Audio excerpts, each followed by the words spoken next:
Hello.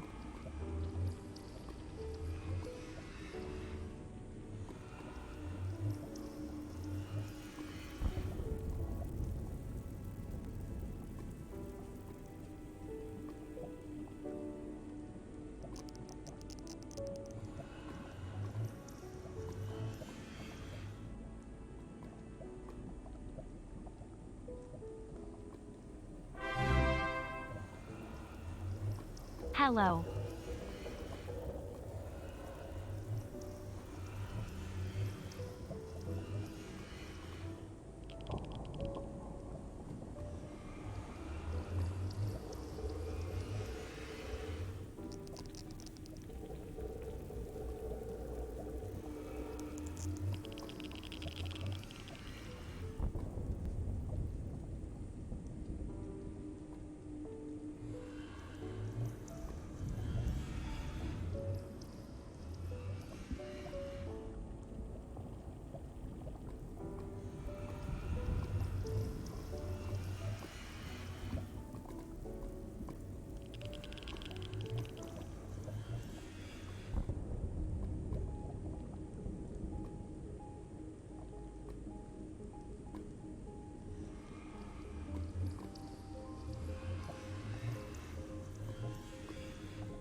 Hello there, Ray here. Welcome to our live stream.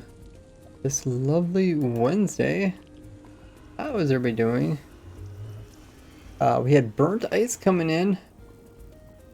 Burnt ice cream using their prime. Really appreciate that.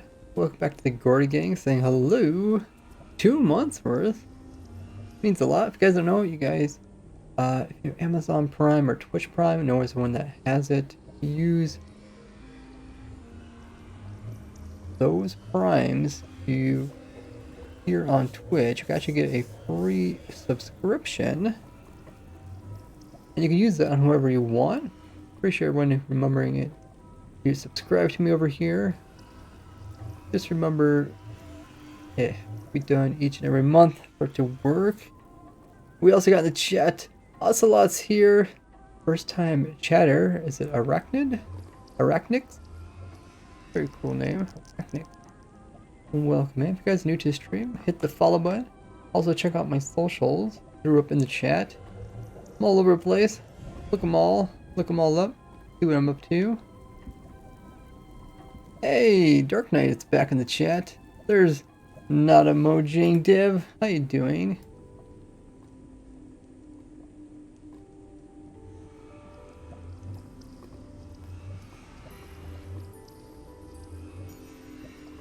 We got a Wednesday stream today.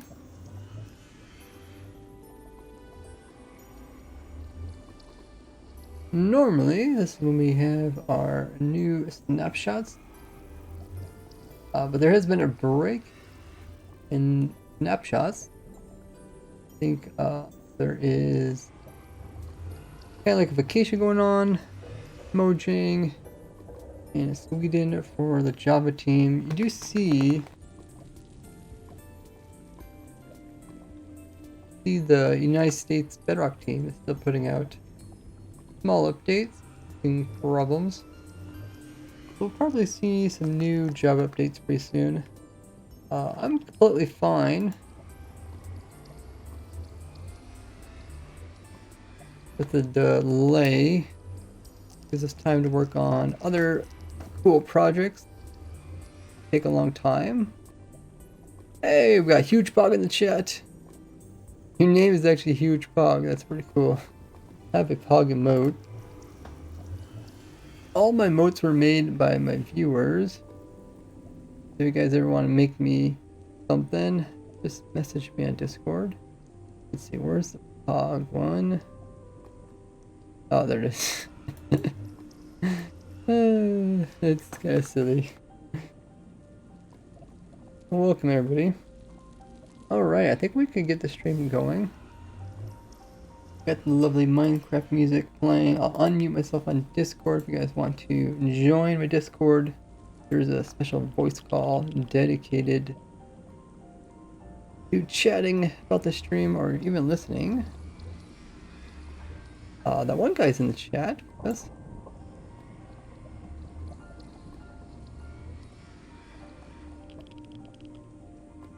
I'll send these announcements off, letting people know that we are going to be live streaming today.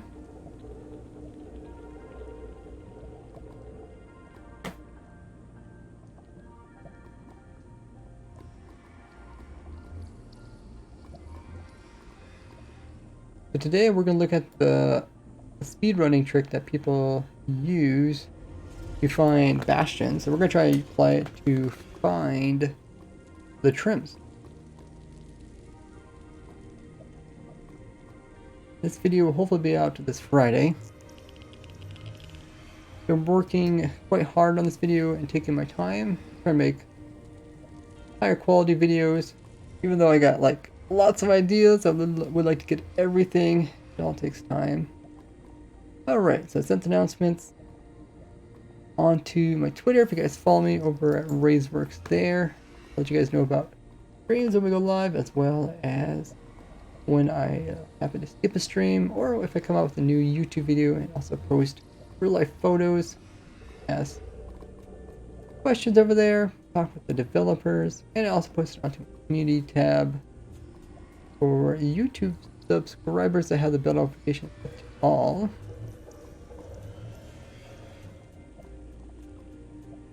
Streaming for at least 2 hours.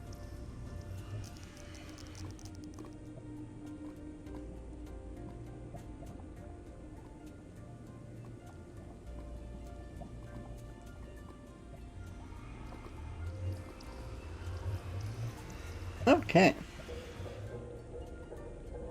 You guys are doing well.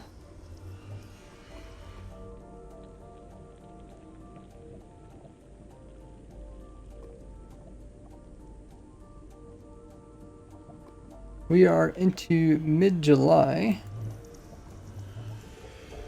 Kind of crazy how the month of July is flying by. Do that. There you go. You guys can see.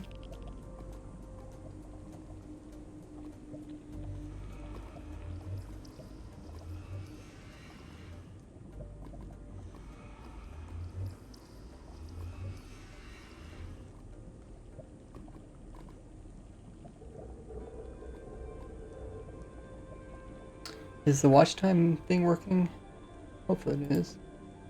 I think so. Hey, that one guy's also in the Twitch chat.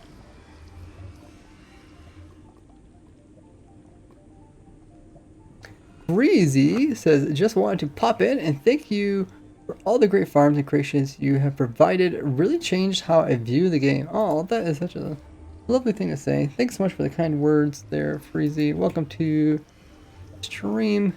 If you guys are new to stream, hit the follow button. I really enjoy sharing my knowledge and my playstyle with all you guys. Not the typical way people play Minecraft, but it's the way I've always found it to be fun. Besides doing the normal stuff, a lot of cool end game things a lot of people skip over. Huge Pox is still asking Mojang for controller support in Java Edition. Yeah, that's how I get my controller work. But I do wish there was maybe a bit easier way. I mean, I think it should be a bit easier way just so other people could, you know, enjoy it. But I also, since I am someone who uses a controller to play Java Minecraft, I realize if you want like if you want the best experience, then you kind of really need to tweak your controller. Like for mine, I use that Steam controller, and luckily Steam has a really nice UI, so you can really specify everything you want, how fast you want stuff to move, when you rotate, all that stuff. Probably much more than you can do just with the normal Minecraft controls, even if they did have some sliders. But what do you guys think? You guys ever try playing Minecraft with a controller? I mean, we have one that has UBS, or is it USB? Yeah, USB.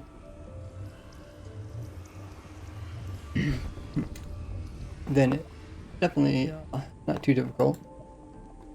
Okay, we're putting together a video about how to get all the trims. We pretty much completed the video. All we have to do is a little piece talking about how to use like the speedrunner tricks to actually find a bastion. Let me turn this down. See if we can listen. To locate a bastion easily, turn on your F3 and look where it has the E for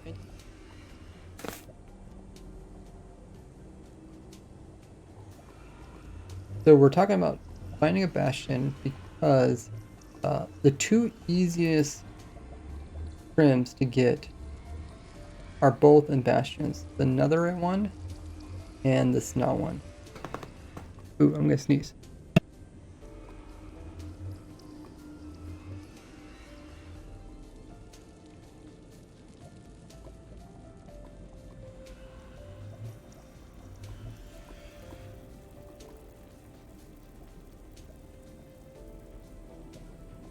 Okay, I'm back. Thanks for following. Yukios?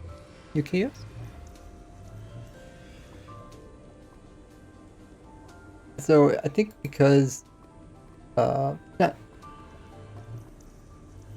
too difficult to find a bastion, but I think if we make a little piece of video kind of explaining like, hey, this is how you speedrunners find the bastion.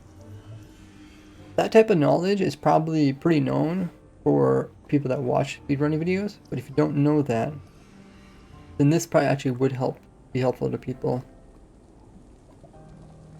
But it's a little bit difficult to explain because some stuff would work in multiplayer, some stuff doesn't.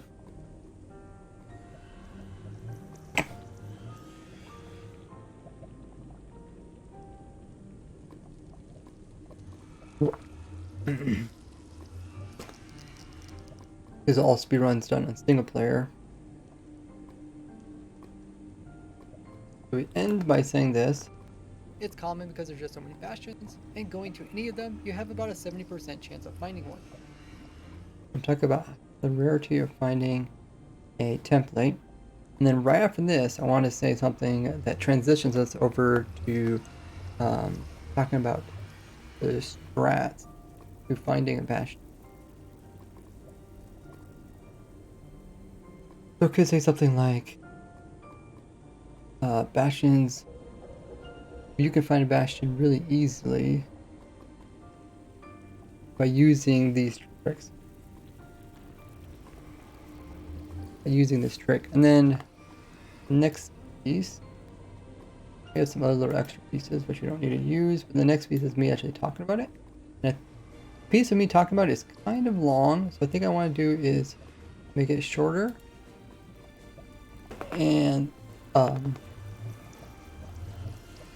little bit faster pace. To locate a bastion easily, turn on your F3 and look where it has the E for entity. Then come in here and turn up your render distance. And then when you leave it...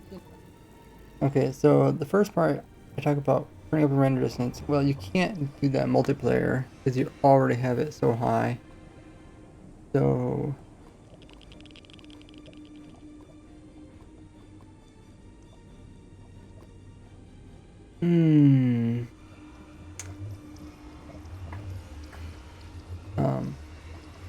the reason why you turn up render distance is because render distance, despite typically simulation distance would, you know, let you access more. Render distance lets you not only see more, but also it loads in entities, even though they're not entity loaded chunks. They load them in and count them towards the mob cap. Pretty sure.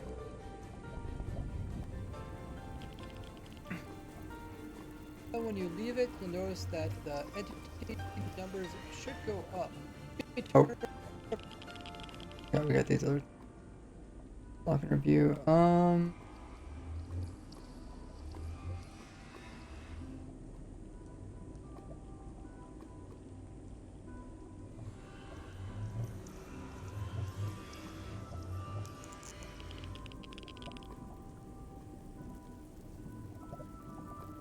Oops. Yeah.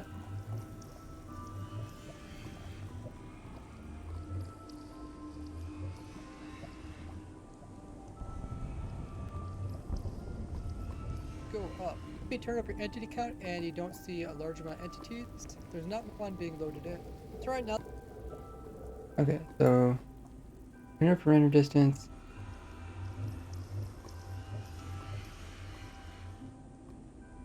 I don't know if you guys can see, it's kind of small. Oh, it might even be covered up. But inside of this image, it shows there's not too many entities around me. Entities? There's not one being loaded in. So right now.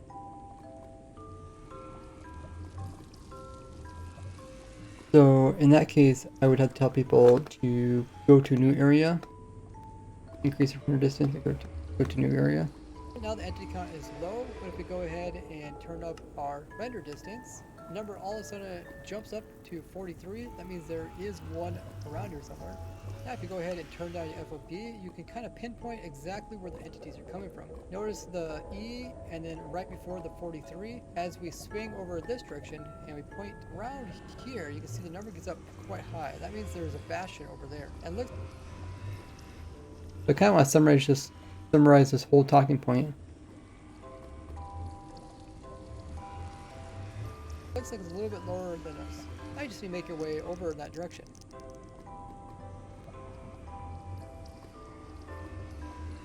Okay, and then what's... These are the same strats that speedrunners use. Once you do find it, remember to put on some gold gear. So... Okay, so this next stuff is...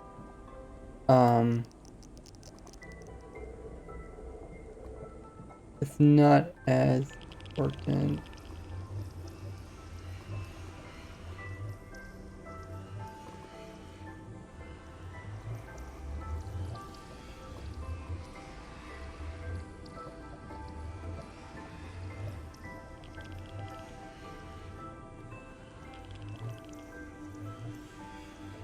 Love that Minecraft.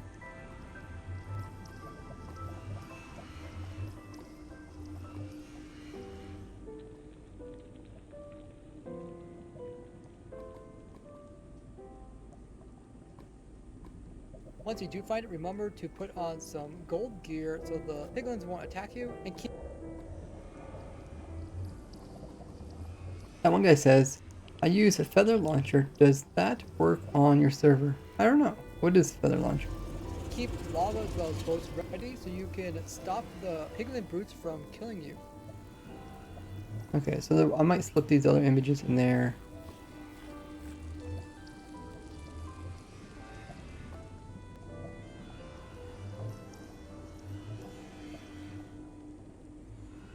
Just plop down a boat right before.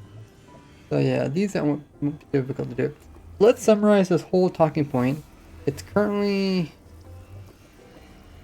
Oh, it looks like you made it on. Formerly known as Skippy's Pilot. How long is this whole talking?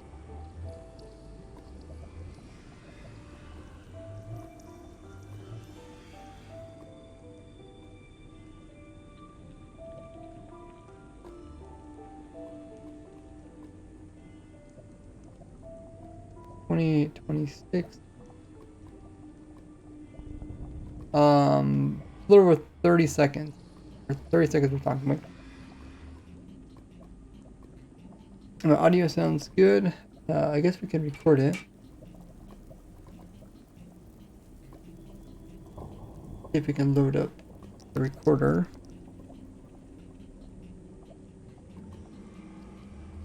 We also got another follower. Oni, welcome in. Okay, I think we're ready to record.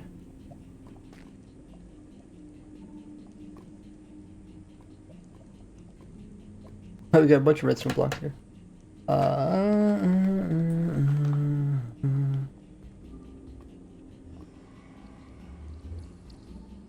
Okay, let's see how this works in multiplayer.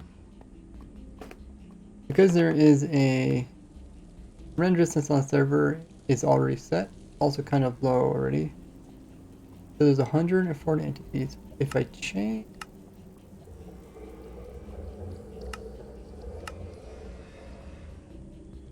This is around 140. You can still turn around and kind of pinpoint where they're at.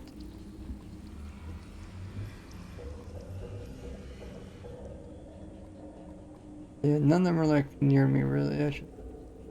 They're all like on the ceiling or something. Is it possible that Bastion be over here? Or is this just... Oh yeah, this is just stuff. Oh yeah, I remember.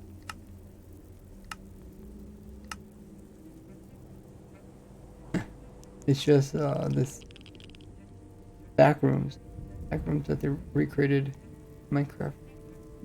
Oh, they added the slime. Nice. Let's go to a different area. 1,000.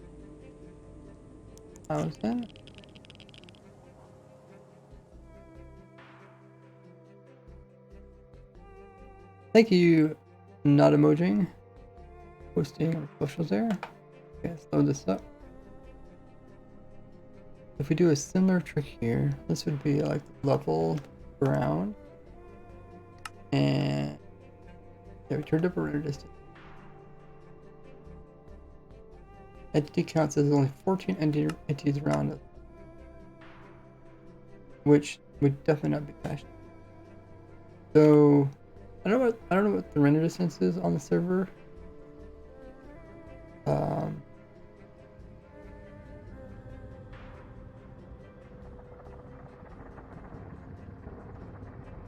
Just checking the entity count. No, we have it kind of low.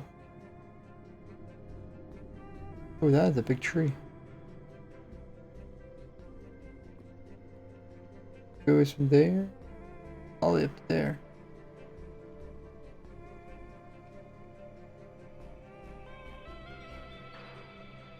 So this won't be as effective if you're playing on a server. But if you do see a large number,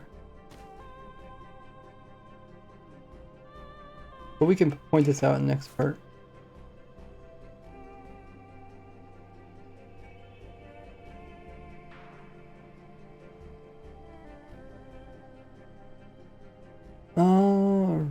Alrighty.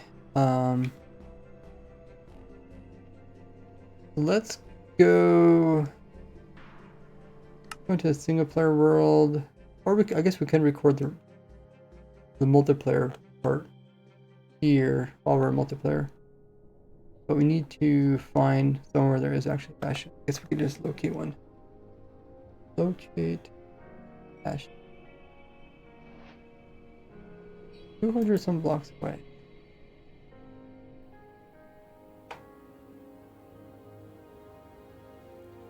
Hey Zybrax. Oh, there it is, okay. So let's say we're not there, but we're over here. Should be able to detect. Yeah, if I look destruction, the top left, it says 40 entities. We'll go a little further. Oh, you can't detect it. Oh. Okay, right around here we can detect it. Away.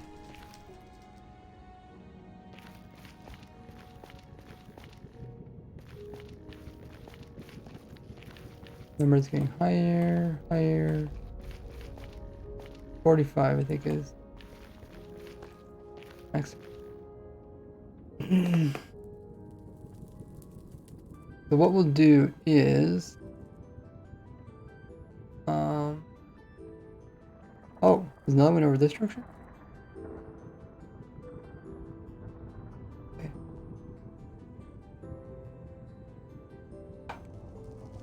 Is there really two over here?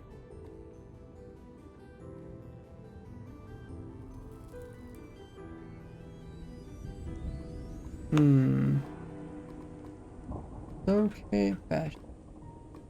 100.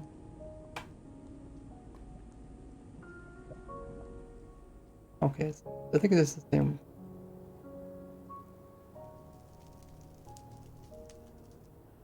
Not sure. I think I just want to have one on screen, otherwise it will get complicated.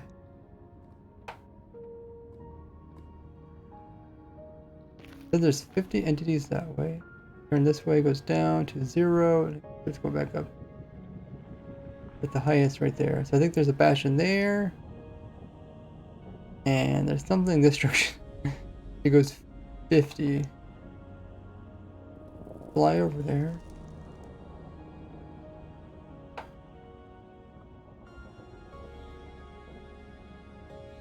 How did it go down to 0?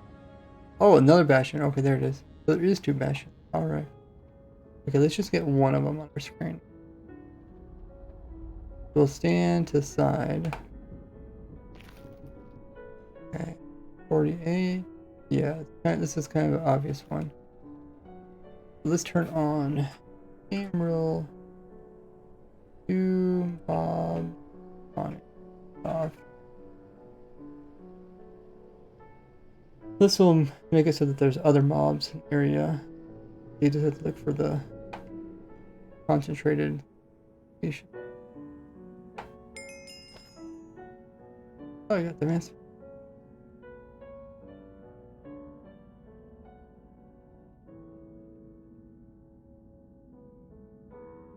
There's like 100 some mobs over there now.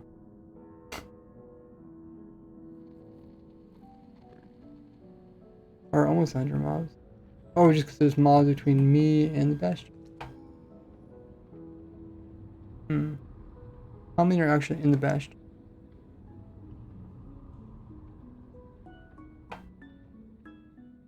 Oh, when I go spectator, it doesn't record any of them. Okay. There's not that many, but because there's other mobs here. And there's like lava all the way around it too. Alright, this will be a good example.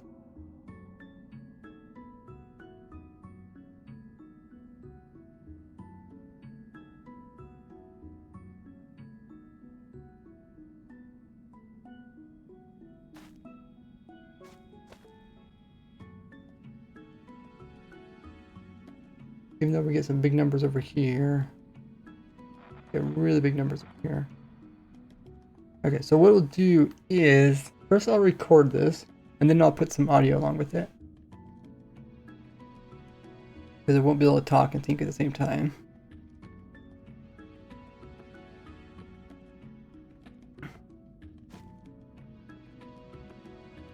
Oh, stream delay's not bad. Must be your internet, because my delay is like pretty much instant for my side. Okay, so they're over there, so we can start anywhere. This big number.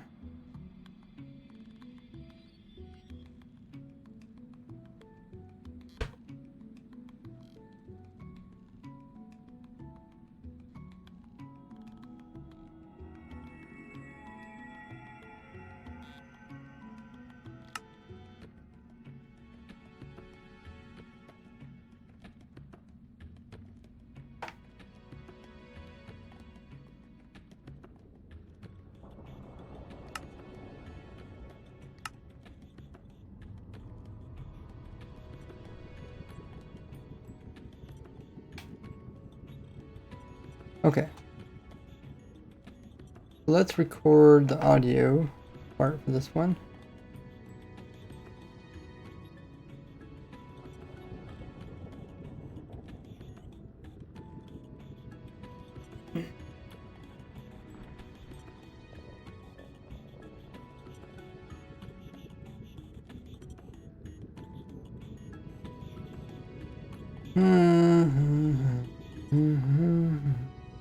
So for servers, the render distance is fixed, right?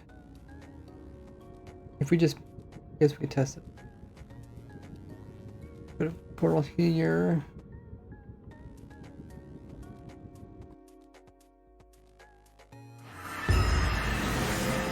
Ooh, I got advancement. Okay. I don't know what the server render distance is set.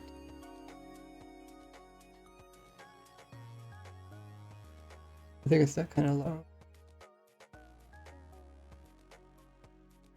Currently have mine set to something high.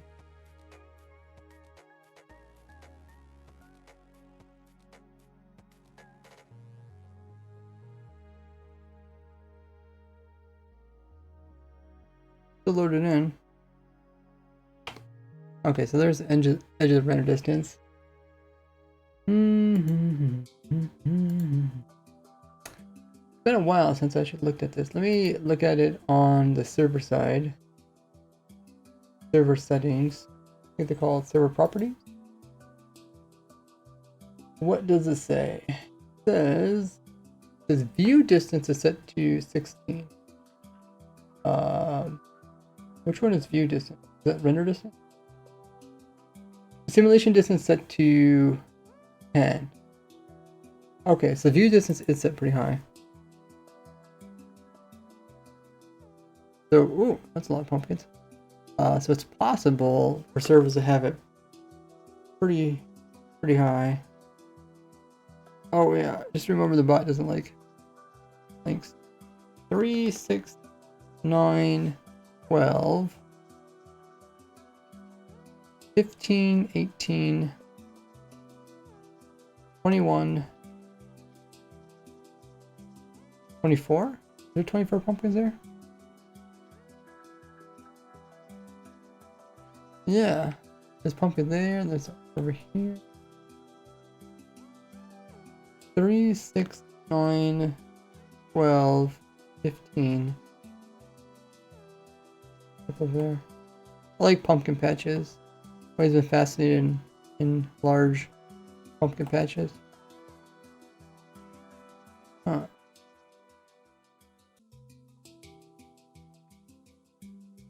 That's 24, right? 2, 4, 6, 8, 10, 12, 4, oh. 2, 4, 6, 8, 10, 12, 14, 16, 18, 20, 22, 24. Where was our portal? I guess.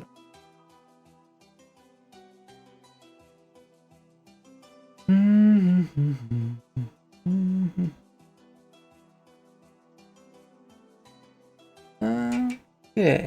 let's go find a spot in single player, or we can do the similar thing.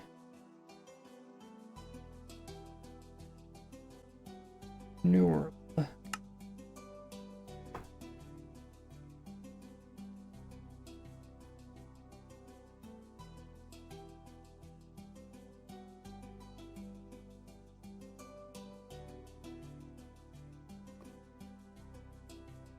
Yeah, we were at the stronghold. I think we had all the stronghold stuff completed. Would it be funny if Enderman could pick up monster spawners?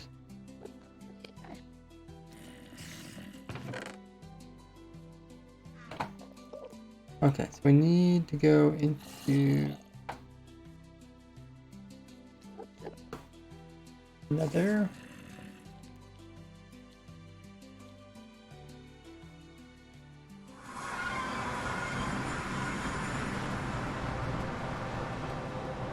Oh yeah, then we can do the same trick with Nether. We got air distance really high. Are these settings good? I think so.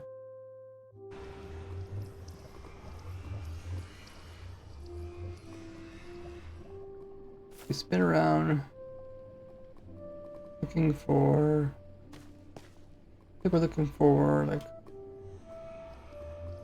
30 some mobs. Highest is over here, it's about 20. Oh, we look up. Because oh yeah, we're kind of low. And bastions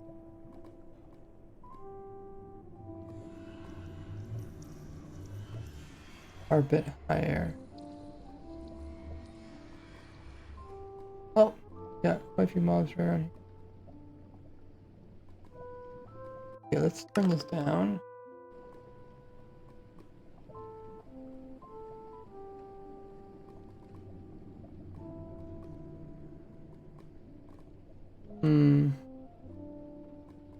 Only goes up to like 10 mobs. If we increase our distance,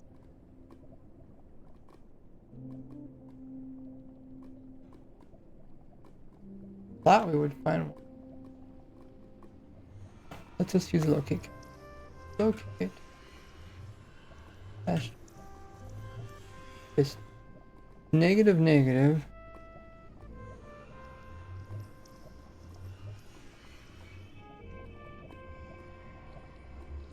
Positive, positive, negative, negative. Let's order this direction. 200 some blocks. I mean, would we not be able to...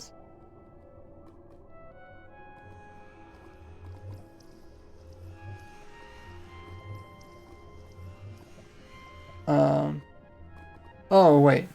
No. From our location, that's actually in the positive. That's actually...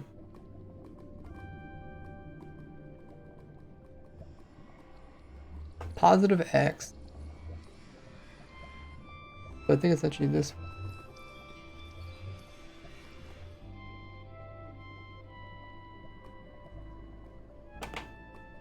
Positive X, negative 100. Or on the Z. It's pretty much straight this way.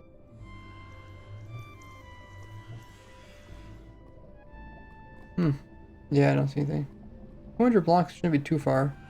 The render distance set to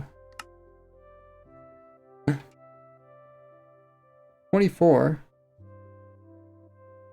I think that should be plenty, right? That name of a file and got flagged. Yeah, if you use like a dot something, it thinks it's a website. Thanks for following. Ice Stream. That's kind of funny. Ice Stream.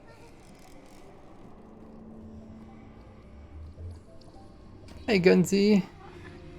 Says Hello, Wraith. First time to your stream. Big fan of your work. Keep it up. Thanks so much. Welcome to the stream. We're trying to use the speedrunner strats to find bastions, and it's going to be for an upcoming video about finding all the armor trims and also talking about the rarest armor trims. Let me write a little message. Forgot to write what we were doing actually today. Using speed running rats to find bastion fortress easily.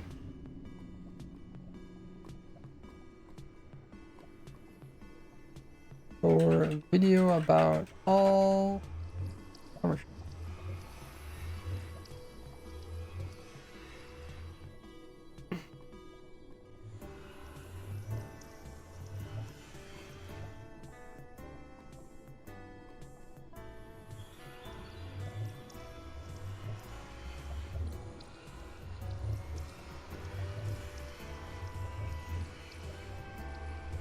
Video about all armor trims.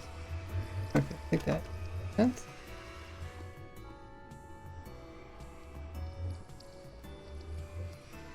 Hey, Bommy. I'll go with it. Now it says, I would love, or like to see Ray speedrun. I don't move very fast, especially with the controller.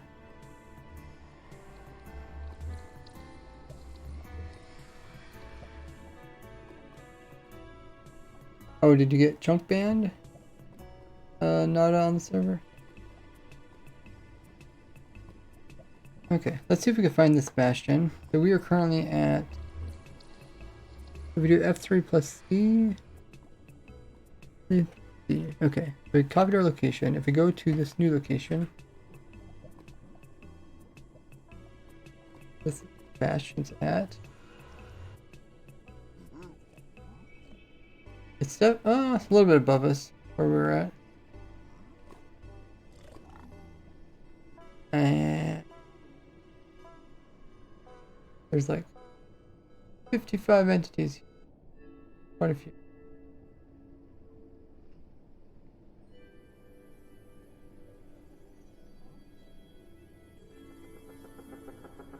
Okay, let's go back to our previous one.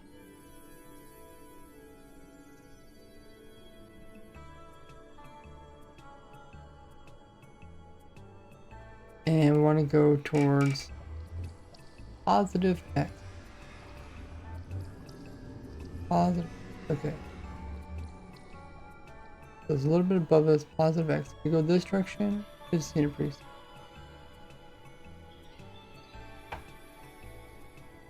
Oh yeah. Spectator makes a difference. I think we were just barely on the edge of it so we couldn't see it.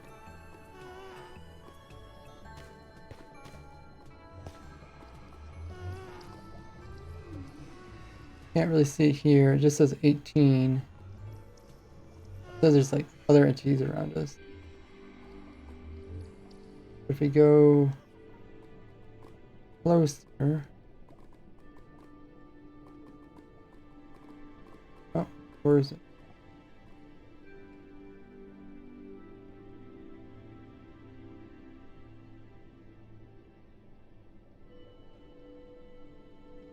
Where is it?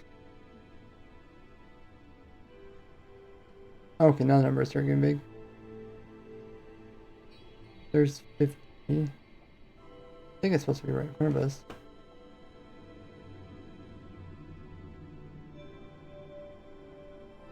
Okay.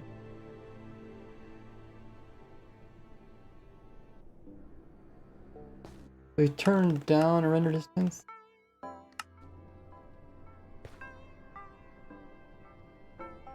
We don't see anything.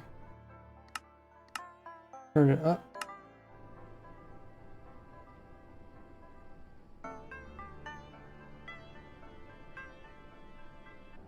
Actually, what you look for is the first entity number.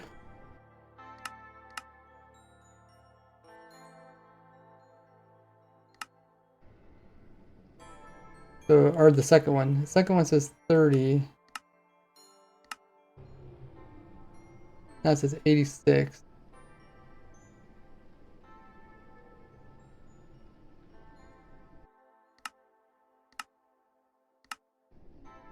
$102. Oh, we still can't detect somewhere over there.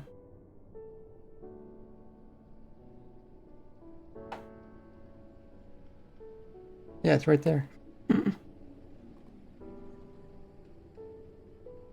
Maybe it's just because there's so many other entities around us.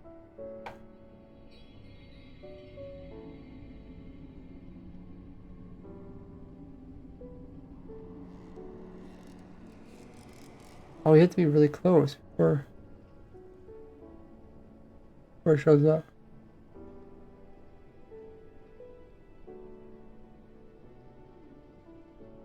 That is strange. Alright, render distance is 8. So I guess if we must be getting farther than 8 chunks. Let's see if I up it. Oh, yeah, that definitely made a big difference. Trying to understand this well enough so I can explain it in the video. There's 17 entities.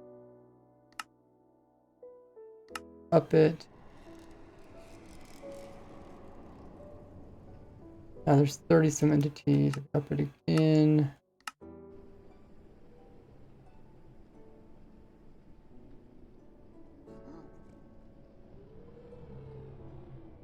Like 40 over here a little bit.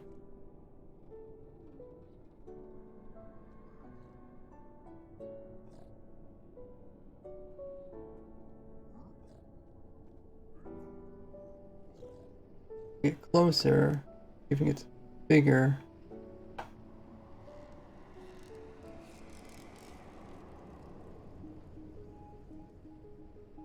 The bastions can be kind of tall, so the entities are because the piglins are inside of it.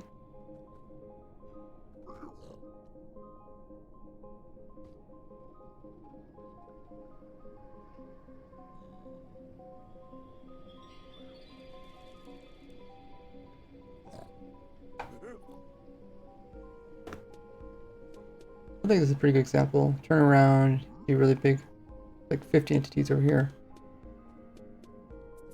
About the experience, does not oh. I don't know. I think it'd be something to do maybe for fun, but yeah, like I said, I don't think I ever get that good at it.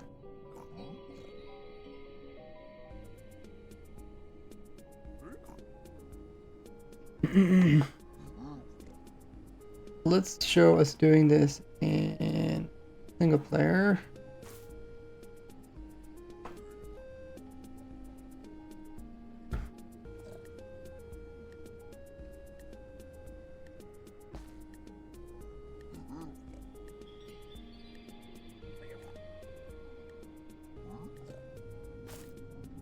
Okay, let's record this. Spin around. And there's 50 entities there.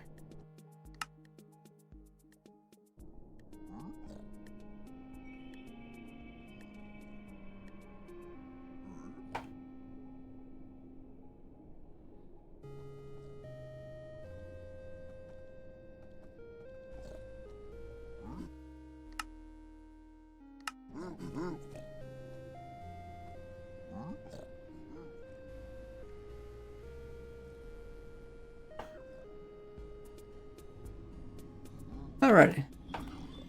We got that to work. Let's record the audio for that. We'll actually explain what we're doing.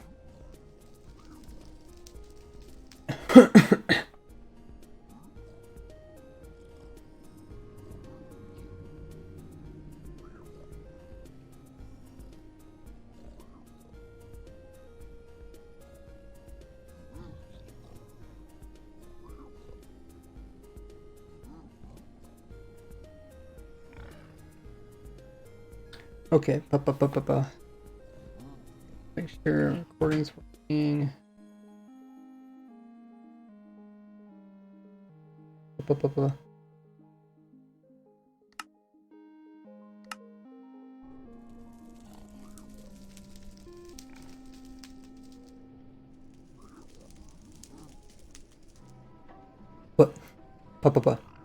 Okay, but bastions can be found very easily by using this speedrunner trick. Easily by using this speedrunner trick.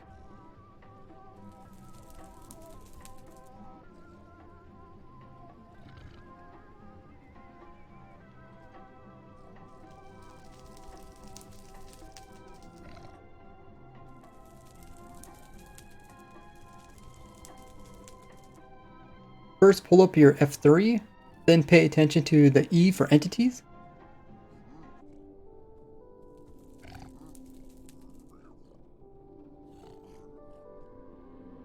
The first number tells how many entities are in your field of view, where the other one tells how many entities are completely rounded.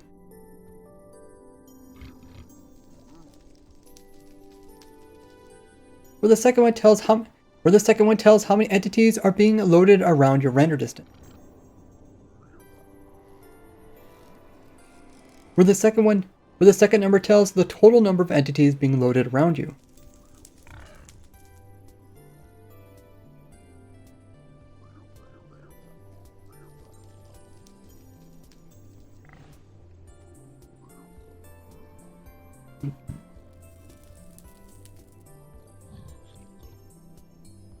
Now increase your render distance and see this number.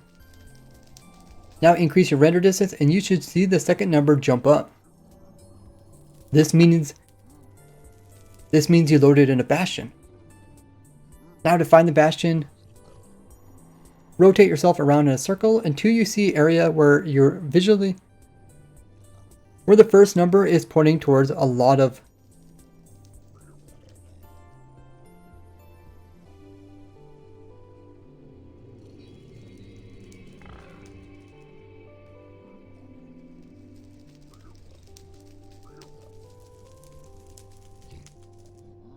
Then spin around in a circle until you see the first number go up.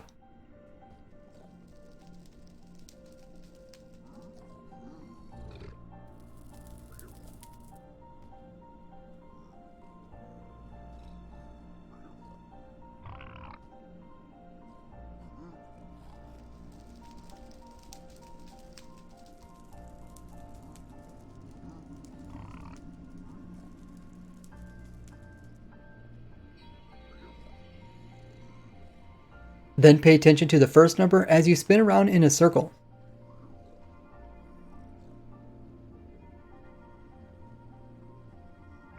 If there's a certain direction where this number got really big, that means the bastion's in that direction. You can narrow this down even further by lowering down your FOB and then scanning that area to pinpoint exactly where it's at.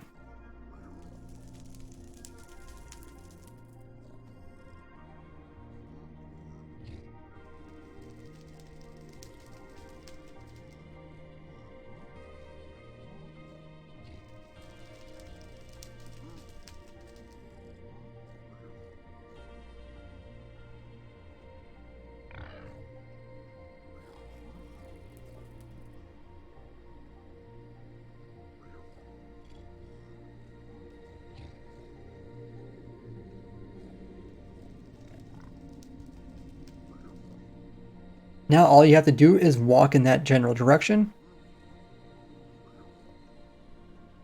until you find the bastion.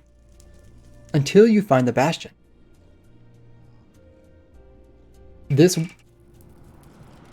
works because there is a lot of entities in these structures, and that's what makes a number spike up.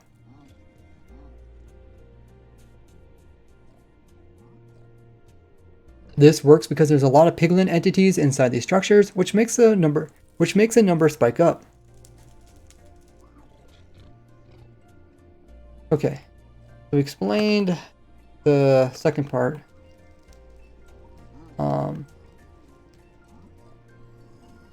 Also need to record the part about the multiplayer part. I forget what it was already about.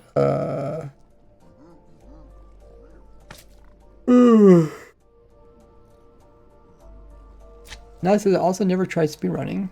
It'd be fun to watch you try, I think. Ooh. I don't know if it'd be fun. It might be painful for you guys to watch. Lalo is here. He says, hello. Did you just start streaming? I've been streaming for 5 years. 5, 6 years. Does anybody know? Let's see. If I type in chat, I think I'll tell you at least when I turn into a affiliate. Right? I think I'll say something.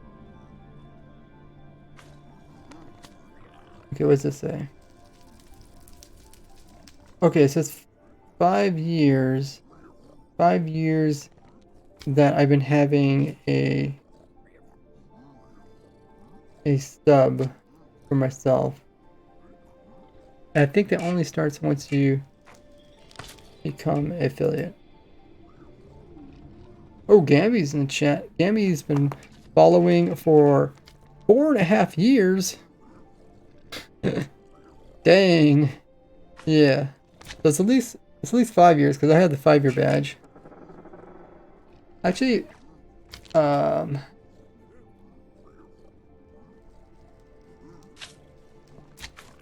kind of remember when my first stream was. It was around April 1st. I can't remember when.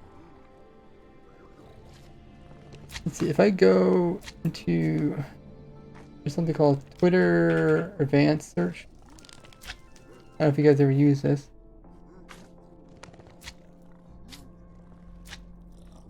But if I'm ever trying to look up an old Twitter message of mine from Ray's work.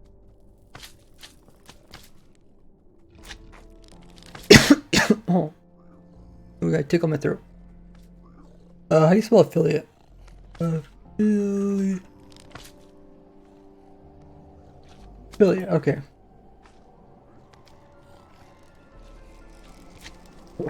Oh, nothing pops up. Okay. Let me see if I type in partner. Partner. Pretty sure I would wrote a message once I turned partner. Ooh. You guys ever have like a dry throat? Control find partner.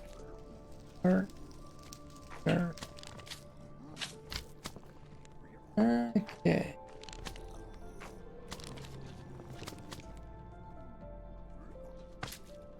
Okay, so back in 2020, I was trying to get her. But that doesn't explain when he started streaming. Yeah, I'm not sure.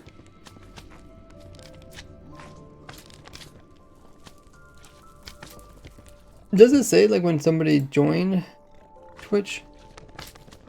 Account created. Oh, wait. Can't you guys just click on my name and it says account created, right? What does it say for me? Account created. Oh, on the 16th. Or 2016. Okay. Oh, June. Wait, so I guess, yeah, my anniversary was in June 24th. Okay, so 4 years plus 3 years, that's 7 years? That's when I made the account. I don't know if I streamed.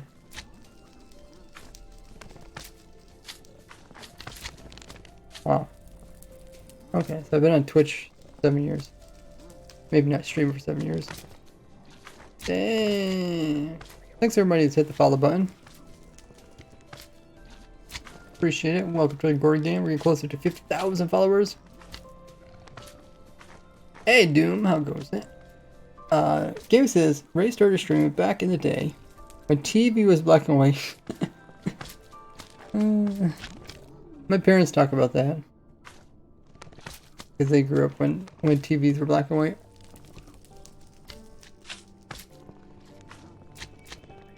Those boomers. It sure sounds like a long time. Yeah, 7 years sounds like a really long time, especially to do something that seems like kind of like a wins. I never noticed that these mobs they're actually hopping up the stairs. No, it's like hopping upstairs, not like walking. Call me daddy. Let's see if he'll do it again. It was like hopping up these stairs. I don't know why.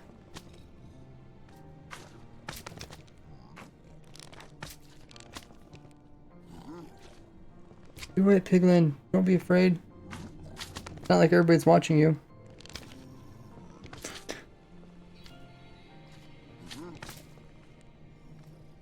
Lalo says, how time flies. I remember 2018, 19 days like they were yesterday. Yeah.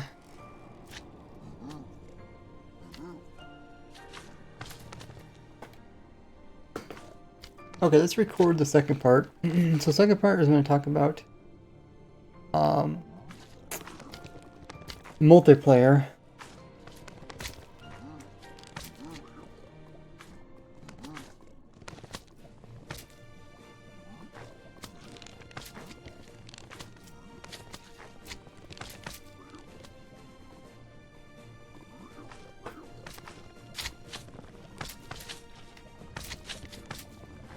Yeah, I don't know why people always ask. People in stream always ask like, oh, how long you been streaming or whatever. I guess the whole time they could just clicked on my name and seen it. But then again, I keep forgetting about that feature too. Because it shows stuff like when the account was created and when you also followed.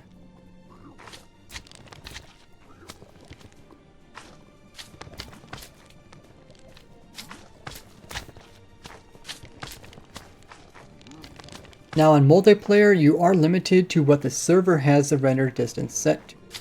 Now in multiplayer, you are limited to the maximum distance that the server already has set.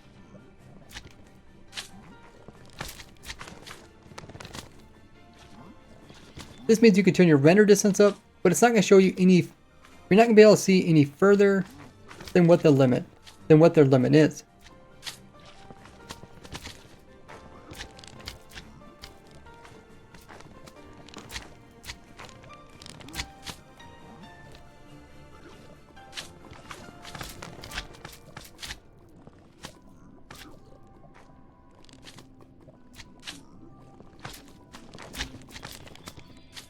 So if you can't find a bastion around you, you might have to move to a new area and then try again.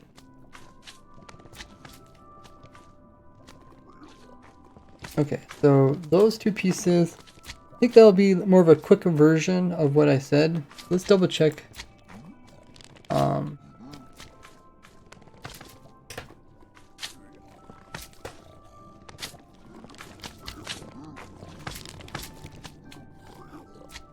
Here, I'll pull this back up again.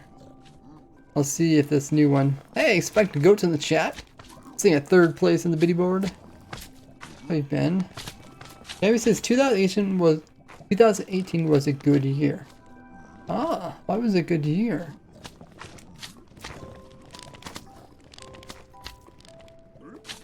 That says, can you go to the videos and see the last? Oh.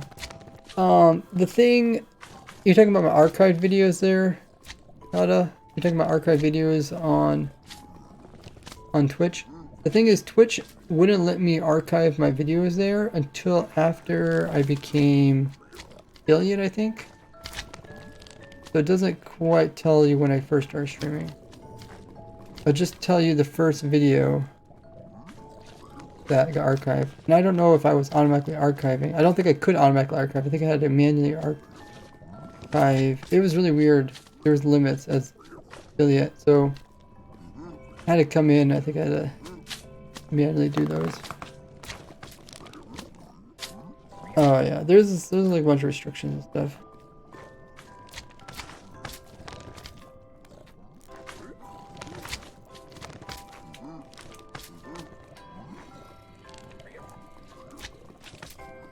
Okay, let's throw in these new clips that we just made. And we'll see. We're hoping that they can replace this old. This is like a 30-second talking point. Who knows? It might end up being exactly the same.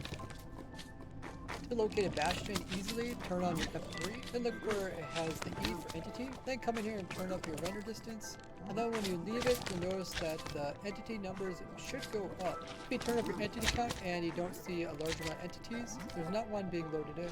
So right now the entity count is, if you turn up your entity count and you don't see a large amount of entities, there's not one being loaded in. So right now the entity count is low, but if we go ahead and turn up our render distance, there's not one being loaded in. So right now the entity count is low, but if we go ahead and turn up our render distance, the number all of a sudden jumps up to 43. That means there is one around here somewhere. Now if you go ahead and turn down your FOV, you can kind of pinpoint exactly where the entities are coming from. Notice the E and then right before the 43, as we swing over this direction and we point around here, you can see the number gets up quite high. That means there's a bastion over there. And it looks like it's a little bit lower than us. I just need to make your way over in that direction. These are the same strats that speedrunners use. Okay. I don't know if our new recording will be any better than the previous one, but we will check it out. You push this button, or I guess we can save it. Okay.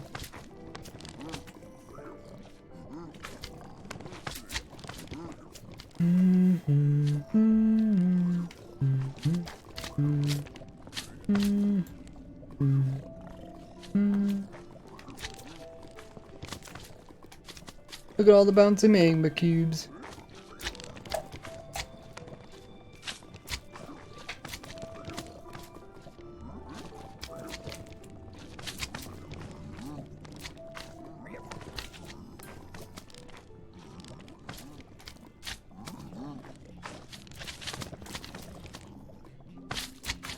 Okay, let's put in these 4 clips. See how they sound.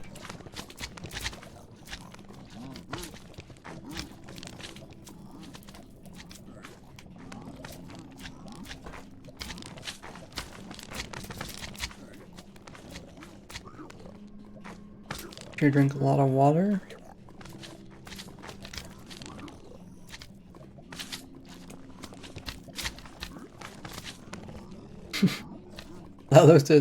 That editing software looks very old.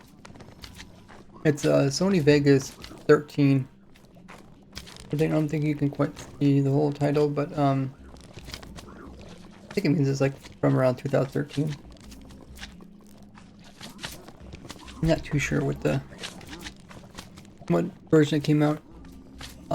Just one that I've been using and it seems to work fine. Well, works okay. I don't do much. Maybe in future projects I'll try the other one out. Find the clips that we uploaded.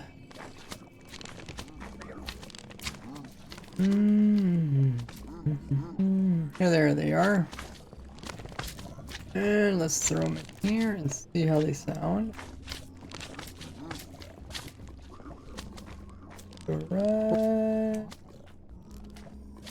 here. Right? I think they go there.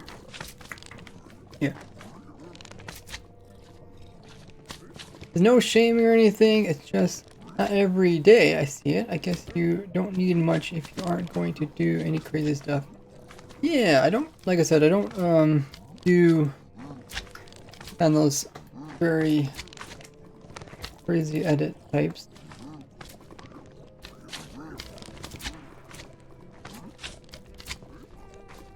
Three ads in a row.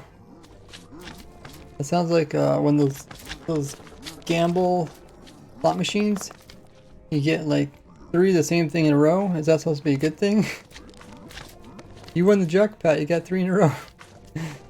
Right, 3 in a row. Yeah, that's from the slot machines. Okay, so this first part here is me showing how to do it without me actually talking.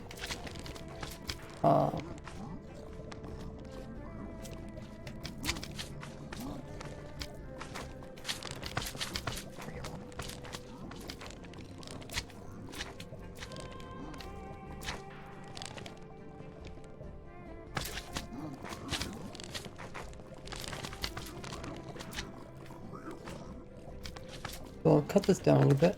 So I'm rotating. I see the big number and the entity counter, which is really small for you guys. And then I backtrack where the entities are.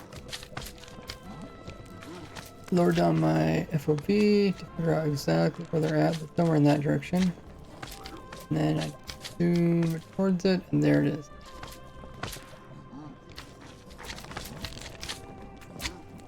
So we'll see. That's going to be the second part of the footage. The actual image goes up, I'll put up here. The next part is a very similar thing, except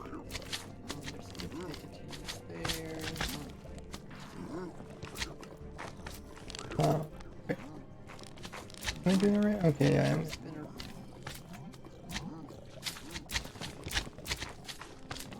I'm rotating around. So there's a big number. I hone on the big number, or hone in on the big number, and then I see where within there is the biggest part. And then we zoom towards it, we find the bastion. Here's me kind of fumbling. 3, put all this out.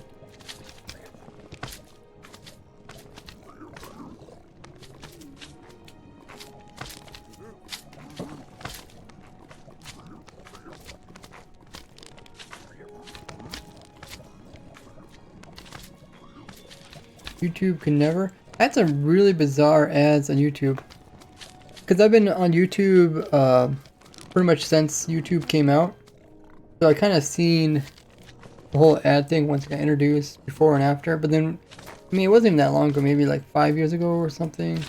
There were some really long ads. I've sometimes been in unskippable ads that were 40 minutes long. I don't know if you guys ever ran into that. It was like some kind of bug in the system. Okay, then I'm just showing all the... Maybe this is a better picture.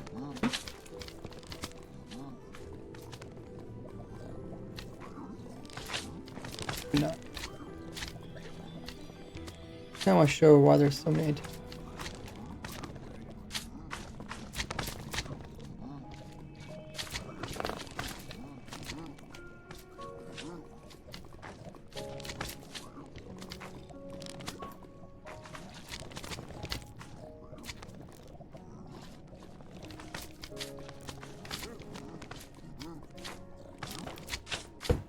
Kind of hard to see what's going on when the image is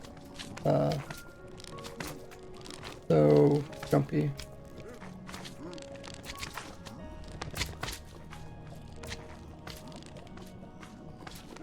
And here's the talking points. By using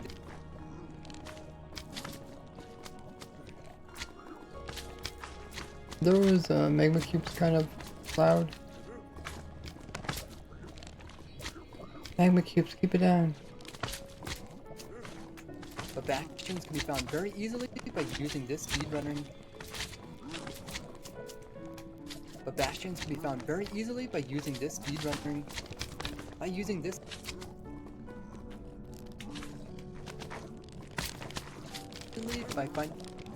Easily by using this speed. Found very easily by using this speed. Very easily by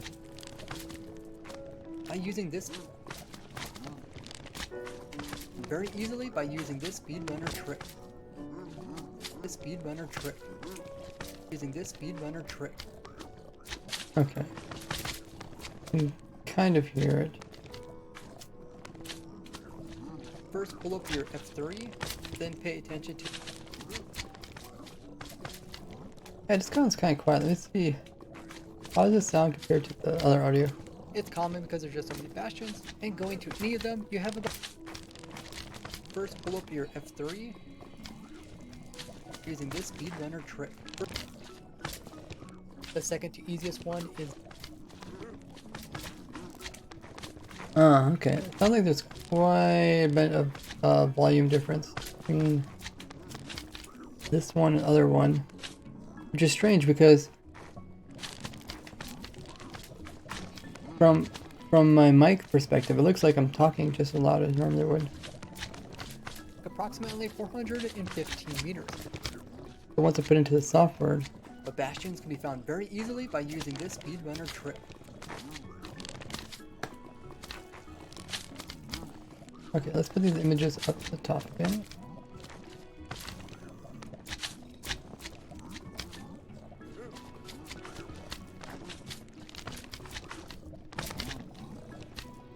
You get 3 of the same ads.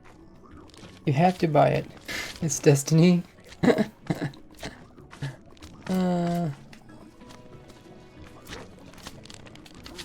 I've only seen a few very long ads, but not unskippable. Yeah, for some reason, there was kind of like a phase when they were testing out or something. And you couldn't skip them. I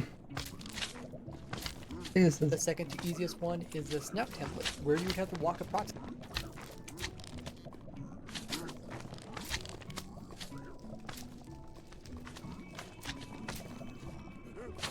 What you'd have to do is you just have to refresh the YouTube video so you didn't get the same ad. You got a different ad then.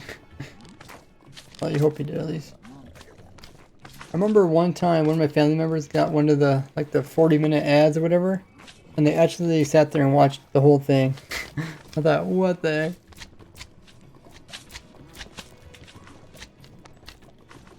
Why would you torture yourself? Maybe they might have enjoyed it. I don't know what it was. Bastions can be found very easily by using this speedrunner trick. First, pull up your F3. Any of them, you have about a 70% chance of finding one. Be found very easily by using this. And going to any of them, you have about a 70% chance of finding one. It can be found very easily by using this speedrunner trick. First, pull up your F3, then pay attention to the E for entities. I don't know if I need to boost audio. To me, it sounds just a little bit quieter than the stuff recorded before.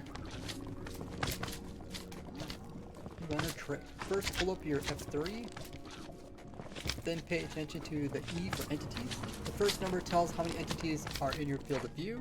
Where the other one... Hey, Woodwarden's in the chat. Where the second one tells how many entities are being... The second number tells the total number of entities being loaded around you.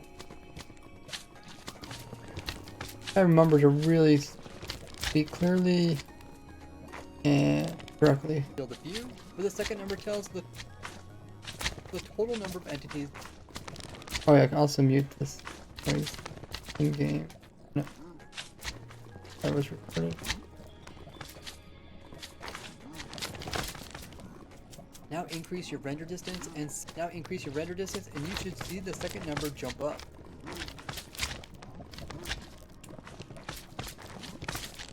Now increase your render distance, and you should see the second number jump up.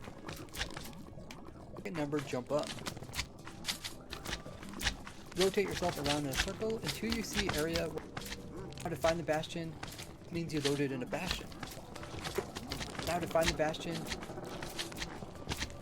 This means you loaded in a bastion. It sounded like the S noises are really soft. In a bastion. Now to find the bastion. Rotate yourself around in a circle until where the first number is pointing towards. Then spin around in a circle until you see. Then spin around in a circle. Then spin around. Rotate yourself around in a circle until to find the bastion. Then spin around, and this means you loaded in a bastion. Now,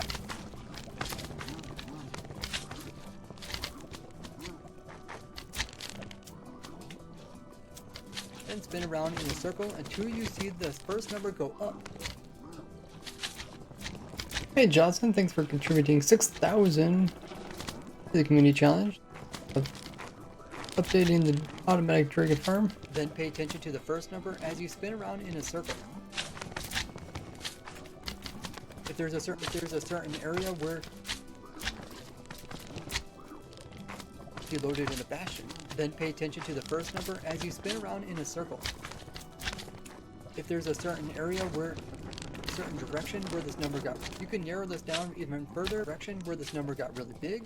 That means the bastions.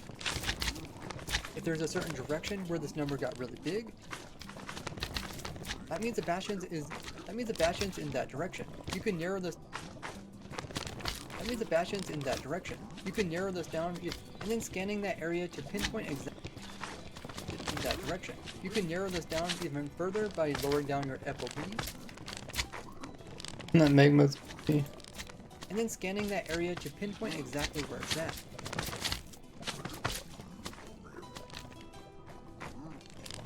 Now all you have to do is walk in that general direction until you find the bastion.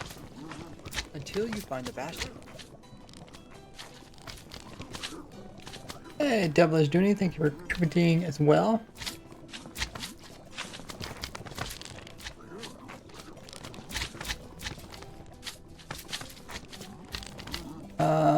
Woodward says, I watched Minecraft Game Theory for a few days and it's ruined my head. Do you like see Minecraft in a new way? Until you find the bastion. This works because there is a lot of entities in these structures. This works because I don't know if I've seen any of them. I mean, a lot of people will comment about them in my videos. I kind of understand what they're about, but I don't really. More of a lower thing, so I don't really follow it. Direction until you find the bastion. This works because there's a lot of piglin entities inside these structures, which makes a number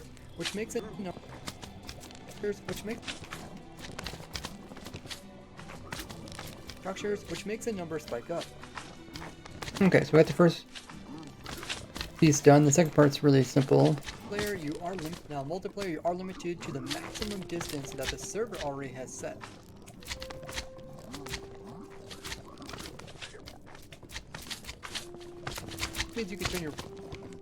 This means you can turn your render distance up, but it's not going to show you any. You're not going to be able to see. You're not going to be able to see any further than what their limit is.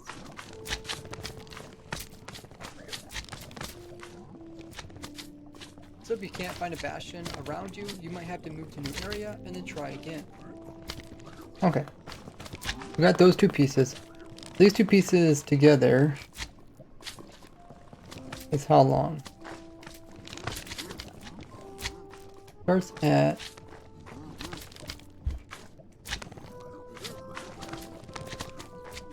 28.4 seconds. Oh, what the heck? It's like a minute long. I think the last one was 30 seconds long. What was this one? 29. Oh, maybe not. Oh well. Okay, I guess they're pretty similar. Which one sounds better? And look where it has the E for entity. Then come in here and turn up your render. So if you can't find a bastion, turn up your render distance. Whereas it should go to 43. That means there is one. I think this one's better. What I'll do, let's move this one out of the way.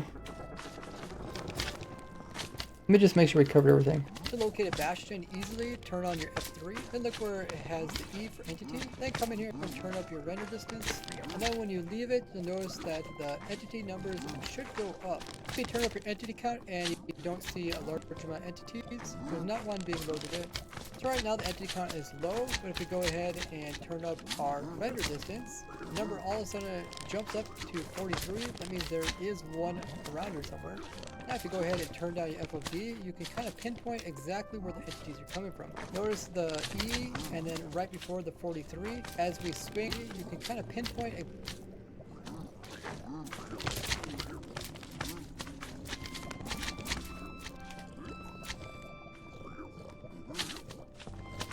exactly where the entities are coming from. Notice the E and then right before the 43, as we swing over this direction and we point around here, you can see the number gets up quite high. That means there's a bastion over there. And it looks like it's a little bit lower than us. Now you just need to make your way over in that direction. These are the same strats that speedrunners use.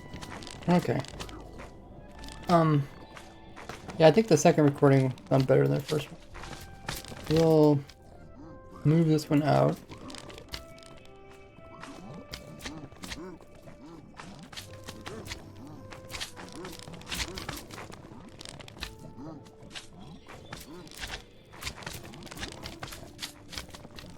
Hey, Jello Boil. Or no, Jello Boy. That second I almost looked like an L. Boil. Boil? Boy. Check the pin message. I'll tell you what we're up to. Okay, so we got this. This piece will tell people how to find a bastion. Jelly Boy asks, how's everybody's day going? Mine's going quite well. I'm always like making improvements onto my videos and always progressing forward. So, usually always working on something in the background as well. But I'm excited to get this video completed.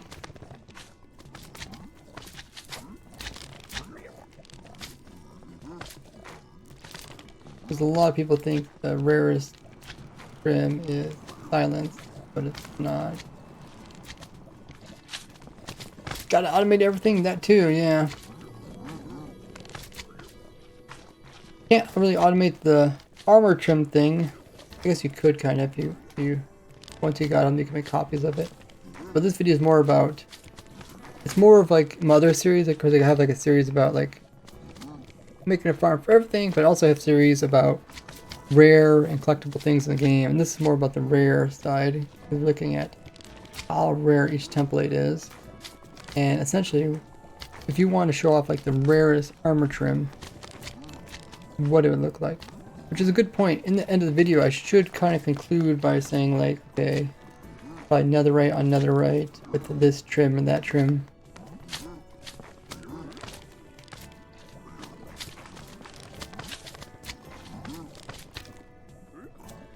Let's not forget about that. Once we finish this recording part, we'll probably go to the end and add that piece in. So how does this sound? The beginning of the video is over here.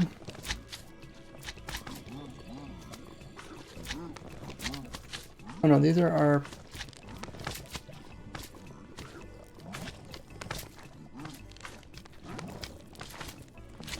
But bastions can be found very easily by using this speedrunner trick. First pull up your F3, then pay attention to the E for entity.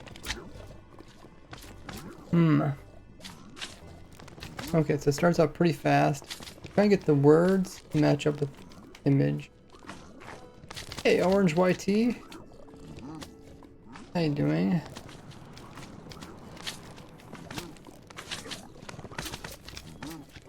But bastions can be found very easily by using this speedrun.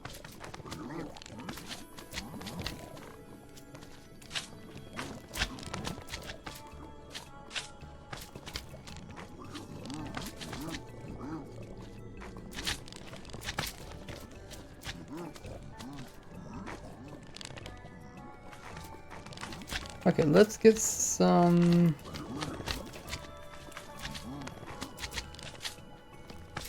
I might have to put some other footage in front of this. Let's get to the E for entities. The first number tells... First pull up your F3. First pull up your F3, then pay attention to the E for entities. The first number tells how many entities are in your field of view, where the second number tells the total number of entities being loaded around you. Now increase your render distance and you should see the second number jump up. This means you loaded in a bastion. Then pay attention to the first number as you spin around in a circle. If there's a certain... okay. I think I have these backwards. So let's move first clip to the end.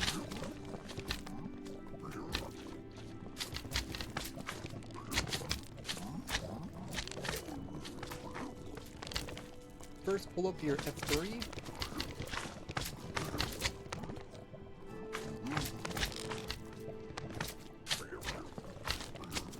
First pull up your F3, then pay attention to the E for entities.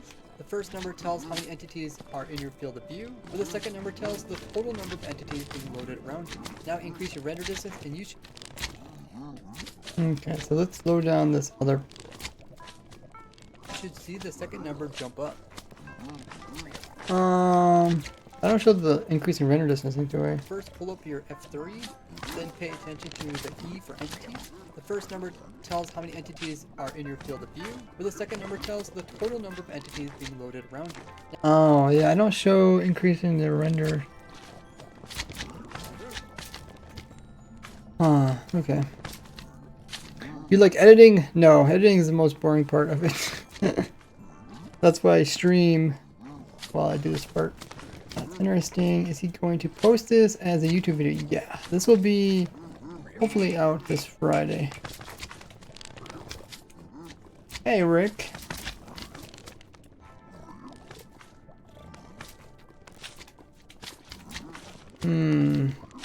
First, pull up your F.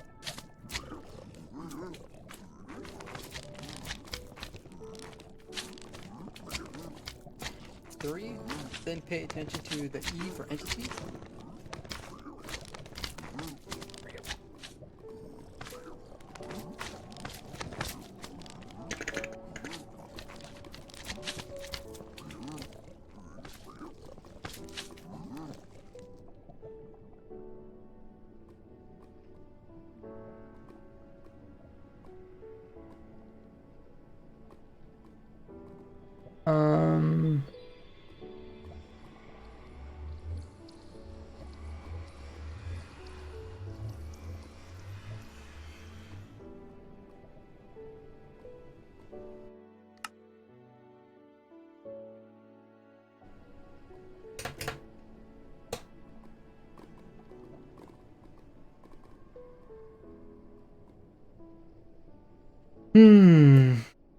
Where was that bastion?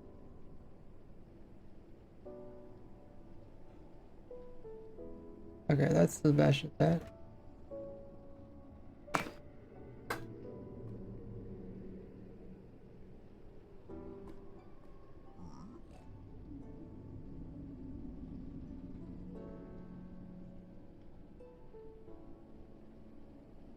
I think we're just over here.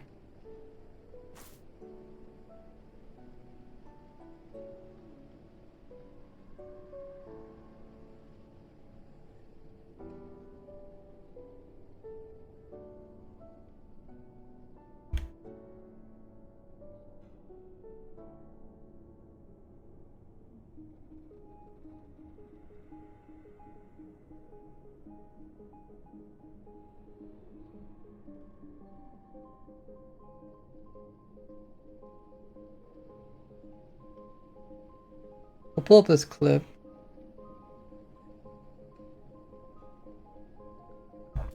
The blue screen of death.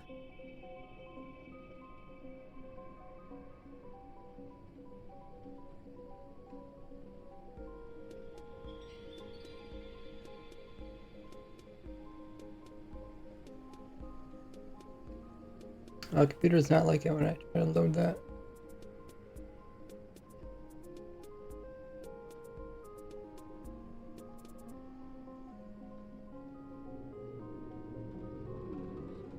Too many things. So we have to show the part where we increase our render distance.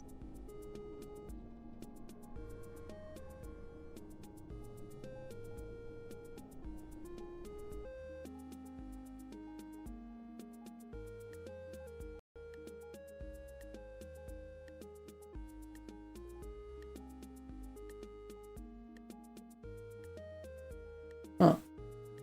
This computer's not very fast at loading up the media player.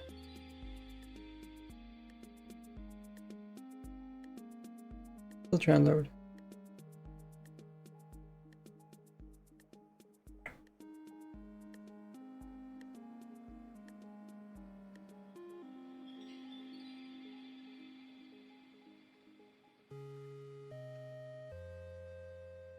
I want to play the clip and see where we're actually recording.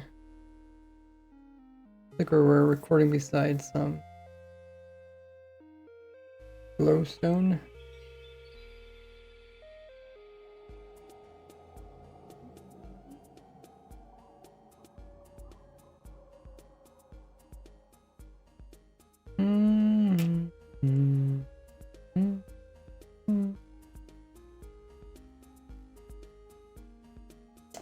Well, I don't know if that's gonna load at all.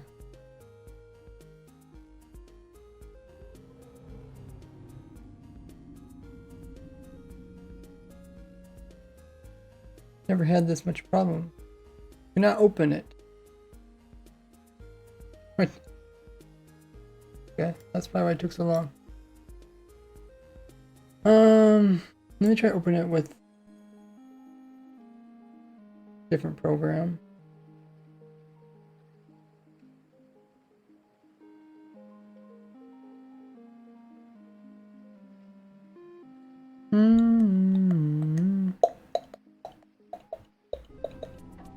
That was much faster. Okay, yeah, we are in the right spot. Standing.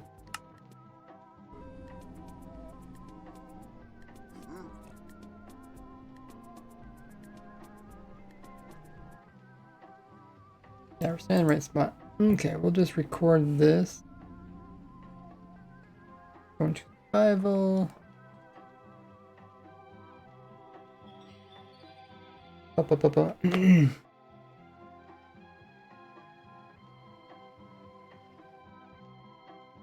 Lower down our render distance.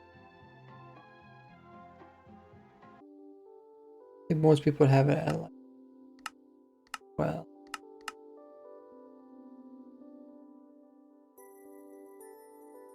Okay. Let it all load in.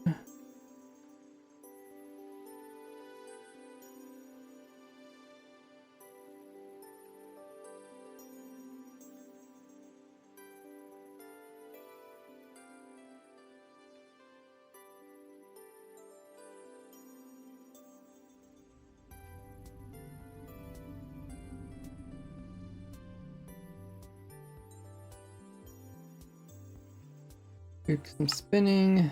Go to this. Reset.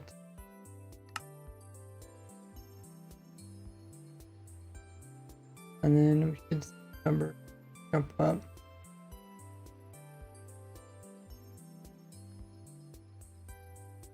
Okay. So I just want to record that clip, and if we would walk this direction, we actually find the bash that we were looking for.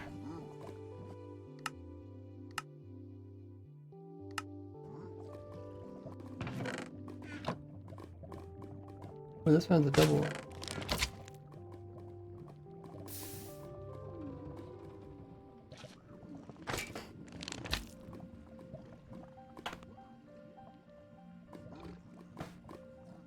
So we'll add this piece to it. Should look good.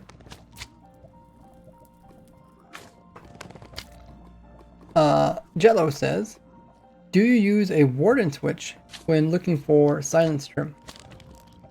Not really necessary. It would probably just slow you down, make a whole switch.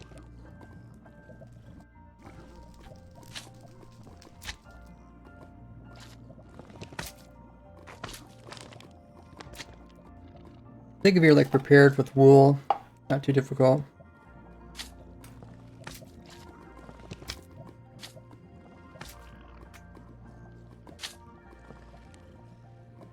You're gonna irrelevant ads.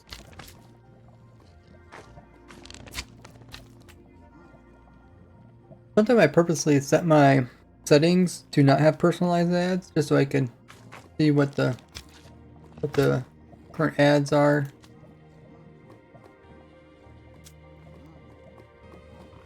I kind of enjoy watching like really well put together ads, even if I'm not interested in the product.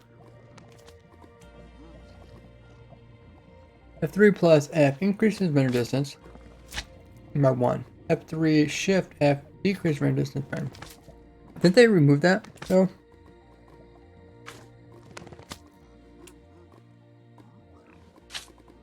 Okay, load it up. Let's add that one clip in.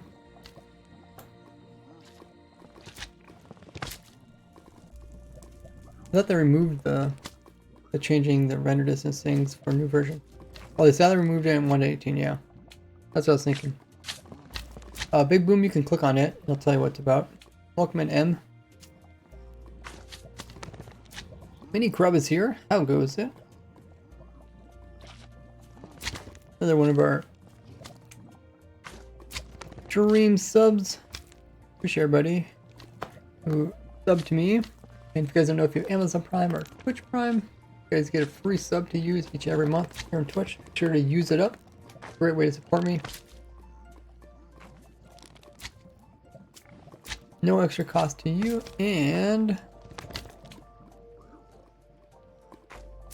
you can even get this for free if you do exclamation free sub. Okay, so we got the new clip. Add it in.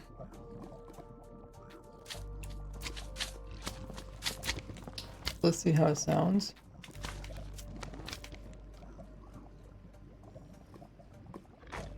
The bastions can be found very easily by using this speedrunner trick. First, pull up your F3.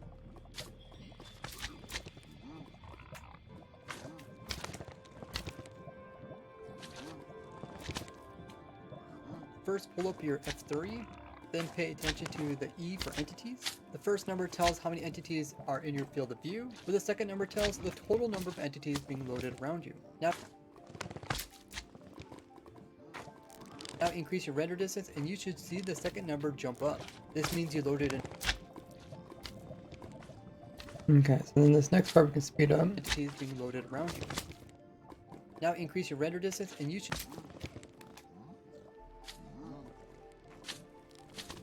see the second number jump up.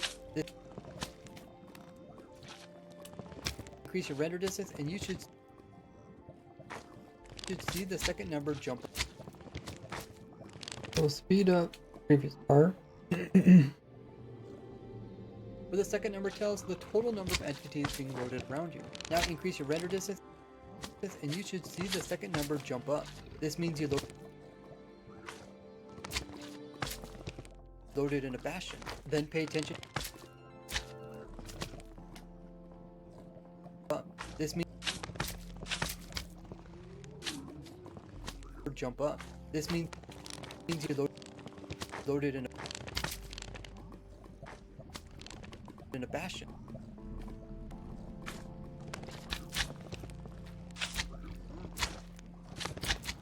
Okay, let's speed up these. See the second number jump. Now increase your render distance and you should see the second number jump up. You should see the second number jump up. You should see the second number jump up. This means you loaded in a bastion. Then pay attention to the first number. The thing is, our second number actually doesn't jump up. Before increasing render distance, it's like 114 entities. And afterwards, it's like 114 entities.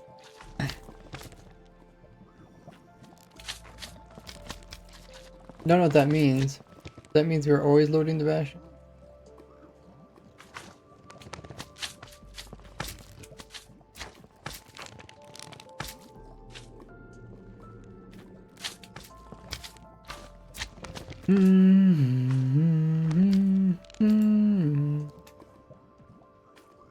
How was it 114 before? 114. Sure.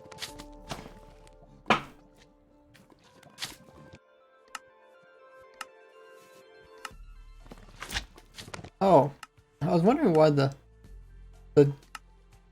slime noise wasn't going down. It's not even related to especially friendly creatures. I was like, why is that so loud? Turned it down. Okay.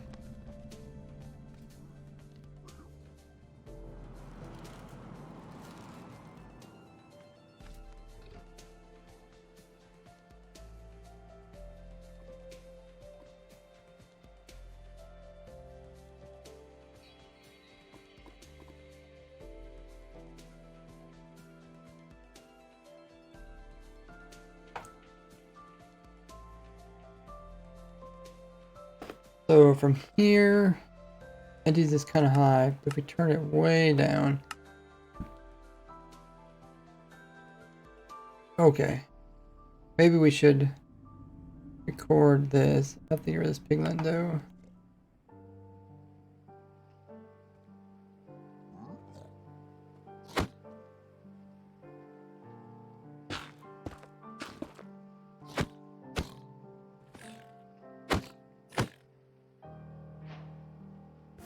I got the advancement monster hunter.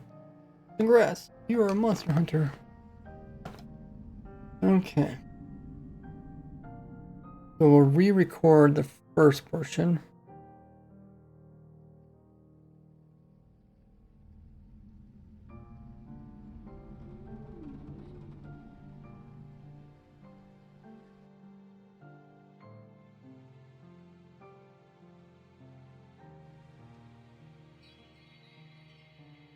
Oops, I mean that.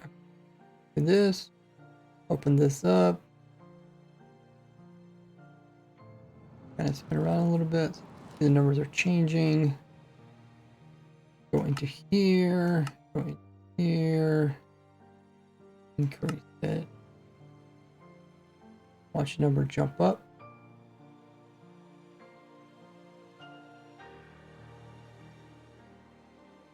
Spin around. Big number. That should be good enough.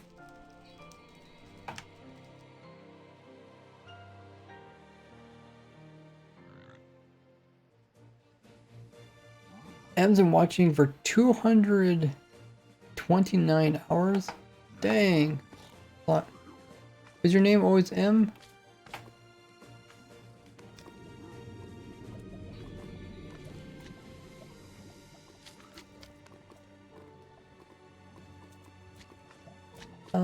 What else did I miss in chat? Now it says I get some cat food.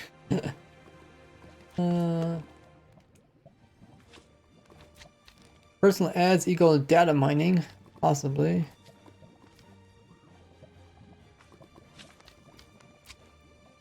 Read it, but I just don't really understand it. Oh, yeah, the thing is you just, yeah, a lot of explosive. Devilish says you would do much explosion. Yeah, of your choice. You can choose whatever type of big explosion you want to do with whatever you want to do.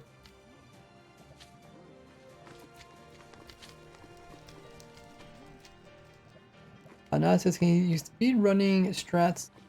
Actually, speed run.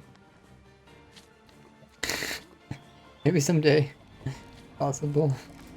Do you always play a controller? Yeah. Thanks for the drink up, Jelly. Good reminder. Okay.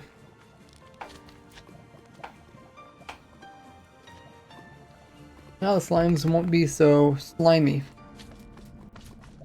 Or at least not so annoying with their bounciness. Hey, Wildy's here. Watch time 500? Is it really? Dude, that's insane. 500 hours? Nada says a slow run with viewers will be fun. They do have those what do they call them? Bingo, Minecraft bingo. Where you can actually play with viewers. That would be fun.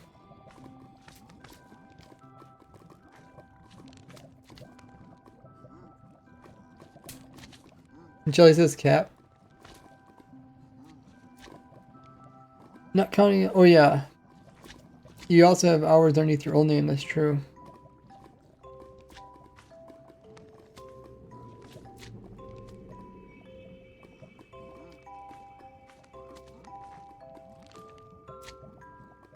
I think you can even do your old name in chat and it should be able to go up.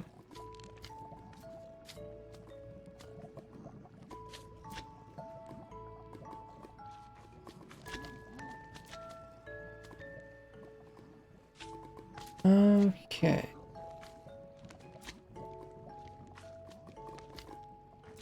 I think you might be able to still do the command even if you don't have a Java account. Oh, you tried that. Okay.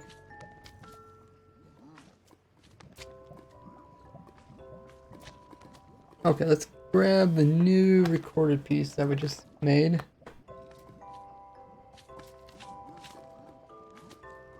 Yeah, now they have servers where you can play Java and Bedrock on the same server. I find that pretty crazy.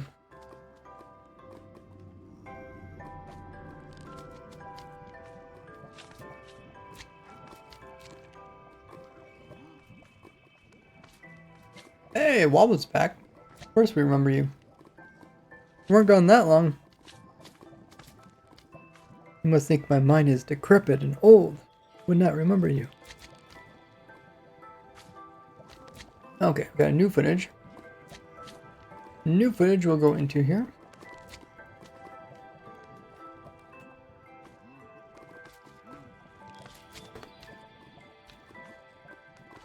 By using this speedrunner trick, first pull up your F3, then jump up. This means you loaded in a bastion. Then I'm explaining how to find bastion using speedrunner strats. First pull up your F3. Oh, didn't that. First pull up your F3, then pay attention to the E for entities. The first number tells how many entities are in your field of view, where the second number tells the total number of entities being loaded around you. Now increase your render distance and you should see the second number jump up. Okay, so I get to this. And you should see the second number jump. We can put it there. But this means you loaded in a bastion. Then I want to be able to. People will need to be able to see them actually clicking. So we need that. Second number tells the total number of entities being loaded around you. Now you can speed up this part a little bit. Now increase your render distance and you should see the second number jump up. This means you loaded in a bastion. Then you can remove this. See the second number jump up. This means you loaded in a bastion.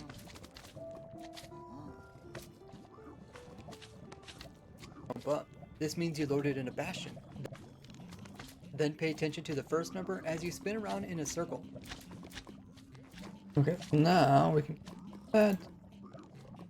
If there's a certain direction where this number got really big, that means. Then pay attention to the first number as you spin around in a circle. If there's a certain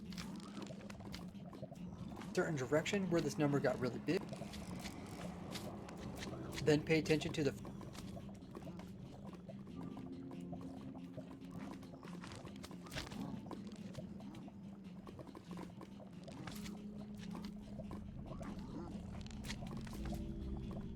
What am I doing?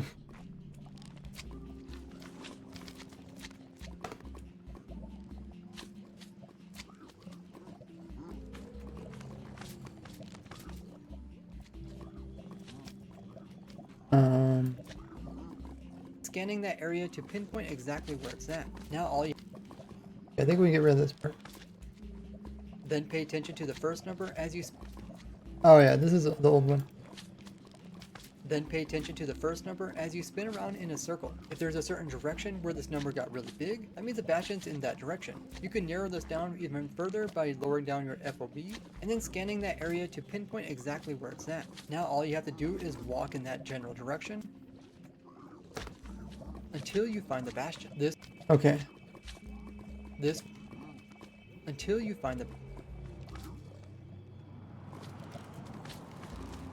Lowering down your FOV, and then scanning that area to pinpoint exactly where it's at. Now we can speed up this part. Now all you have to do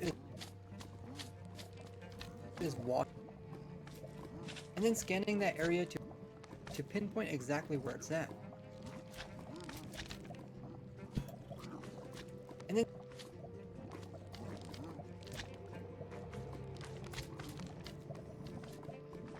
And then scanning that area to pinpoint exactly where it's at. Now all you have to do is walk in that general direction until you find the bastion. This works because there's a lot of piglin entities.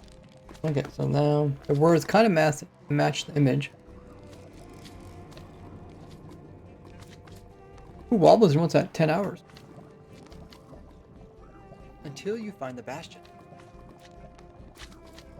This works because... Let's speed up this part a little bit.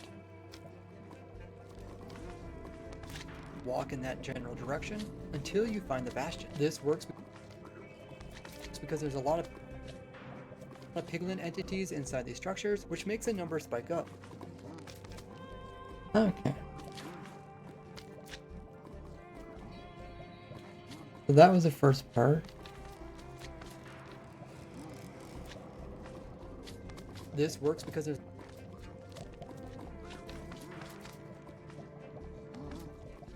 Until you find the bastion. This works because...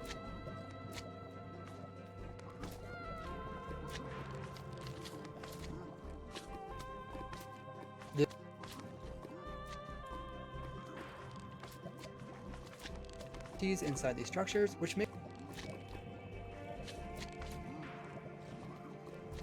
So now that I'm talking about the bastion, we'll have a little bit of a clip of us zooming through the bastion, kind of showing all the different entities that are hanging out of this thing.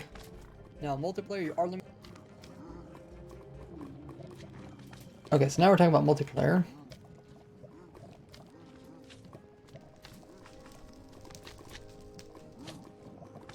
Oh yeah, the little messages that pop up in chat, like that one there that says, Ray has, so many videos. I just recently updated that one, so now it says I have over 1,000 videos on YouTube.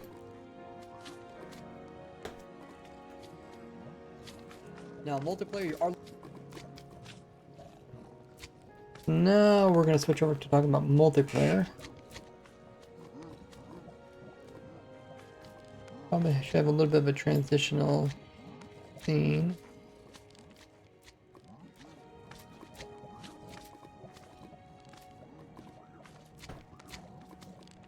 Transition. Now multiplayer, you are limited to the maximum distance that the server already has set. This means you can turn your render distance up. You're not going to be able to see any further than what their limit is. So if you can't find a bastion around you, you might have to move to a new area and then try again. Okay. Probably speed this whole thing up a bit.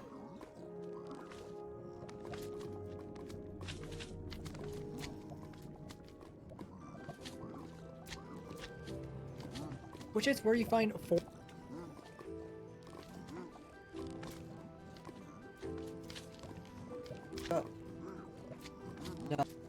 Now multiplayer, you are limited to the maximum distance that the server already has set.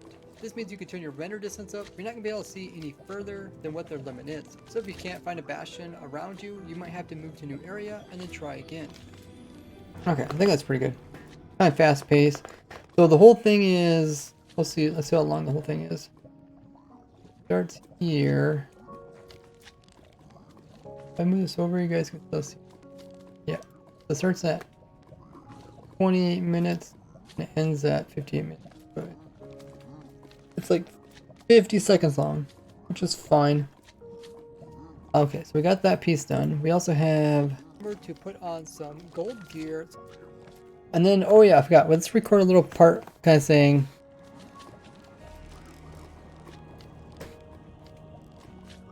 something like, when you're taking on the bastion, don't forget, don't forget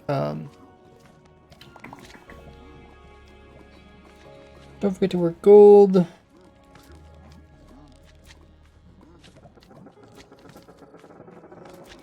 Your lava as well as a boat. Something like that.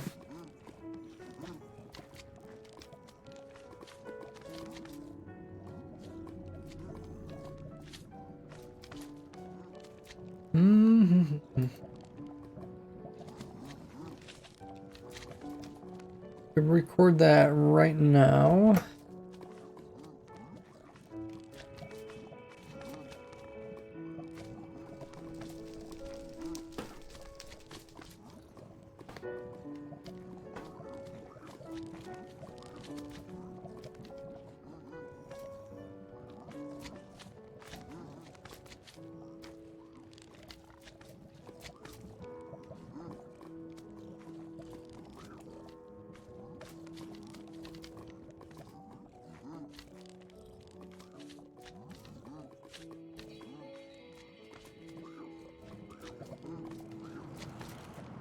Once you get there, don't forget your gold.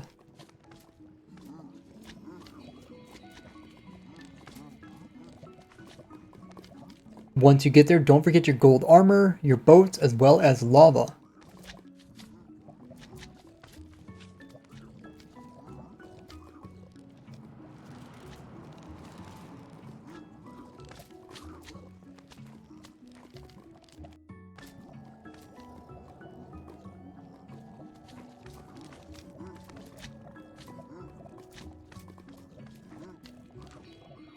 Once you get there, remember to use your gold equipment.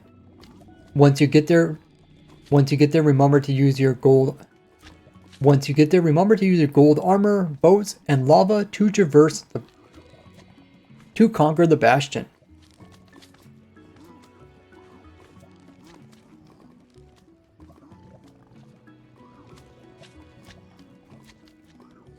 Something like that. Hey, Hunt. Does often forget to wear gold to a bastion? Not clever. Hey, it's great to see new faces.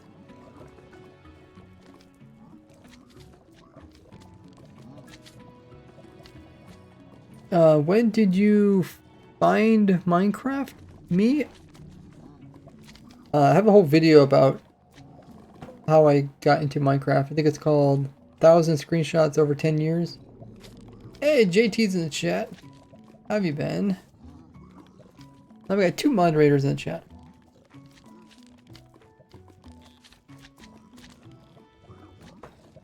I guess Gambi was in here earlier. Yeah, I have a video going over all the different things I experienced over the years of playing the game. Started in the very, very beginning, before there was even a survival mode. Okay, so let's pull up that next clip.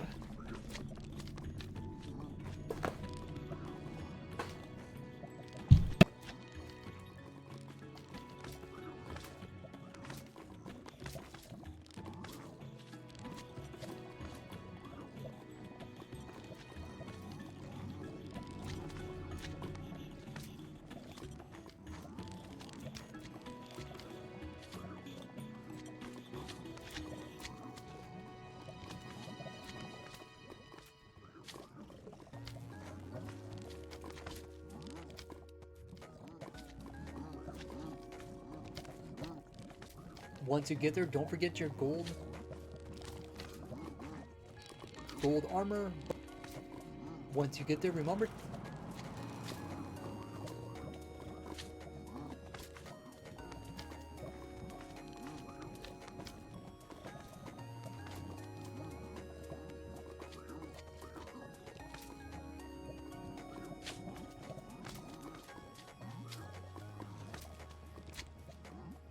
down a boat right before it comes and hits you. Okay, got some nice footage. Move this footage words. And I'll use it for this talking point. Once you get there, remember to use your gold armor, boats, and lava to traverse. To conquer the bastion.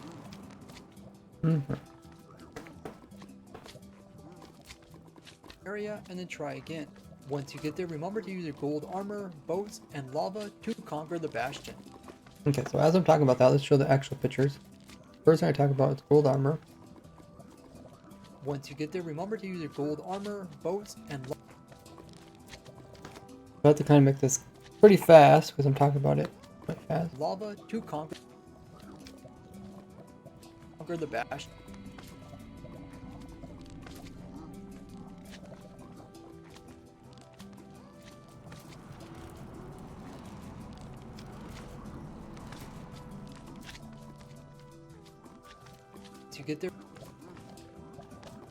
Once you get there, remember to use your gold armor. Okay, gold armor, boats, and okay, here I'll show how to use the boots. To conquer the bastion.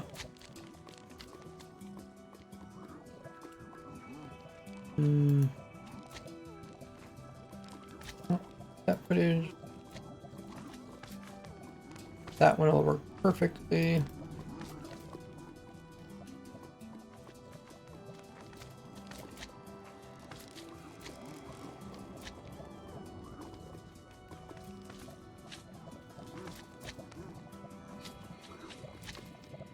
Armor, boats, and lava. Let's talk about boats. Boats and lava.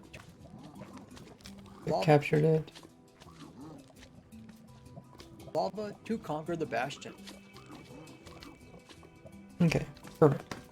And then this is some extra footage, and this is some also extra footage that... Oh, actually I don't know where the footage goes. Let's squish this together and see how it looks. I think this is extra footage.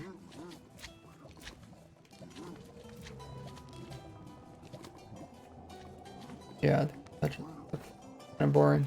Delete it. Cool. So we completed the whole part related to the bastion finding. Now we just need to do the part related to finding a fortress.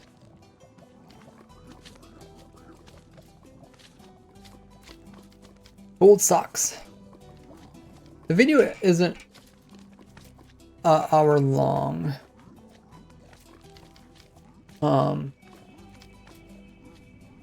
Only this little piece here is the video. This over here is just some extra stuff.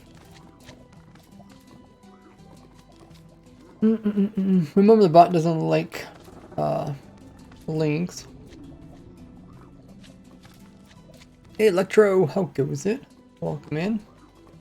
The next talking point, For the next rarest one, you would have to travel out an average of 560 meters, and that is to find the trail route structures. okay, so this is the trail ruins one, so let's pull this over. Oh no, this isn't. Okay.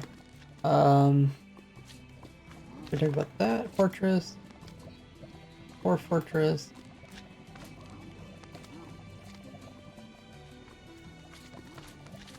Then over here, we eventually talk about the trail route. Cool. So when you get the trail route part over by the trail route part,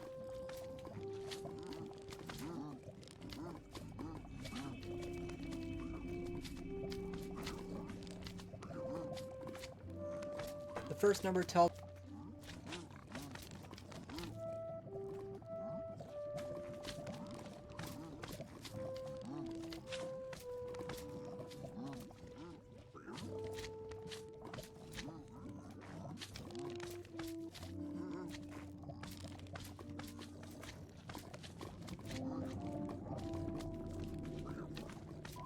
something like this.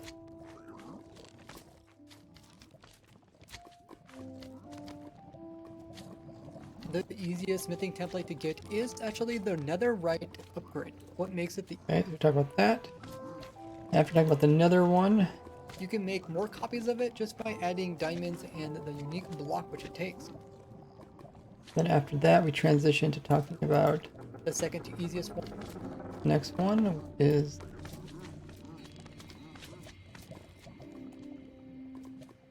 the snout template, where you would here's the snout one. This must be extra footage here then. Let's just move the other way.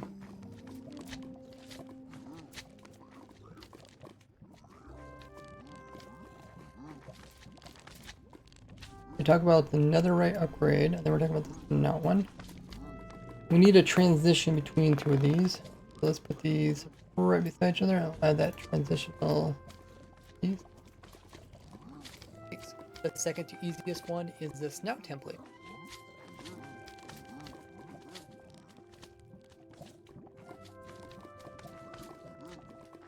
Transitions. I think we were using... Do you remember what type of transition we were using? It's over here, so. Right here. What does it say? Doesn't say anything. Oh, I think it's more of a wipe or wipe. Linear wipe, gradual wipe. Oh no. Which one?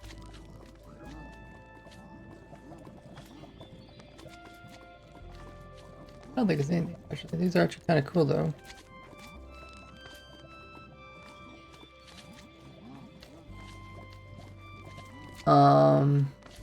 Log wipe.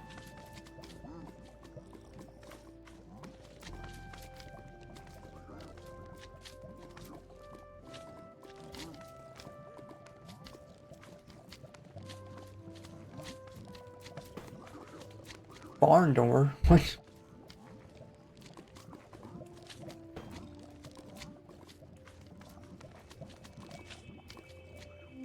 Portals?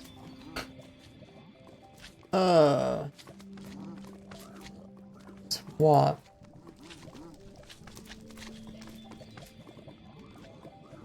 Okay, I remember we didn't go with the swap one. We didn't do anything star related. Lit? No, slide. It's probably something. Slide. Oh yeah, here it is. Lid in from bottom. Oh, it's not quite. Maybe this slide out. Oh, it's not quite.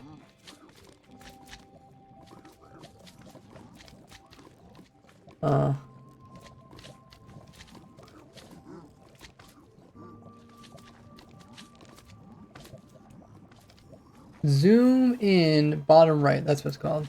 Okay, I had to click on it. Way down here is the zoom. We will add that. What we do is a lot of times these videos are a lot of work, so you break into smaller pieces.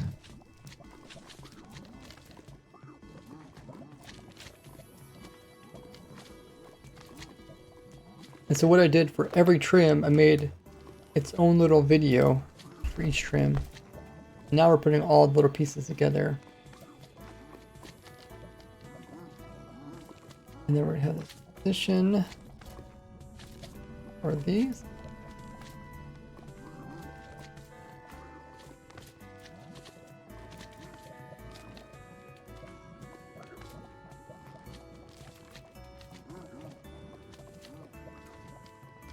Ultimate trim video, says Jello. I'm hoping so. Hopefully it does well, because I did put a lot of time into this. It always seems that videos that like quality does better on YouTube than quantity. And for me, it's difficult because like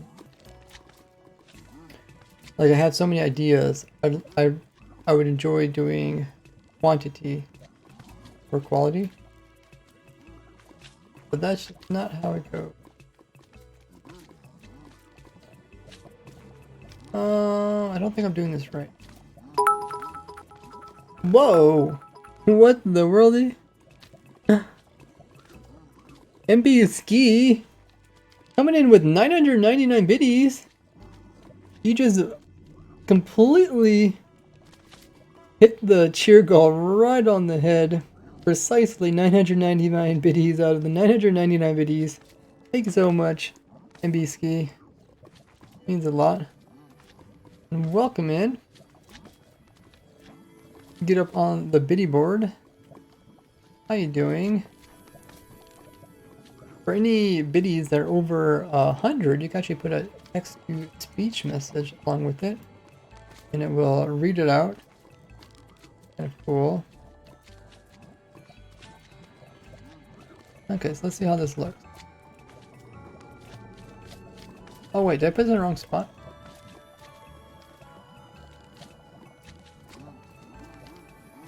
Might.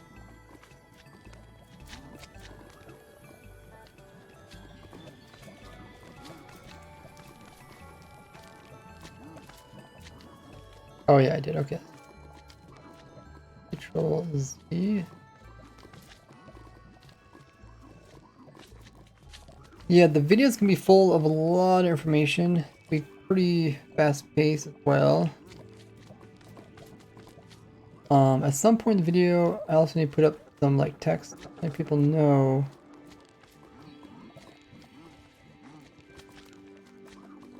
that there's more calculations and stuff that they can find in the spreadsheet. Alright. The transition has to go over here. And these two.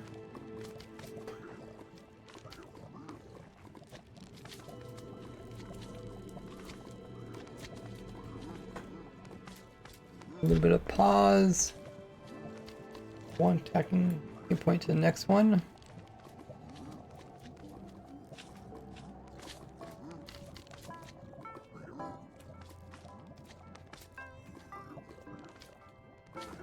Diamonds and the unique block which it takes.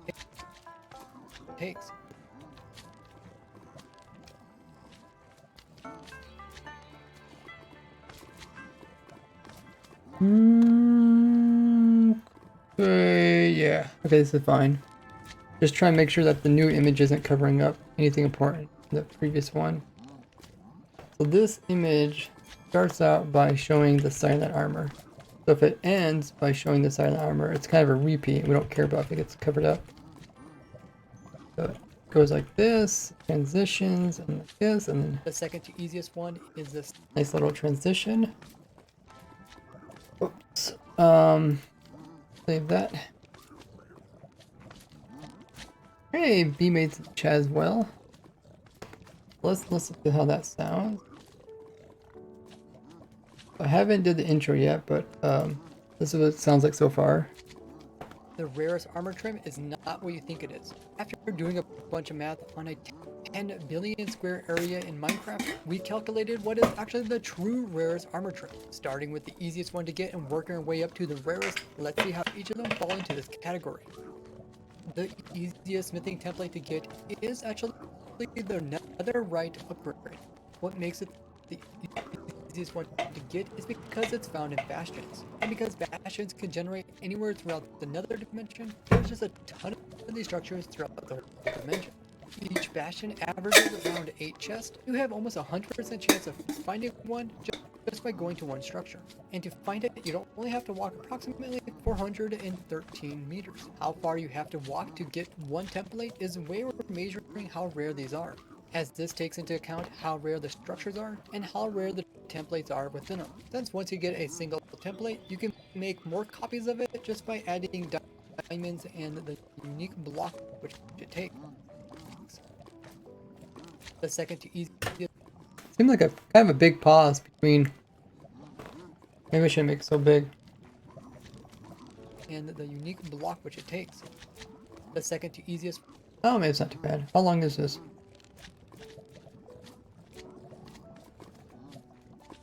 $46, $47. Unique block which it takes. The second to easiest one.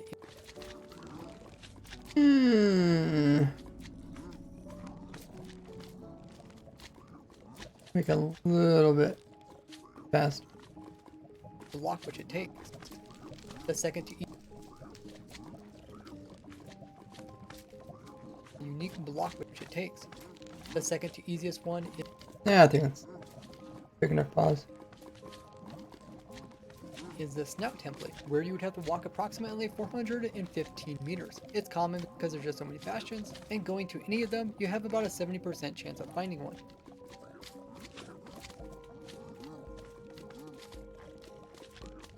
It's common because there's.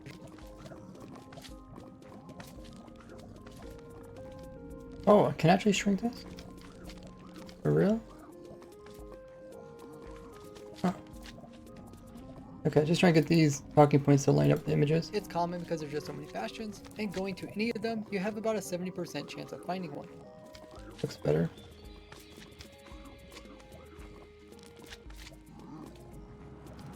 And then this is a new part that we recorded,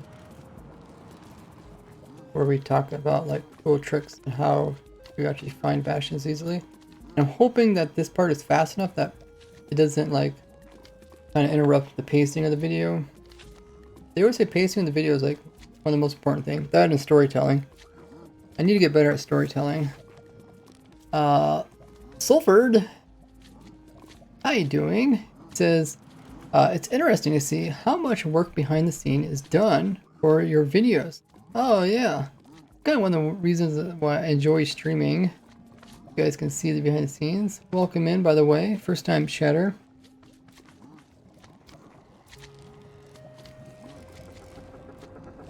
going to any of them, you have about a 70% chance of finding one. But bastions can be found very easily by using this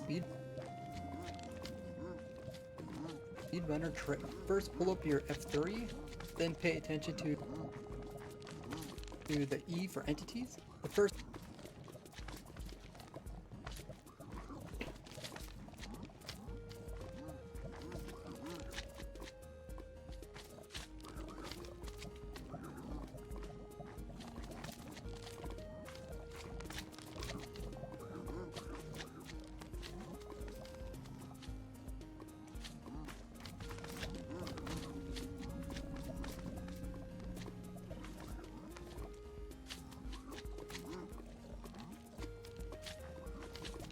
Yeah, especially when you try to get these more fast-paced videos, takes quite a while. Like this one, I recorded all the audio separate from the image. That's like what a lot of the bigger YouTubers do when it comes to these kind of informative videos. But I don't do this too often. Mostly because it just takes so long to put the two images back together again.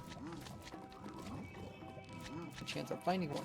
But bastions can be found very easily by using this speedrunner trick. First pull up your F3, then pay attention to the E for entities. The first number tells how many entities are in your field of view. This is The Sony second number Vegas. tells the total number of entities being loaded around you. Now increase your render distance and you should see the second number jump up. This means you loaded in a bastion. Then pay attention to the first number as you spin around in a circle. If there's a certain direction where this number got really big, that means the bastion's in that direction.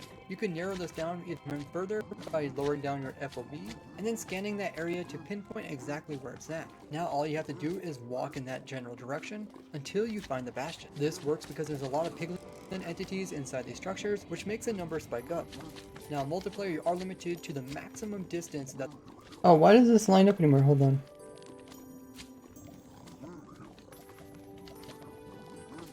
I think I grabbed a space in here somewhere. entities are in your field of view. With them, you have about a 70% chance of finding one. Okay, so I need to move this top piece over a little bit. But bastions can be found very easily by using this speedrunner trick. First pull up your F... Okay, let's, we have a little gap that we need to put an image into. Let's put an image in there. We just happen to have an extra image right here, The rarest armor trim is not what you think which it is is. kind After of doing a bunch- showing bastions. So that one.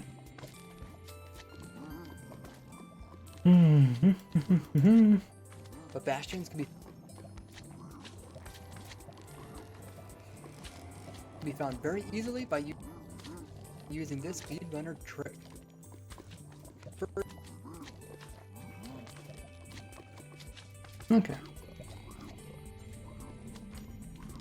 direction where this number got really big, that means the bastion's in that direction. You can narrow this down even further by lowering down your FOV and then scanning that area to pinpoint exactly where it's at. Now all you have to do is walk in that general direction until you find the bastion. This works because there's a lot of piglin entities inside these structures, which makes the number spike up. Now multiplayer, you are limited to the maximum distance that the server already has set. This means you can turn your render distance up. You're not going to be able to see any further than what their limit is. So if you can't find a bastion around you, you might have to move to a new area and then try again. Once you get there, remember to use your gold armor, boats, and lava to conquer the bastion. Okay, that seems pretty good. Pretty fast paced. Okay, so, and then after that, it goes into talking about, so this is some more, okay, these are the pictures we already used. We can delete these.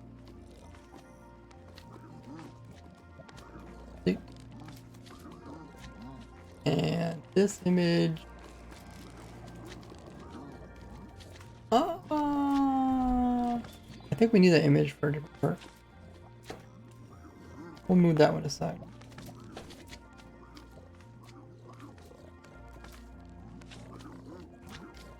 Dude, the magma cubes.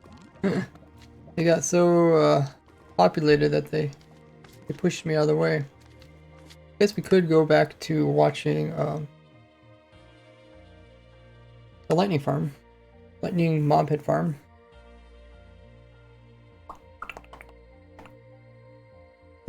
here.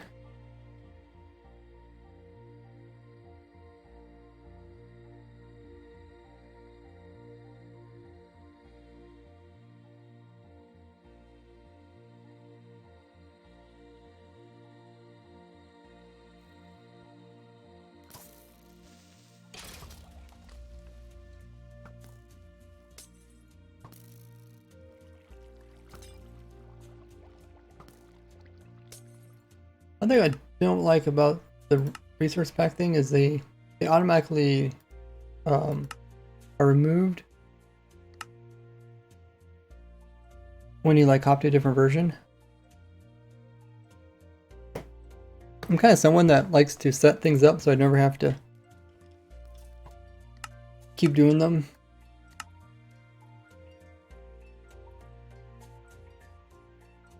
Because a lot of times once you get stuff set up properly, kind of set it and forget it, as they say.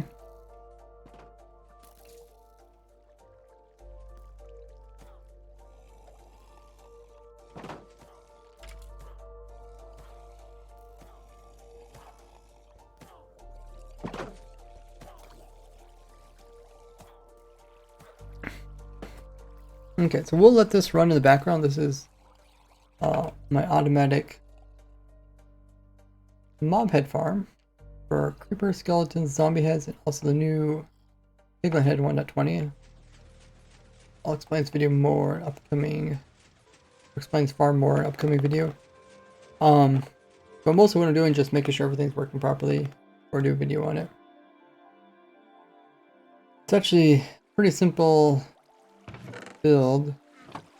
Which, oh, these are the creepers. Okay, those are the creepers. This one, these are the other mobs. That's fine. I guess it's a little bit low.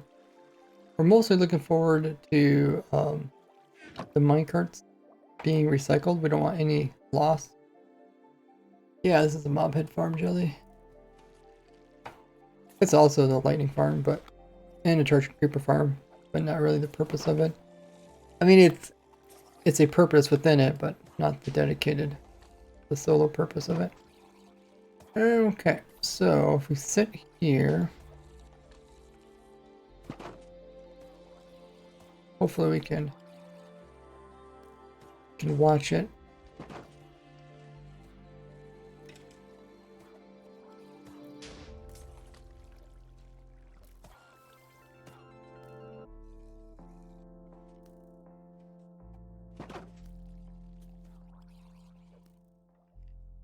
If I set like this, we might be able to see all the different parts with only half the screen.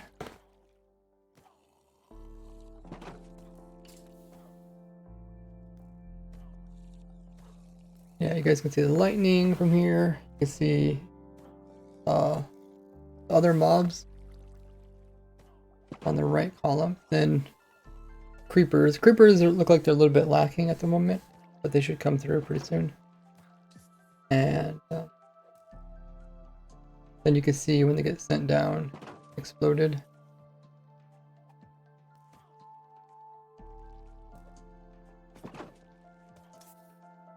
There goes one. So there goes a charge creeper. You can see it go off to the side. Yeah, it's gonna drop down.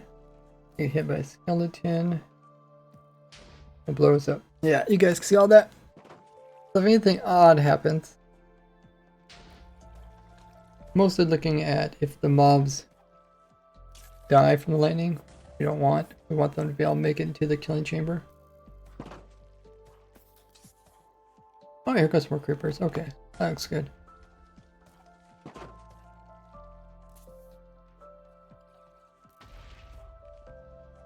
Alrighty. Lava to conquer the bastion. Okay, so we talked about netherite upgrade, also the snout one, both from the bastion. And that next talking point is the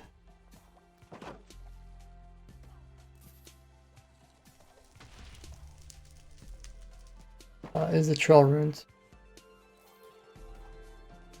So let's get this lined up.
Okay, so here's the transitional area. To conquer the bastion. We end that talking point, and then the next talking point comes up. For the next rarest one, you would have to travel out a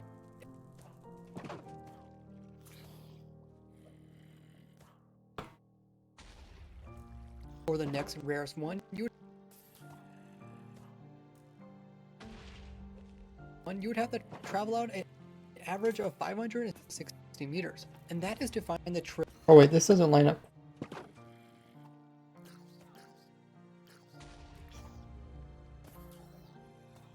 That doesn't really line up properly. Trail route structures. Only in these three types of biomes often. Okay, let's try and get this lined up. Try and make the words match the other stuff. Oh, it looks like the farm's working good. We got creepers coming at a decent pace. This isn't the way you normally run the farm. You wouldn't try to have mobs spawning at the same speed the farm's running. Although, if the lightning storm lasts longer than average, the farm is capable of restocking as fast as it's being used up. I mean, not as fast, but hopefully it pans out. I mean, I'm actually really surprised at the moment.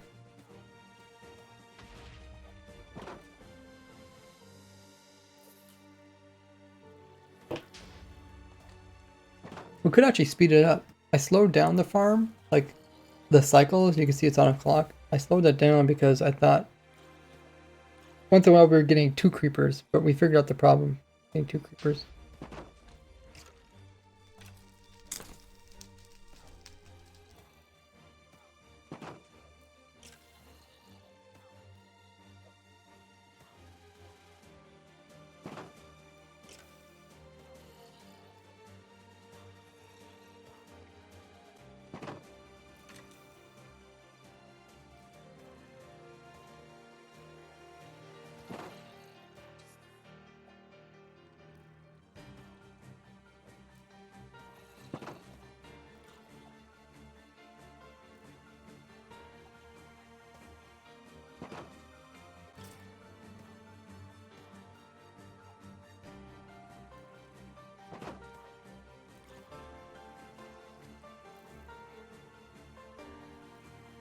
Okay. We have these little clips that show, what is it, the armor, I think?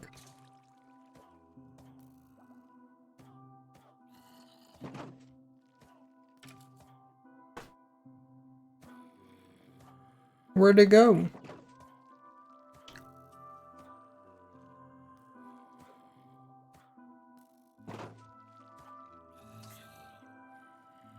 There it goes. Okay, it shows the biomes which you need for the template. It comes from the trail runes.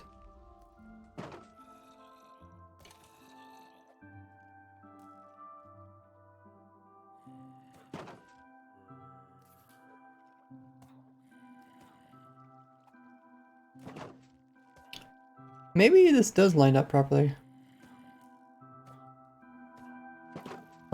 I don't want to move these because this program, once you move something, gets really wonky.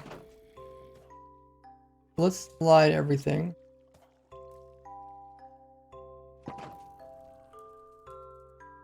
We want this line to match up with that there. So slide this top piece first.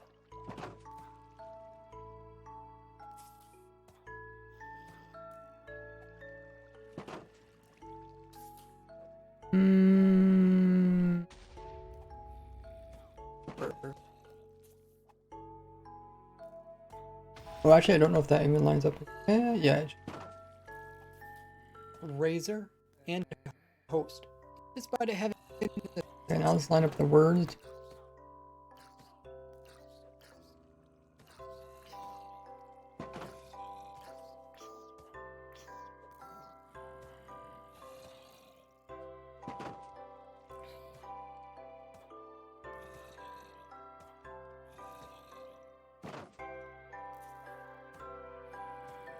Bastion. For the next rarest one, you would have to travel out an average of 560 meters, and that is to find the trail route structures. They're only in these three types of biomes, often near water, which is where Oh, okay. I guess this does actually.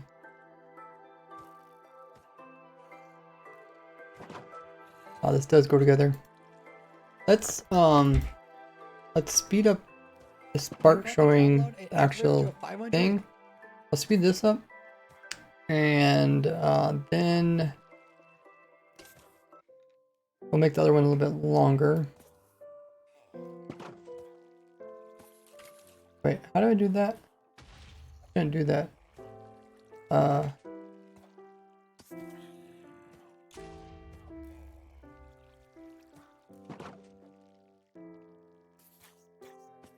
Okay, I'll speed this up a little bit. I'll make this a little bit slower. So these two line up. We just need to make this thing line up with that.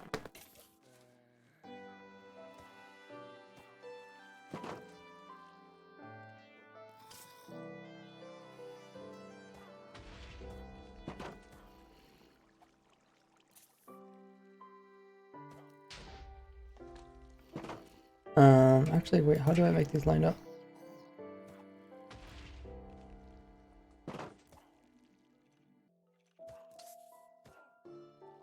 Oh, okay, I just move everything.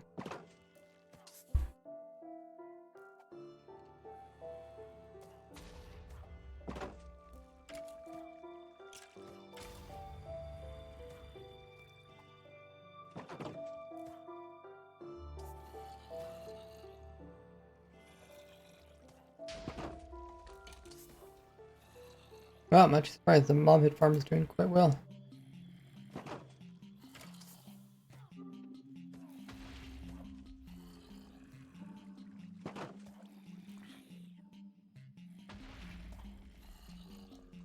Getting creepers, you guys can kind of see how it's all working.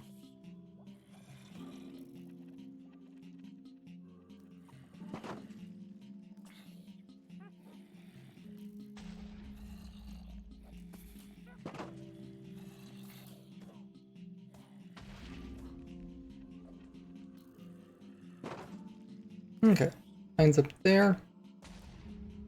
And then we'll just line up this. This is why I don't like splitting audio with the visuals. I need to mash it back up again. and that is to find the trail route structures. They're only in these three types of biomes, often near water, which is where you find 4 unique templates: Wayfinder, Sharper, Razor, and Hope.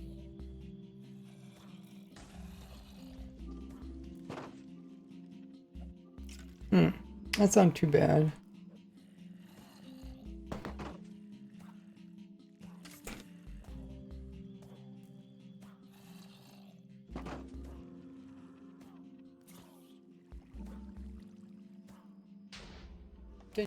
Near water, which is where you find 4 unique templates: Wayfinder, Sharper, Razor.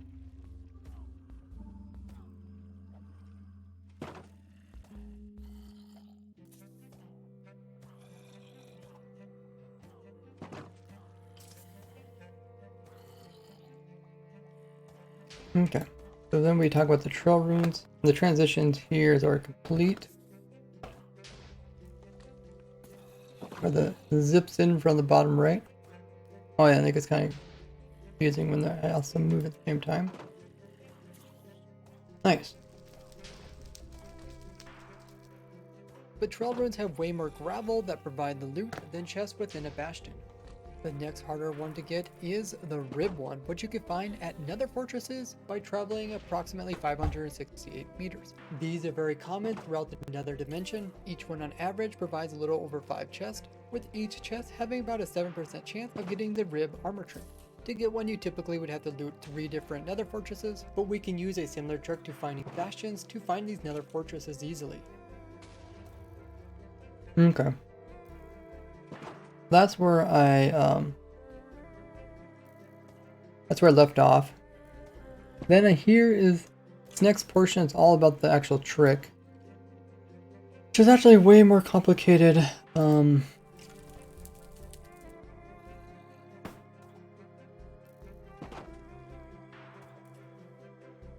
more complicated.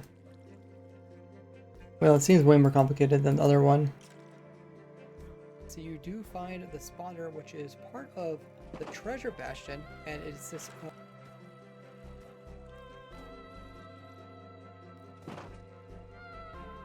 Other than that, the rest of the video after that's completed. The next hardest one is probably one that you thought would be the easiest one to get, and that is the codes template from shipwrecks, because shipwrecks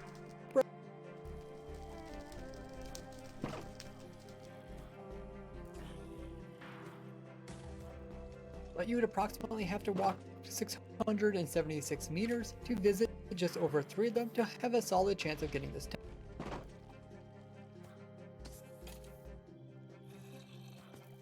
In single player, you can pull up the F3, or in biome builder, you're looking for a PV that says high or peak, a C that says SB, welcome in. He says, what's your favorite music disc and trim? What does everybody think? For me, I think favorite music disc is it Mellow?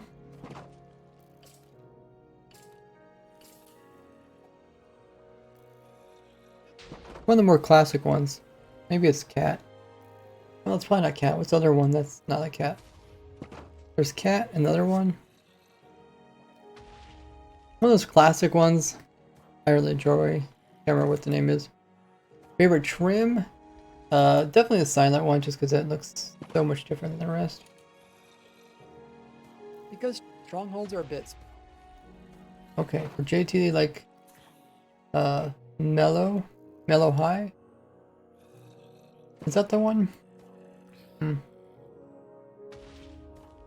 One that kind of plays like classic Minecraft music in the disc. Just to get your first template.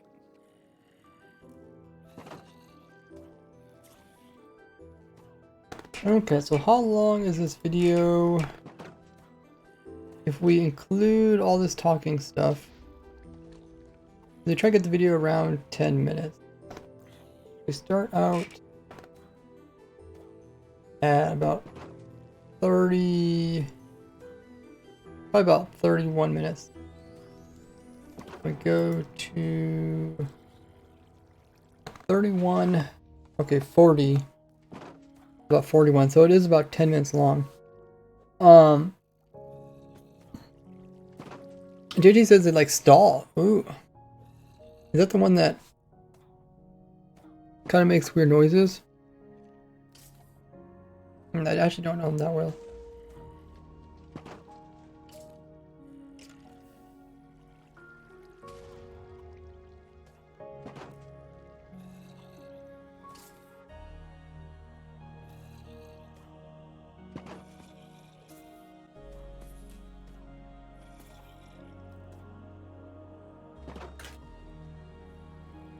Mine is Mice on Venus.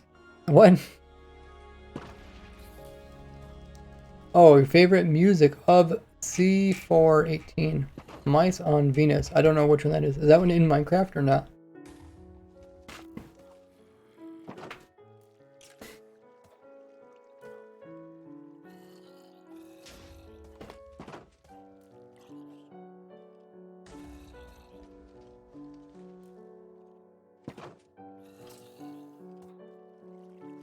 Now locating a fortress without the seed is a little bit more difficult than doing a bastion. All you want to do is press F3 and G and stand inside of the chunk shown here. Then press Shift and F3, which will pull up this pie chart in the bottom right hand corner of your screen.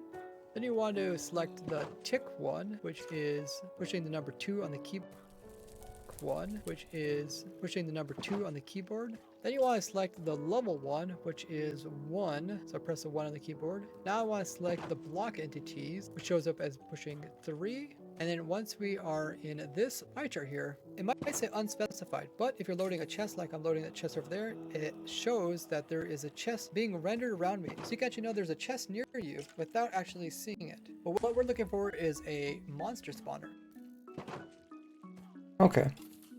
So I might actually use this footage, we'll see. So what we're going to do is go into our, and we're going to increase our render distance by, go into our, and we're going to increase our render distance by 1 each time until, and then load in. Oh, I see. This is not quite. Then exit out of that and load in all the chunks until we actually see a monster spawner appear. So you can see mine actually. This isn't quite the full thing. Thanks for following. Lime to you is one that is just playing in the background. Okay. What do they call the background ones? Is there more than one type of background music in Minecraft? Ooh. Ooh, that zombie there was burning for a while. No, I think I could also increase the speed of the lightning rod.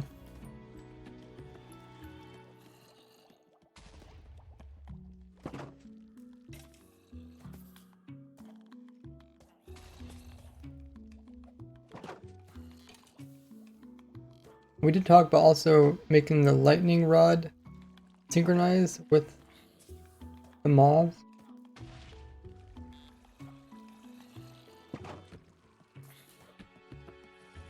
Actually not a bad idea. Let's try to make that tweak. See what it looks like.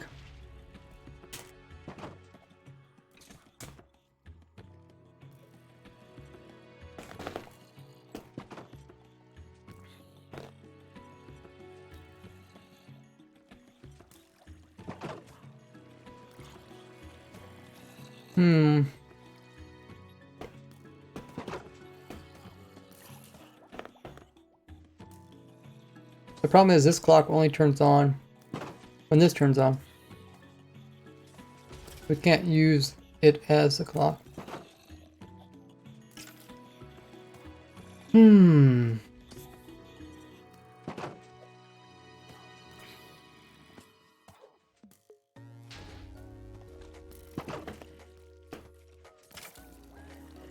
we could do is we could isolate this clock. Have half the clock go over here, half the clock go down there.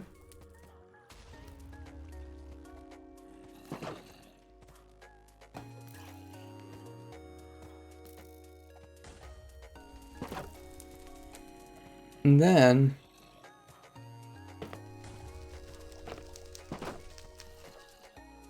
we could connect the clock up this side only when the lightning turns on, where this would be connected to the clock all the time. Do you know C418? I know he makes the Minecraft music in the past, and I think he's still making music this day.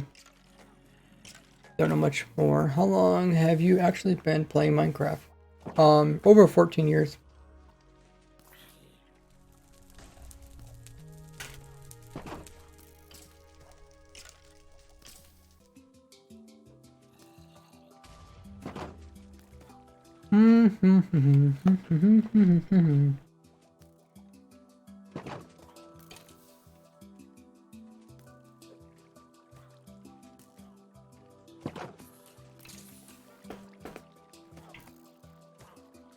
Okay.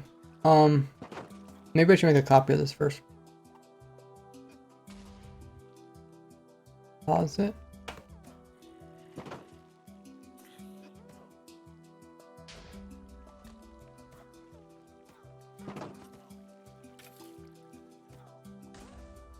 It says, well, so what? Or so back when it would just came out. Yeah. There was no survival mode when I started playing. There's only what you'd probably call creative mode. but it was a bit different. I have a whole video about the first 10 years of playing the game from the very, very beginning. You can check it out on my YouTube channel. I think it's called 1,000 Screenshots Over 10 Years. Here, I'll show you guys the other part down here. The mobs fall down in pairs. Then it gets shot and then blows up. Then it kills the mob, drops the mob heads. Still getting music disc, which I'm going to drop them out just to see if they keep happening. We don't want music disc because that indicates that the creeper died before blowing up on its own accord. Okay, so we made a backup of it. What I want to do is move this clock kind of halfway between maybe here and there, or maybe it could just be down here. Well, actually, yeah, I think we could put the whole clock down here, and then we could just put the... And then we could just run a wire up to this piece. I don't know why I made the clock go that direction. Could put the clock this direction. Could kind of compact it a little bit. The rest of the farm is over there. I don't want to hang, like, you try to avoid hanging anything over top of the farm. Like this. This kind of has to be hung over the farm. Due to the player AFKing. There's some different restrictions. Is it possible to, in survival, the farm? Yeah, that's why I designed my farms, right? You've seen like my farms on YouTube. They're all designed for the survival player, but I don't actually test stuff out in survival until I first get it working in creative.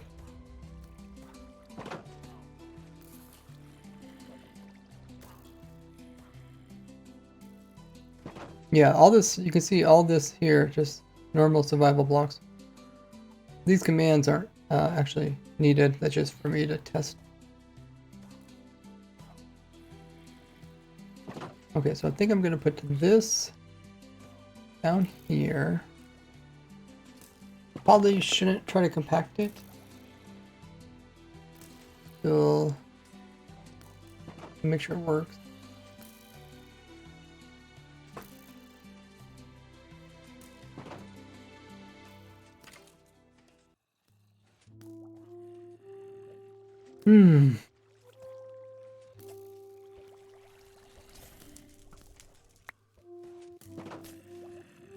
Okay, I can't block. Items are dropping from here, so I can't block that.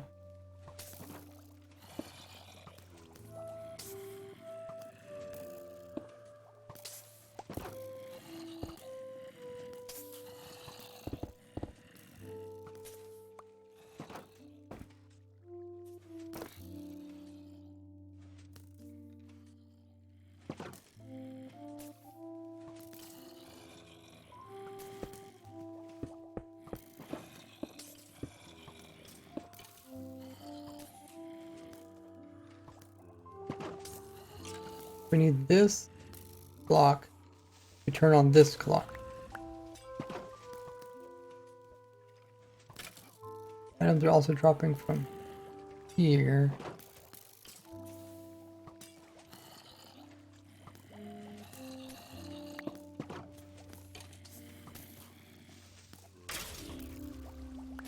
So this needs to be over here. This clock.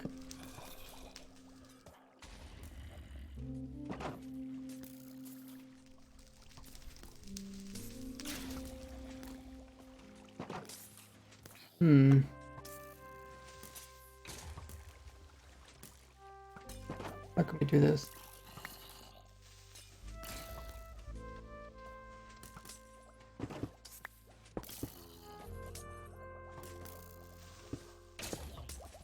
Don't unblock that hole.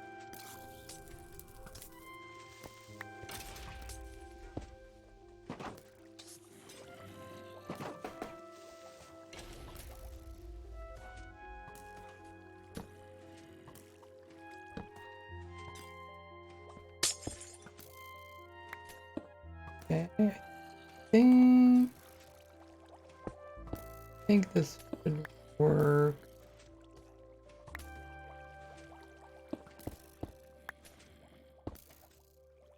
Just, oh, I picked up the rod. Let's put it rod in. Or trident. Oh, actually, maybe I should put a trapdoor might flicker, but we'll try it. Is there anything else we use that can't be affected? I guess we could use a lever.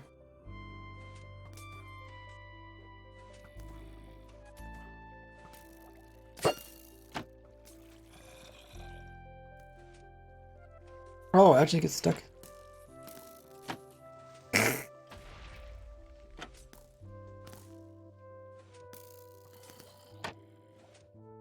That is kind of cool though. It automatically sometimes turns that off.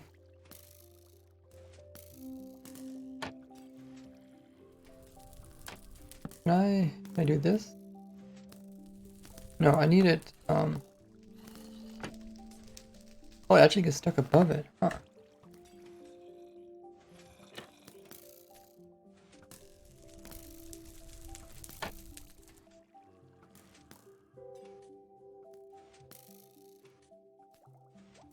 Oh, because it closes within it. Okay, but now it's fine. Okay, that should work.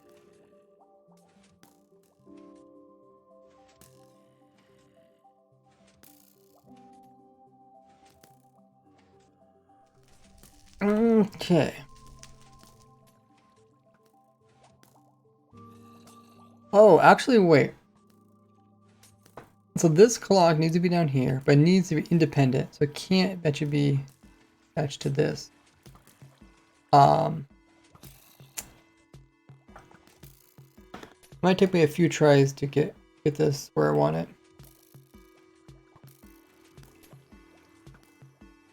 Ooh, Wobbles, you got past at 10 hours. W indeed. This needs to be down here. When this does turn on, it needs to connect this up with that.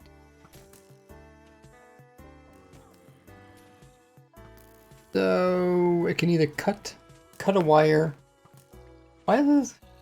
Oh, this isn't right. Okay, let me turn these around. Go this way and then. Yeah, now it's locking. So when this is on, then it needs to hook this with the top piece. But this also needs to be close enough to activate that. Maybe.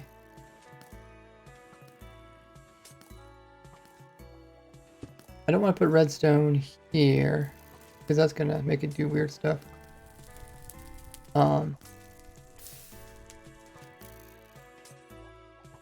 We could point redstone into the bottom of it.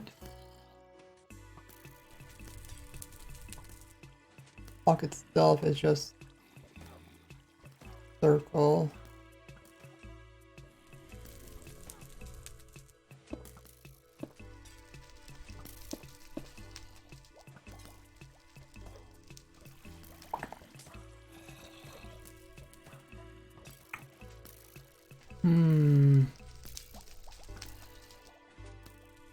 Where's the hole? Oh, the hole's over here. Oh, I picked up the train again. I think if I do this, this on its own can go anywhere actually. Doesn't have to actually go here.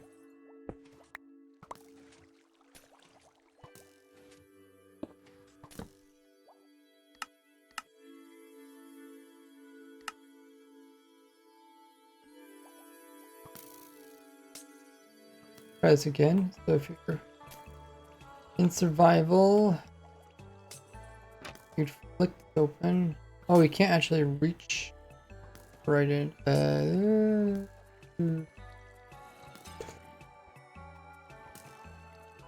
Let's change this up a little bit. You guys remember back when trapdoors needed a supporting block? Isn't it so nice that we don't need that anymore? Let's try this.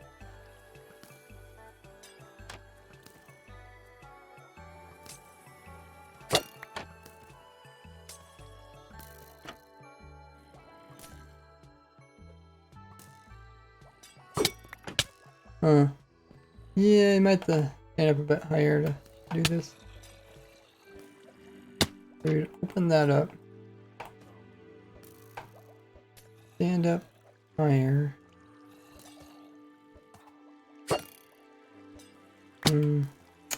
Definitely want to on this.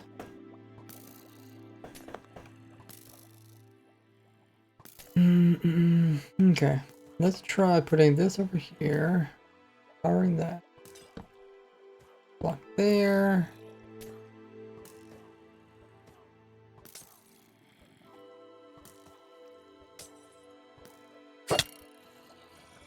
Okay, far enough away it doesn't pick it up. That's good. And we would close. Well, actually, wait. I don't know if we can close that. Well, no, we'd have a.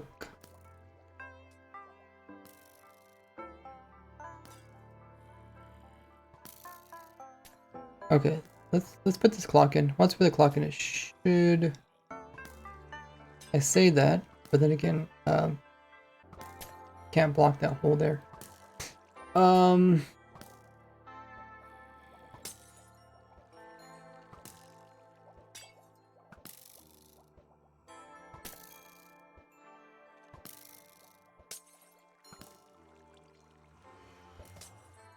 I want to put some, to make the clock work, we need to put a block into this, like that.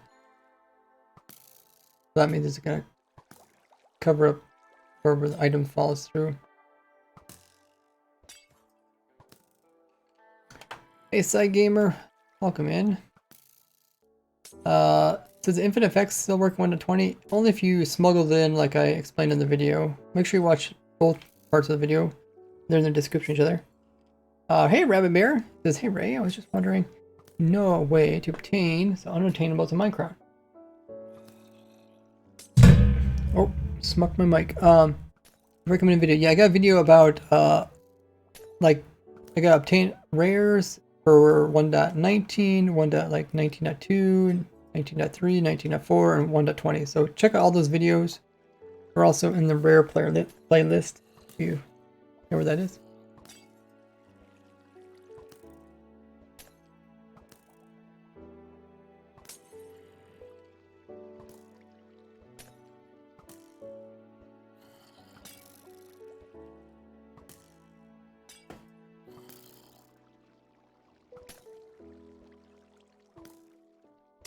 Not sure how I can do this.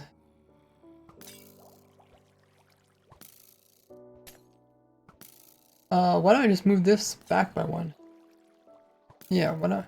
I don't know why. Sometimes you get so focused on trying to solve a problem, you don't think of the obvious solution, which is just move this over by one.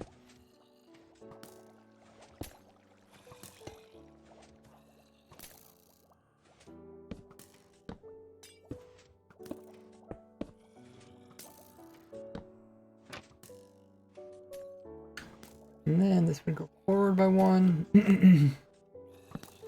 I would do that. And power to this. We might make this faster too. 2, 4, 6, 8. 2, 4, 6. We'll go with 6 if that works.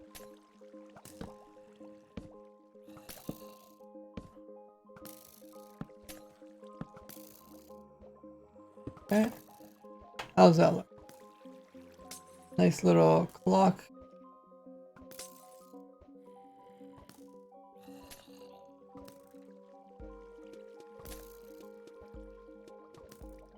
And all we have to do is and some redstone.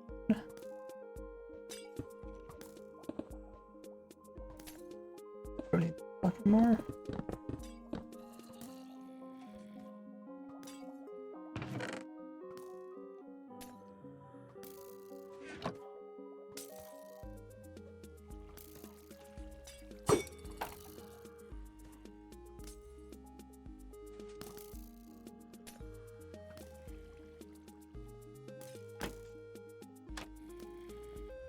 Okay, we would need to close this, I think, while it falls. Thanks to drink up. Electro.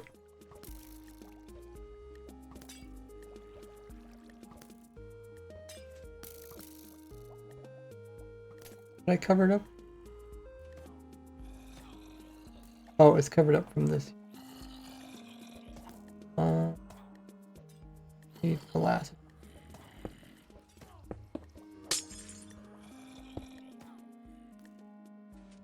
There it goes.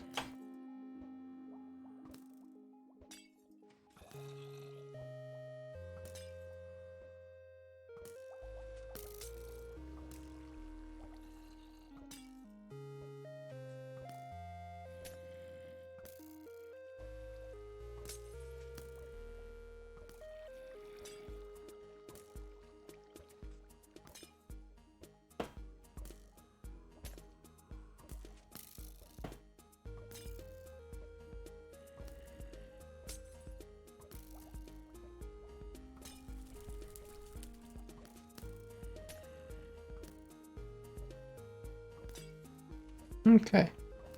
So the idea is we'll use one clock to do two things. So I think we can get rid of this clock. Now all we have to do is pipe the redstone from here. Oh no, I don't want to do that. We have to get the redstone from here somewhere and let's pipe it up to here.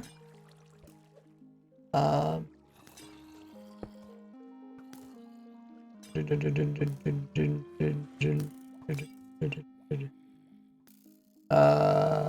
there anything else I'm forgetting? This moves up and down.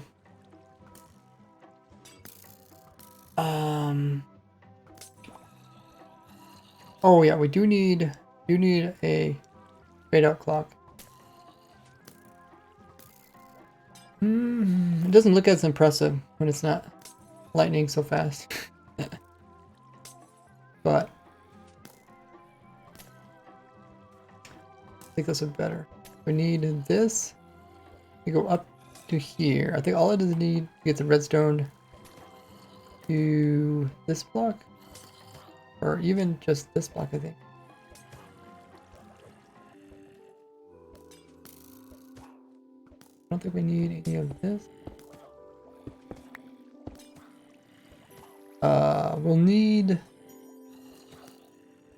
We'll need that, but for what? I'm not sure. I guess I can hook up directly.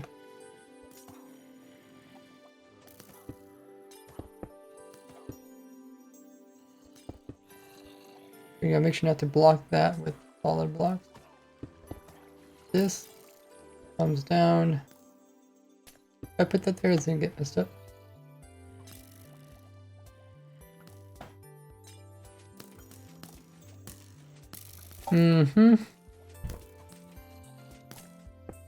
Okay, I'll avoid that.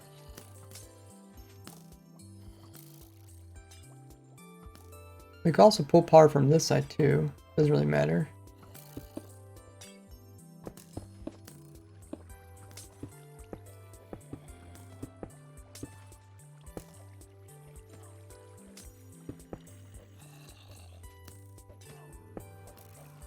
Oh, I forgot this reads redstone.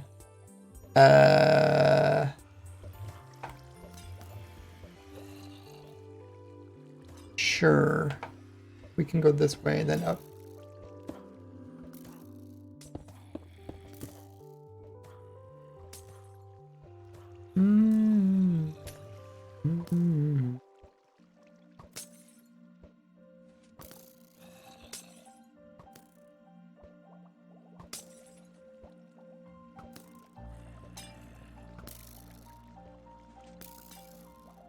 Not blocking our hole.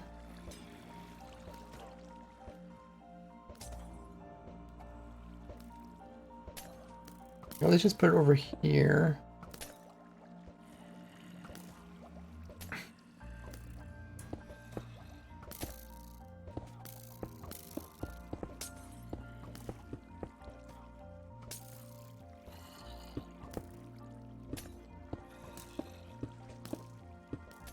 And we'll see if it... Oh, okay, it's not quite tall enough.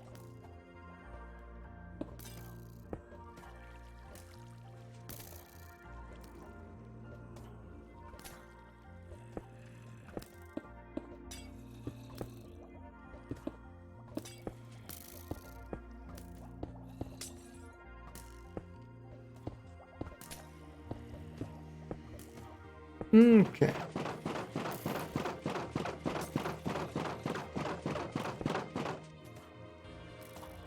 That's because this is powering that.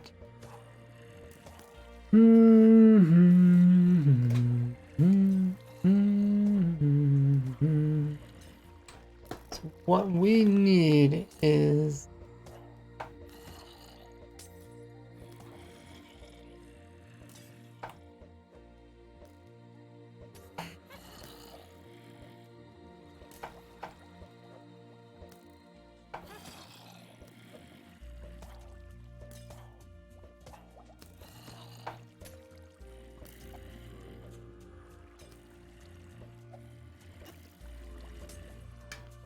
what do we need? I don't think this is long enough, is this? Let's just break this.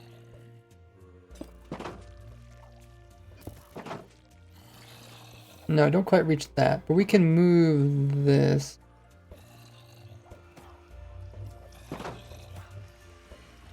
Wonder if we can actually hook these two levers together. This lever turns off this, so these guys stop coming through, and then it turns on so that these guys can go through. All this lever does. We might be able to hook them together. One lever does two things.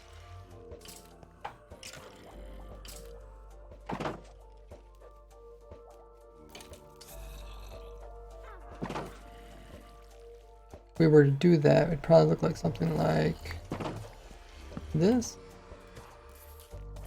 And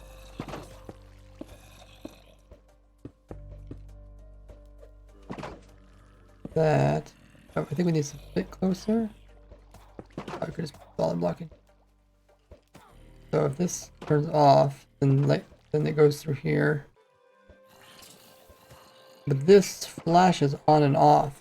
And I don't think we want that, right? We want this to be permanently on.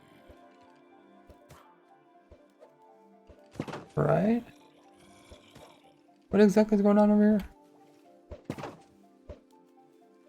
I think it sends only one item in to turn the whole thing on.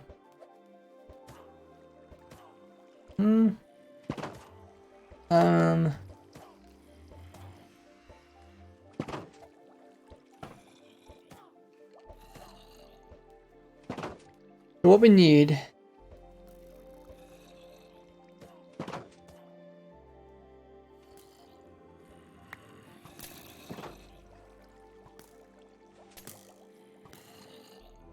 we do need this to be read by repeater.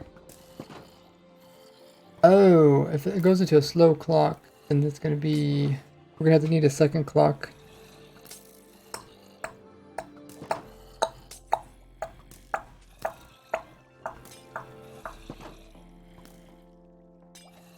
Okay, so what I need here is a fade clock.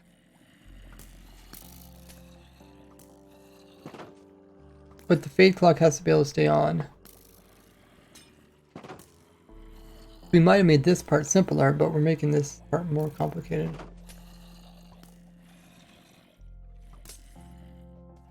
Eh, we'll try it. Is there another way you can make like a slow decay clock?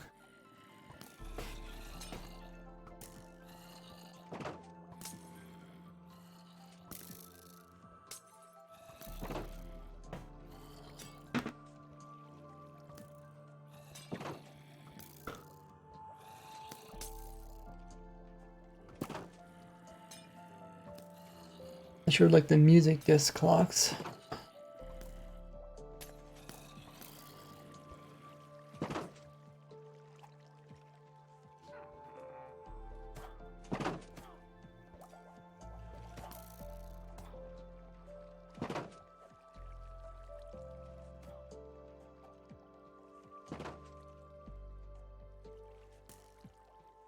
But it does actually, well, that lightning doesn't actually break the minecart.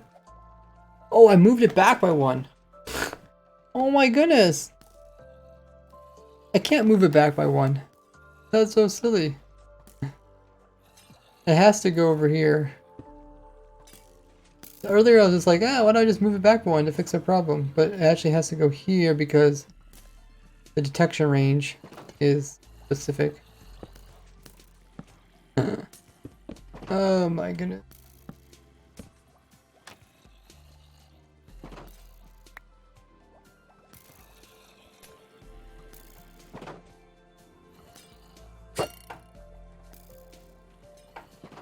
Okay.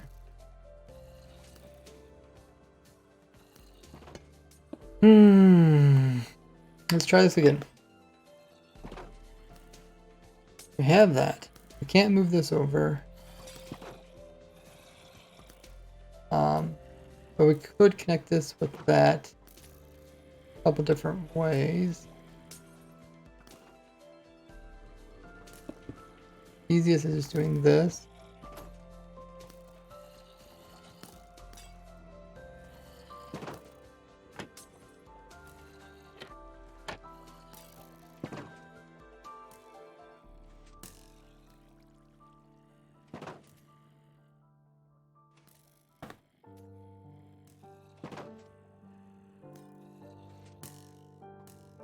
Did I block it? Oh, yeah, I blocked it. What's above this?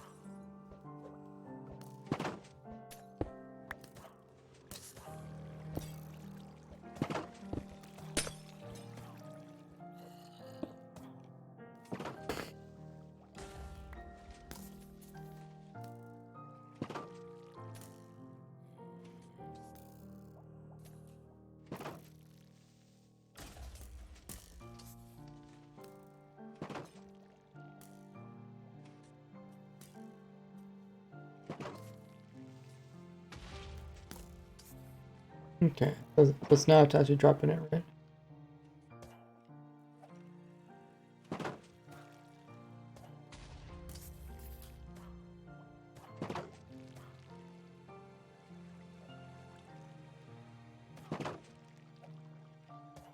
Oh, okay, we got a different problem.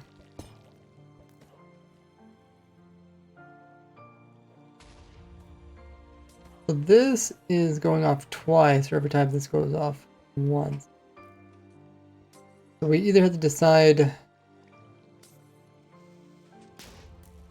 I think we just want this to go off once.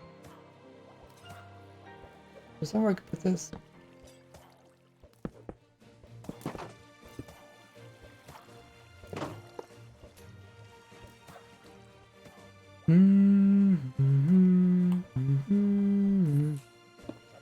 That's for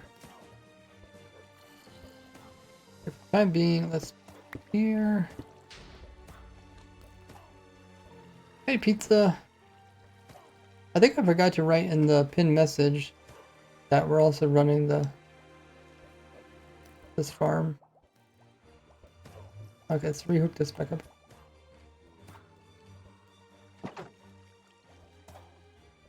Oh, okay. So it needs to extend and then pull back.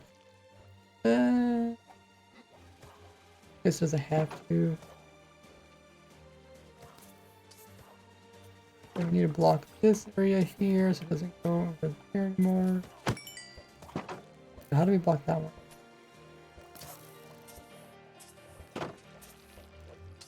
Wait, what do we do? I don't think.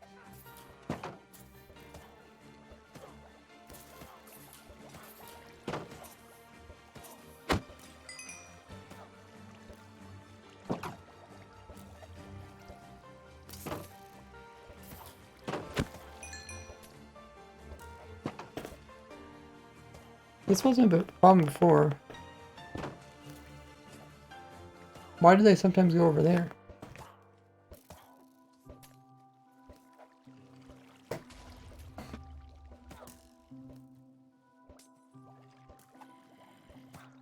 Hmm.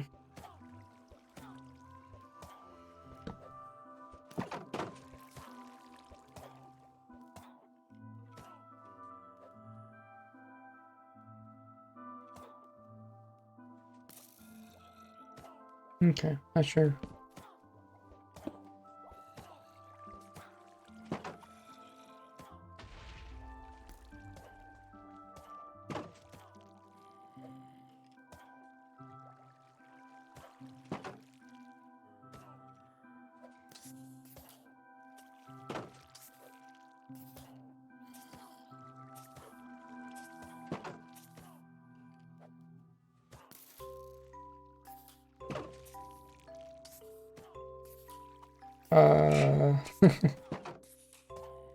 Why is Creeper going over here?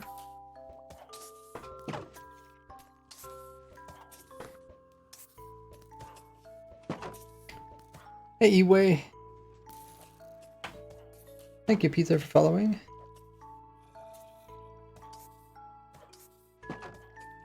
Let me update the...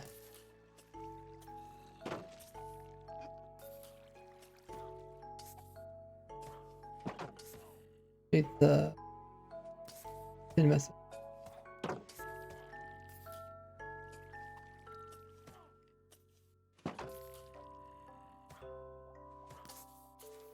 Also, testing auto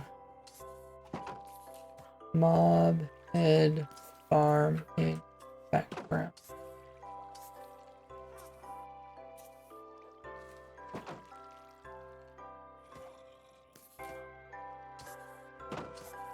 There. That way people know it's a mob head.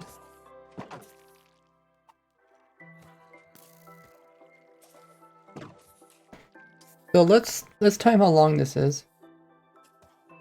Because it's been a while since we made this. Probably been like a year since I made this farm. Or at least this part of the farm. Stopwatch.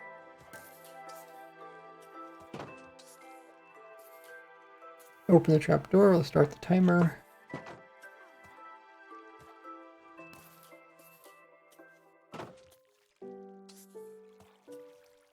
Oh, it's like 10 seconds. Okay. So what I think we want to do is make this shorter.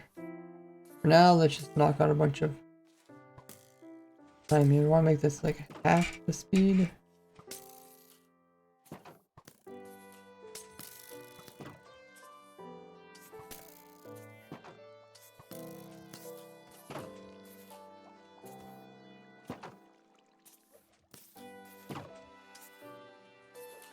Okay, let's cut this wire.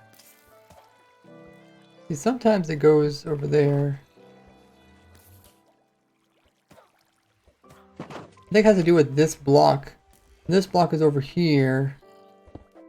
Then it changes where it gets placed. But I think now it thinks it can get placed over here, but then it can't, so then it ends up over there. But when the block's here, then it just goes straight over there. That's my guess.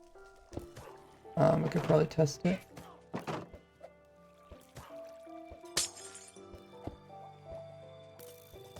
No, okay. Maybe...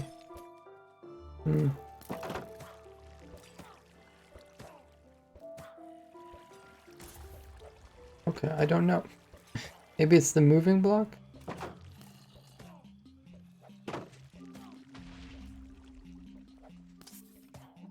Okay, let's watch this more.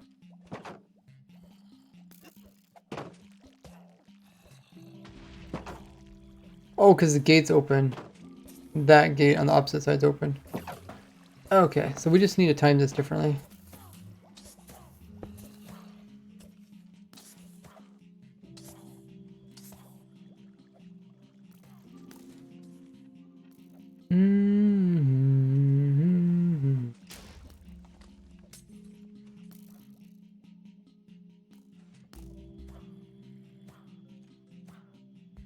We just need this to be pulled back when it fires. I think we could just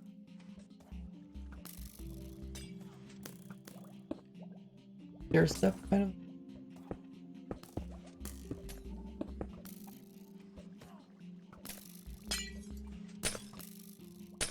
I remember back in the day when you only could do this with glowstone.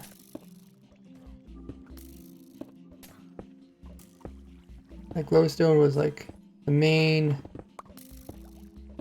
thing that people used for vertical redstone, and then they added slabs. Oh, slabs are so much cheaper. It's still working.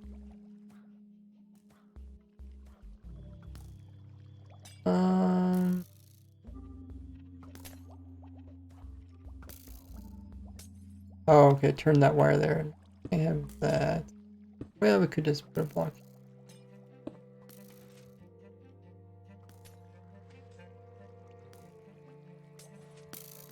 Okay. And then that goes up here. Okay. that.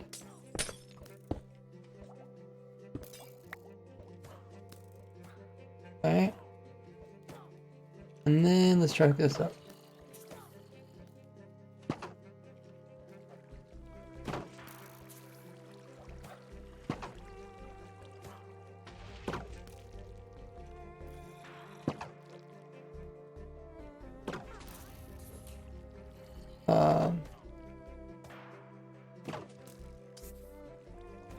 Okay. We might want to get this timed a little bit better.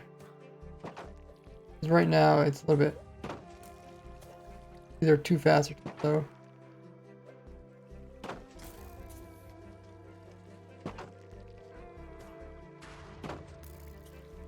Well, it's working so far, but we did have one double creeper.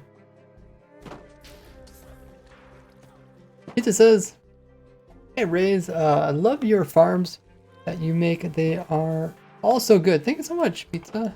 Appreciate the kind words. Welcome to the stream. I'm glad you're enjoying them. I have a lot of fun putting them together. Okay, so that creeper missed. We don't want that to occur. I think what we should do is we don't want double creeper because we're just wasting creepers. Oh, Barry's in the chat. Barry Jerry.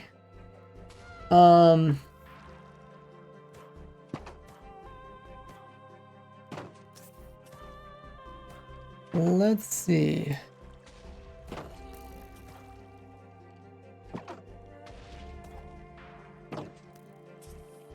Either make the piston curve faster. Does this fill up? Oh, this isn't hooked up. Make the piston go faster, or make this piston go slower. It'll be too hard.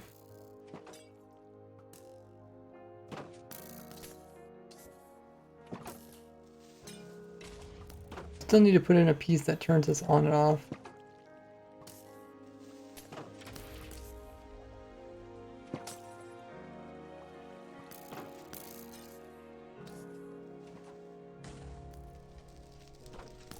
Wow, Barry has almost 250 hours. That's insane. Like a quarter of 1,000.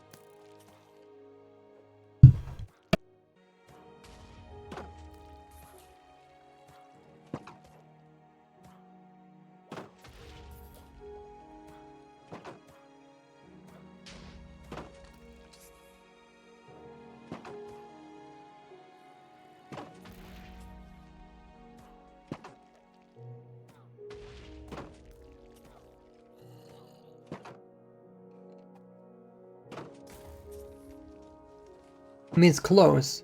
If pistons just a little bit slower, I think we could get it to work.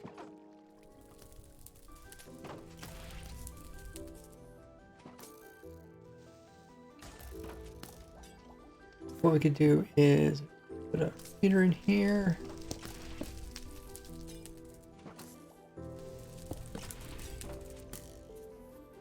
Try one delay.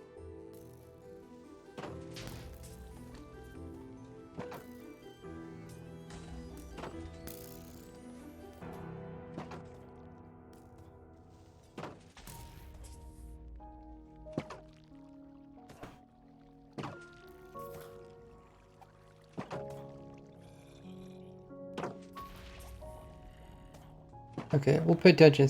Tell me if there's two creepers that end up in the water at the same time. The other thing we need is figure out this.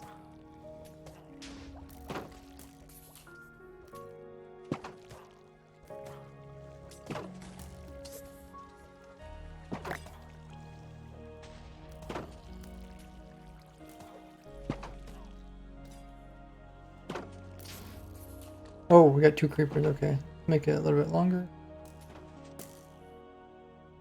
We still got a couple other pieces we need to put in. We need a piece that lets us know when the lightning storm actually starts.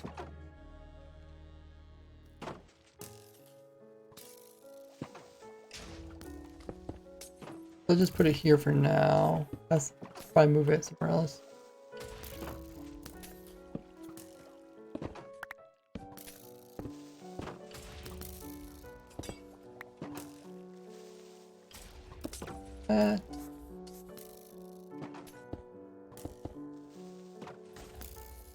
Oh.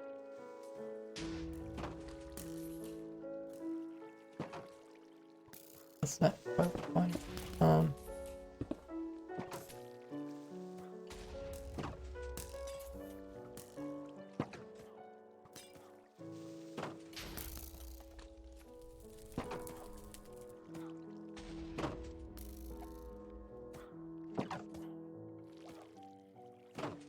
Yeah, I think I'm gonna turn on the fake creeper spawns.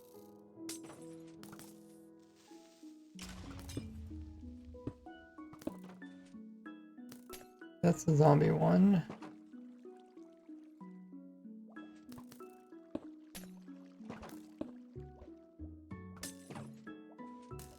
This way we can have creepers coming through so we can see how it's working.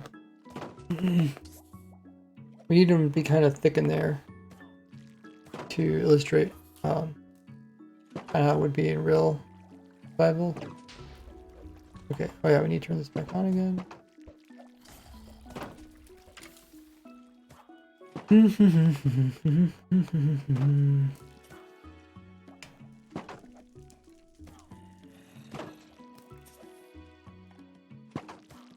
So the way the farm works is it can actually detect when there's a lightning storm. You don't need to actually turn on the farm once a lightning storm occurs. So that's the piece I'm trying to stick in now.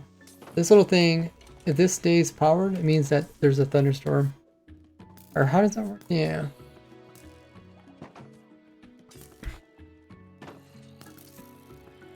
As long as this rod is putting off power, that means there's a lightning storm.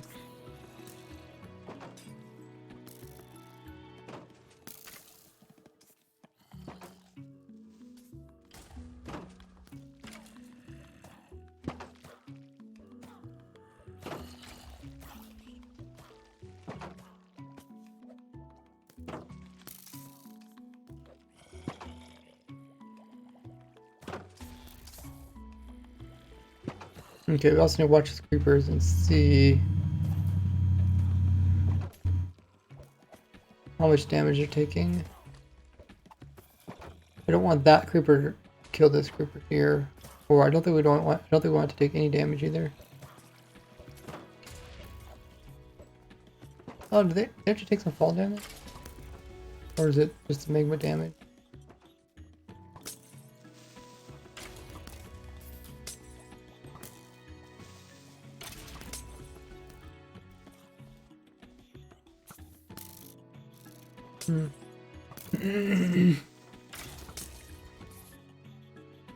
Taking some damage.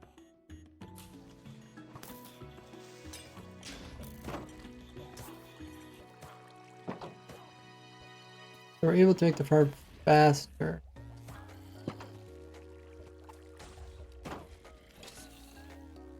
We could probably make it even a bit faster.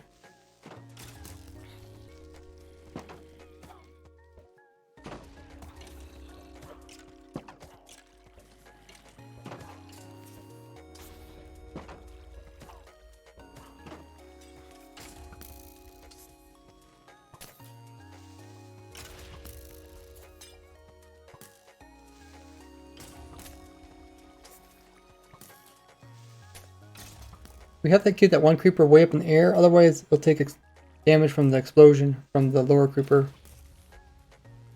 And that's what ends up making music disc. Is getting too much damage. So far we don't have any music disc. Good.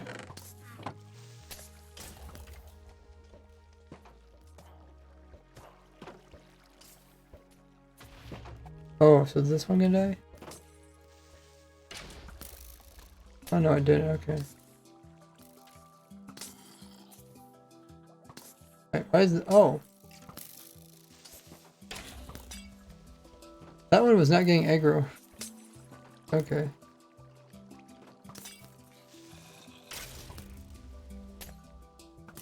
Mine got a little bit too fast.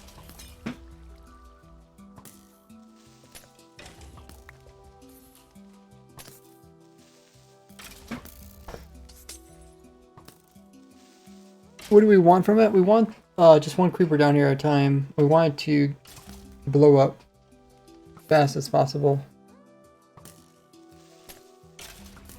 What we're trying to do is we're trying to get as many creepers to blow up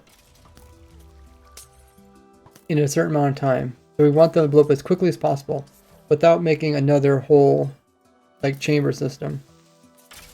So like there, you see one kill the other one. We don't want that. Well, let's make it slower again.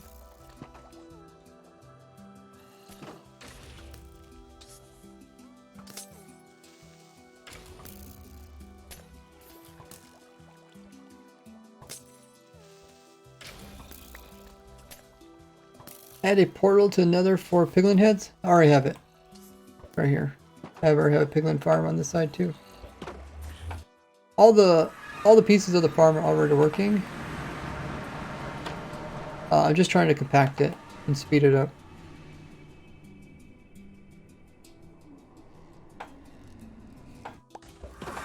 That's why I repositioned some of the redstone, because I'm just trying to compact it. Thank you, Jello.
Okay, we'll watch that some more.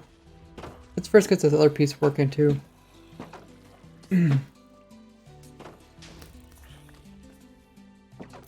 So this piece is supposed to determine if redstone goes up here or not. So if we just place a block in like this, that should be good enough. But I think we can place it in... Oh no, we can't place it down here. Has to be placed there.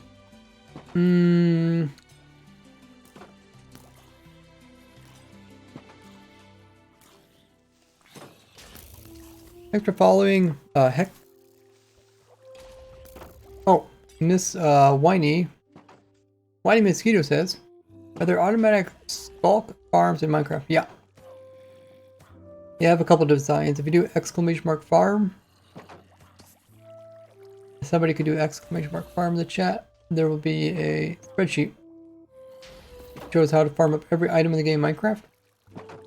And you could just do Control F to find whatever item you're looking for. Thank you, Jello. Yeah, if you just click that link, do Control F, search for Skulk. You can find any item and how to farm it up. Once you get this video up, then I'll also include this new mob head farm. Okay. So it's hoping to be able to turn it on and off from down here.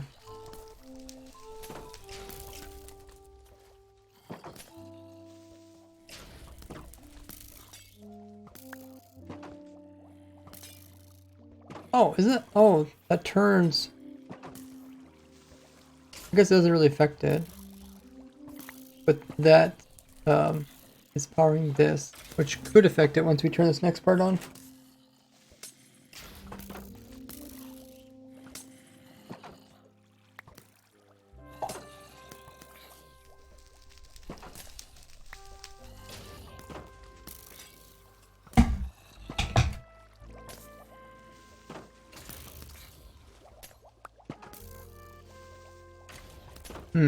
Okay.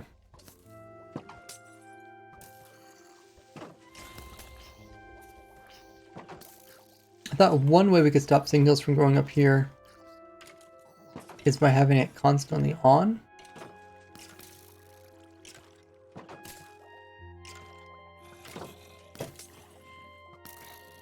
So let's just say we have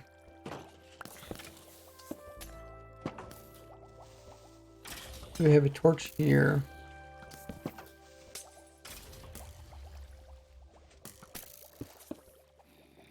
Oh, I can't block that hole. Not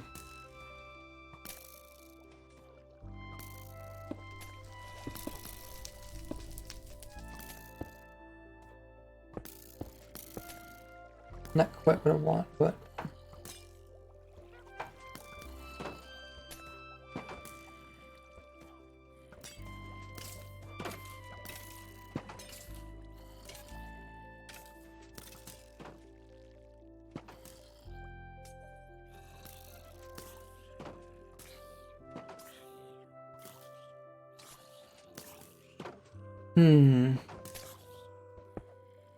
so this was constantly on.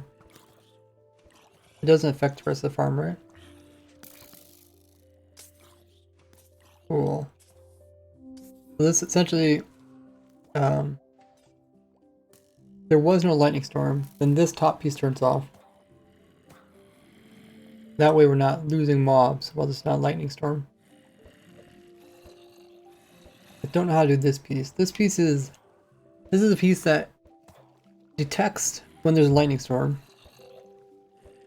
But then it says, hey, if you have this lever switched, we'll decide if you want these mob heads or if you want piglin ones.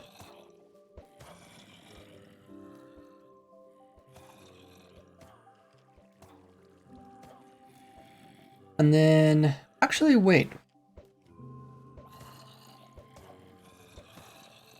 I was thinking maybe we could just constantly send piglins through, but I think we can send piglins through constantly. But what we don't want to do, the thing with the piglins is that if you're playing on multiplayer, oh, he just got shoved back. If you're playing multiplayer, if you have the AFK on this side for this farm to work, but once you get sent to the nether, then they'll despawn, and that's why we're giving them gold items, which is actually hidden in here. Oh, there it is. Even gold items. But we don't want to waste all our gold items.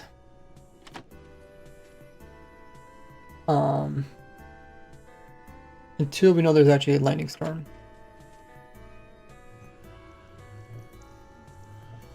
So it says every 4th creeper, send one to the nether or something like that. I already got it working. I got that all figured out. We actually send piglins to the overworld. We blow them up before they convert. Oh, did we lose our guy? We used to have a guy here.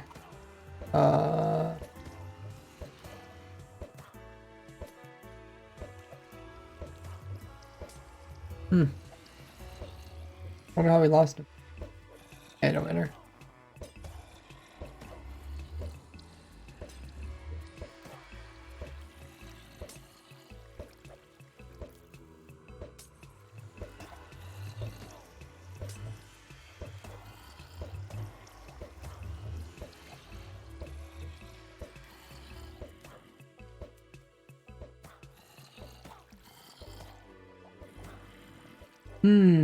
Okay.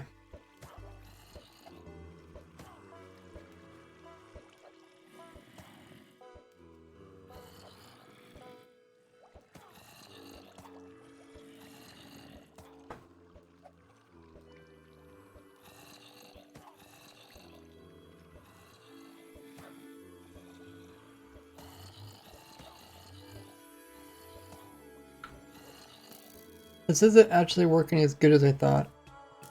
I was trying to make the redstone simpler, but we still need some way to tell the nether portal when there's a lightning storm or not. And currently that's only done by locking or unlocking this redstone line. Which I don't think it's going to be worth it in the long run.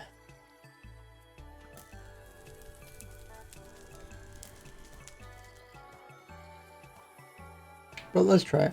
We'll go through with it. Let's see how far we can get. Okay, so what we need is we need a repeater in here, just last longer.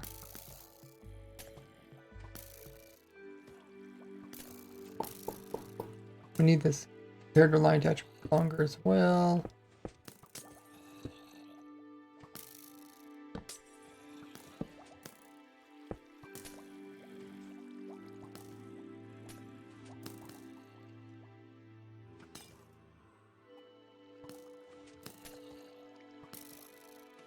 Okay, that seems pretty good. As long as it's consistent, we can use it.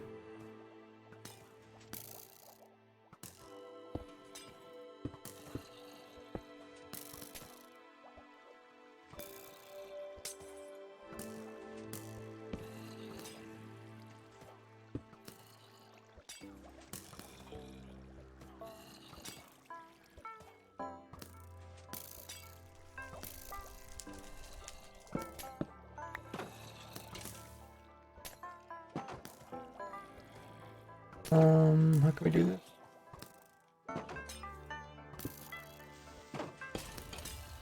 Like this. Let's say there is no thunderstorm, then this would be broken, and then this turns off.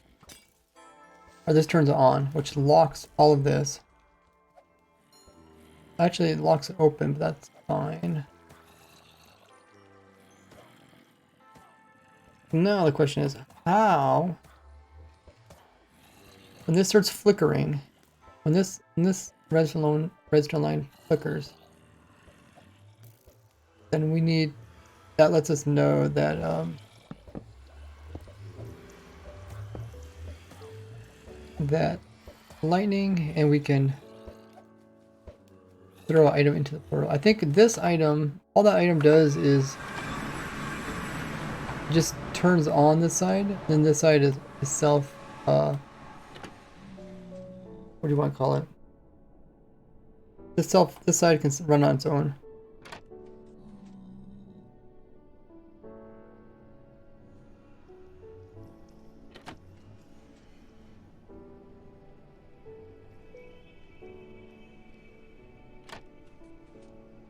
That pigman, or pig, zombified pigman, tries to walk through.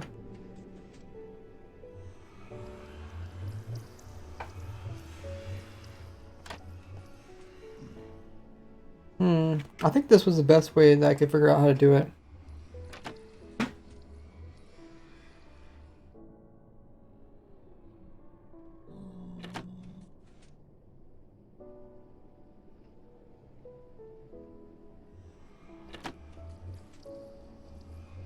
Is this really sending an item through every time?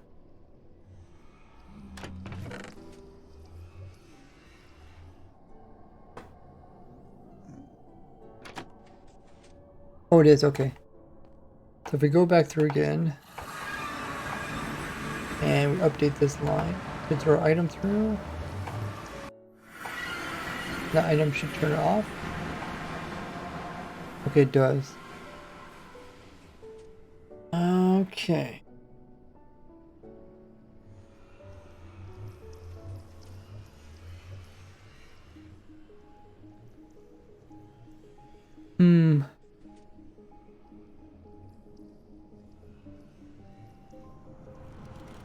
To try to avoid sending tons of items back and forth to the nether, which gets complicated, I just made a system that you just send one item through, and then once one item gets sent through, then it activates over there. Should probably do that.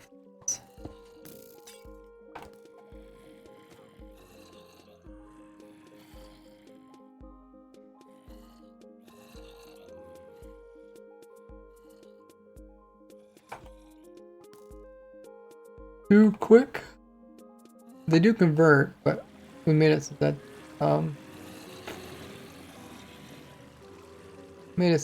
we blow them up before they convert.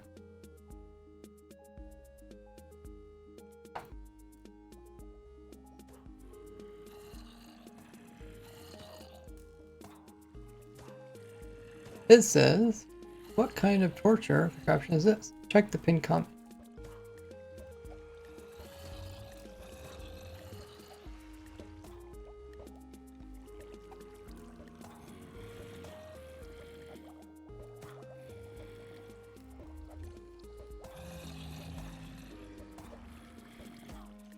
So what we could do is we could put another fade clock up here. I think we could do like an opposite of a fade clock almost.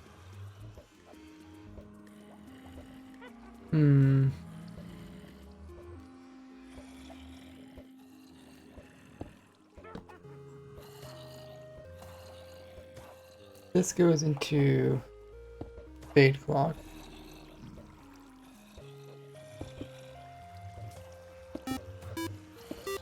Hey, we got a raid from Thunderful themselves.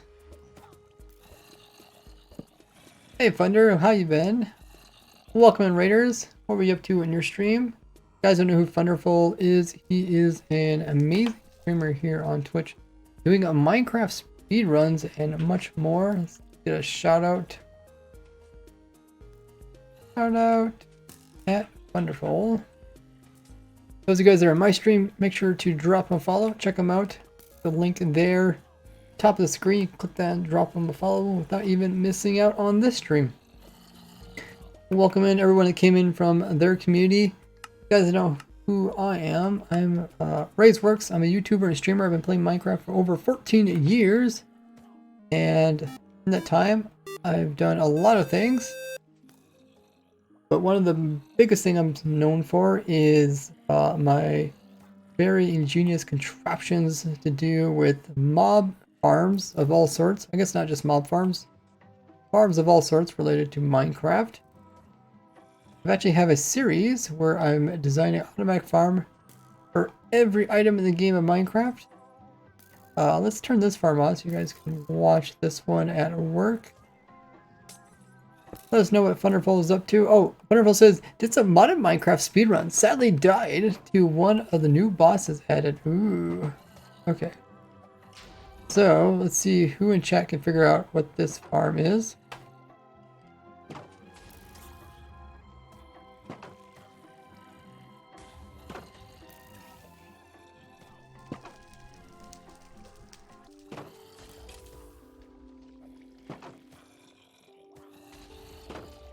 This is actually a farm that you guys can build in your survival world. You guessed it, as being a mob farm. You are correct. The farm that actually farms up mobs, makes charge creepers automatically, blows them up, and the ultimate result is automatic mob bed farm. For creepers, zombies, and skeletons, and even can do piglin heads. It's infinitely automatic as well, meaning as soon as you start it, it just keeps running on and on forever. Pretty cool. Uses a bunch of different neat mechanics. Yeah, this is actually part of a big series on my YouTube channel where I'm designing an automatic farm for everything in the game of Minecraft. I got this lovely spreadsheet here. You guys can check it out with that link there in the chat. It has every single item in this spreadsheet.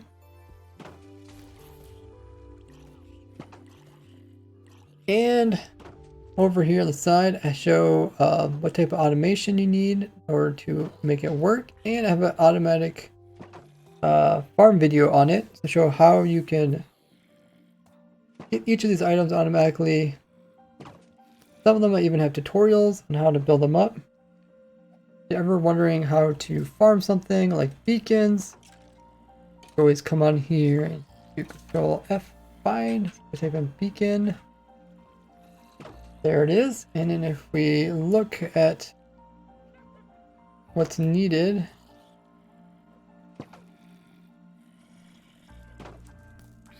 there I got a video showing you how to farm up beacons automatically in survival Minecraft. Pretty cool. It does this for all the items. There's over 1,300 items in the game of Minecraft currently. All the way to the very bottom, we're at the zombie mob head. And currently I have my old video, I think. Farm mobs close, yeah. I will be putting my newest one there. Check out the document if you're curious of how you can farm up all sorts of things. Very cool. But I also, of course, do other type of YouTube videos. I talk about the newest Minecraft snapshots. We look at what's all added into those, and what's changed. I also do videos about rares and discontinues. Whenever I find something that is rare, I make a video about it. And also come across a lot of glitches and tricks while designing these crazy automatic farms. And also showcase those on my channel.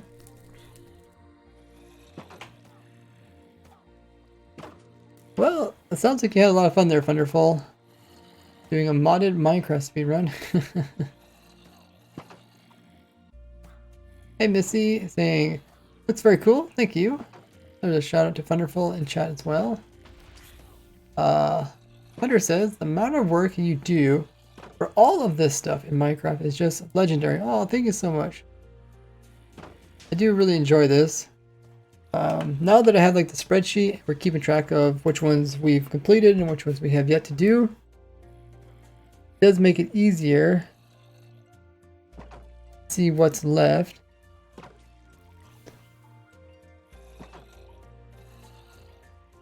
Keeping track of all that stuff, very helpful.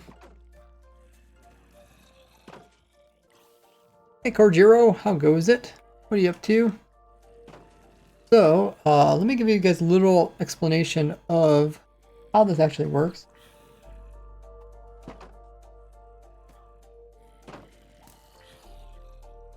So it starts down here, where we have mob farm, general mob farm, which produces your skeletons, creepers, and zombies. Spiders are killed off, and we just keep the other three. Those are the ones we're going to use to get the heads. We have a separate farm, 2 layers of creepers. Oh, I see a creeper spawned in. And they run away from the cat, fall down here, and then both the top and the bottom sets of farms will have mobs. And they get picked up in minecarts and put into these tubes of water. With 2 different tubes. One for creepers and one for the other types of mobs. Tubes go up, up, up, up, up, up, way up in the air. This is mostly just I did this mostly just for vertical storage. But yeah, they go to the very top. I'm gonna have to go to the top and just drop back down some other tubes. And this is like a huge Pez dispenser. So essentially what we got is a whole bunch of mobs stored up. We can store, I think, like 80 mobs in either of these tubes. Keep them in minecarts so they can't despawn. We don't need to use name tags on them.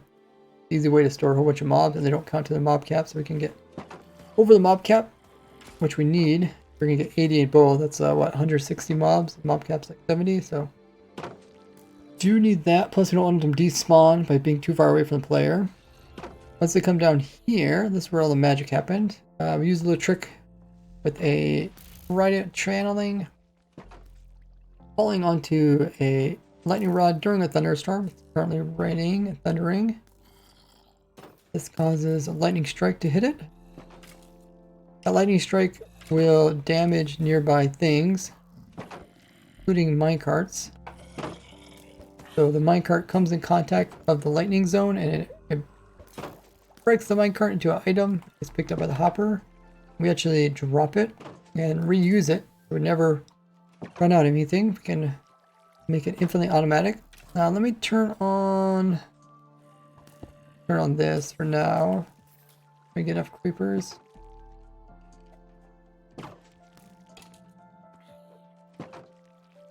Okay, we'll let the creepers pile up in there and then I'll show you the actual explosion part, which is kind of cool.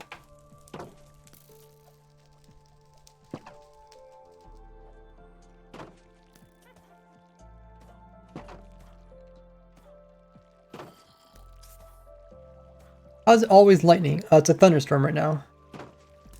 I'll explain the other pieces just in a bit. But yeah, most of the majority of work that I do is on my YouTube channel. So make sure you guys sub to me on YouTube. I threw my links, my socials in the chat. YouTube is there.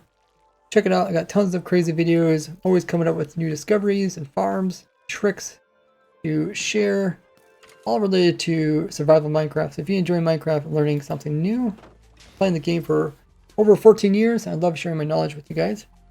I'm going to grab some more water. In the meanwhile, we should get some more creepers to build up. Maybe I'll turn off that part of the farm.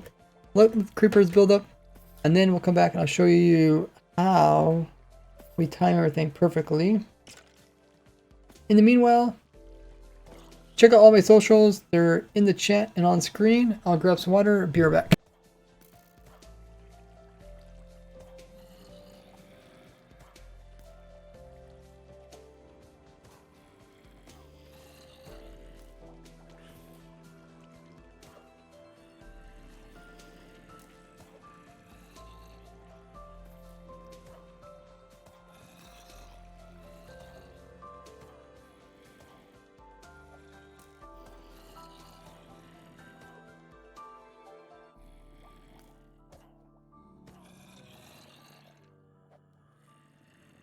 Alrighty. Hopefully you clicked all those. See what I'm up to on YouTube. If you have the bell notification turned on, you won't miss out on upcoming streams. We do got some creepers piled up here perfectly.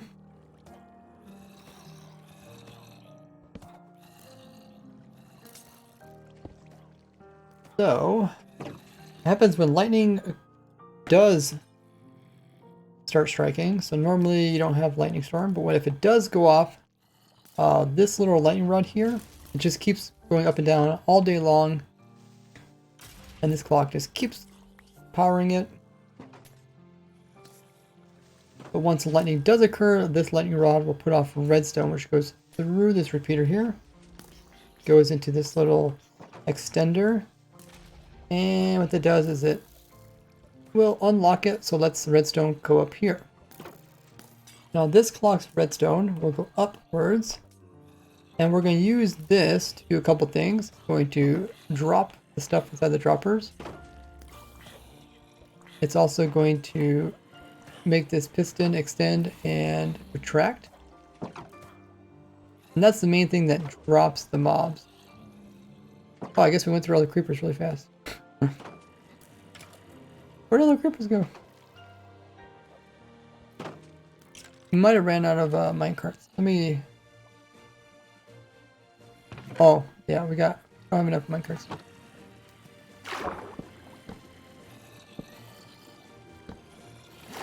Hey, we should have... Get more creepers. We got creepers here. There they go.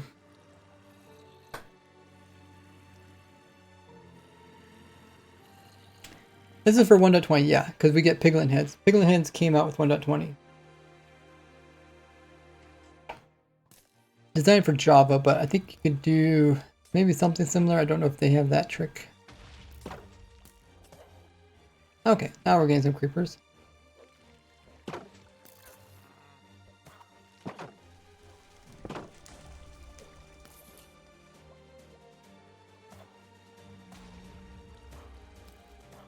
Normally the player would AFK right here. This way you're close enough to the farms down below. So farm, or for the mobs to spawn inside the farm, but they won't, like, you won't get too many drowns actually spawning inside the water. This also prevents mobs from despawning, because once we do kick them out of the minecart and they go down the water stream and end up down here, they have a chance of despawning. So we need to make sure they're close enough so they can't despawn. Oh, well, no. Now we're missing other mobs.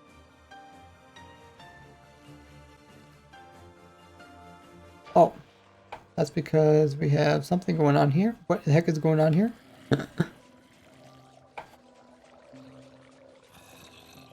We have two mobs inside each other.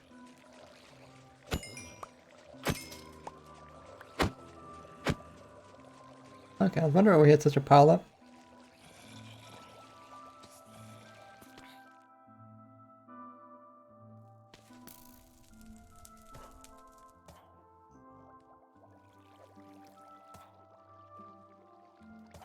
Here they come. So when they're falling down, we don't want them to take fall damage when they hit another mob. We don't take too much fall damage, we take a little bit. Because of that, we use the honey to reset their fall damage.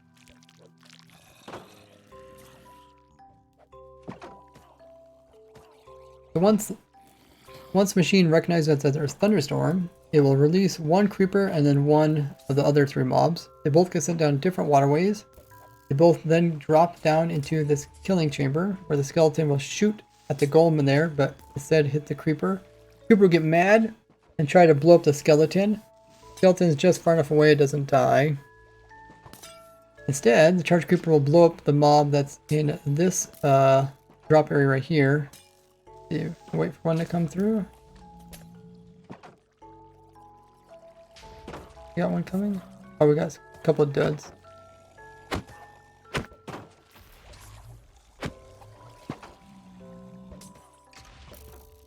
On this side is the mob. Oh, they're low health, but yeah, they fall down here. They're low health because they were sitting in the water. But yeah, they'll go this direction, fall down here. Charge creeper blow up, and kill them. They just got some hoppers. I'll pick up the loot, put in here. You can see we get creeper heads, skeleton heads, and zombie heads. To prevent the skeleton from dying, I have a separate system which automatically heals it with the witch throwing damage potions. Damage potions are trying to actually go through the golem because the golem's hurting the witch, or hitting it at least. Instead, they're getting dropped onto the skeleton and healing it. It makes it infinitely automatic, meaning you don't have to add any system or add any like items, potions, or healing things. Flint still works.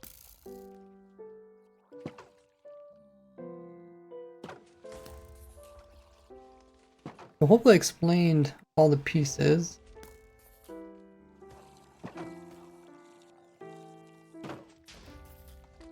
And there's also a piglin side. So I also did make this work for 1.20. Piglin farm here. Same piglin farm I showed when piglins came out, and you just AFK above it in the air, and then they spawn here, they fall, they go through the portal, and we give them a gold item so they can't despawn. Then they fall down here, and they get killed before they convert over. And that's actually what we're working on now.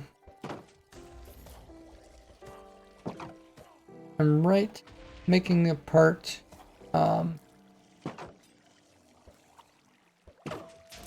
Making a part where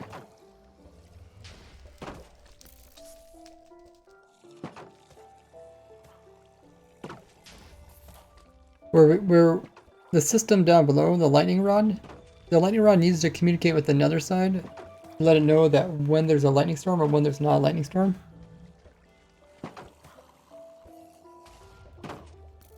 So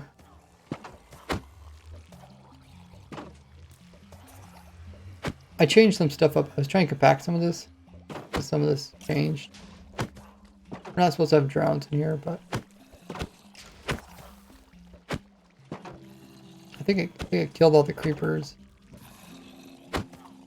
Because creepers can't take the water.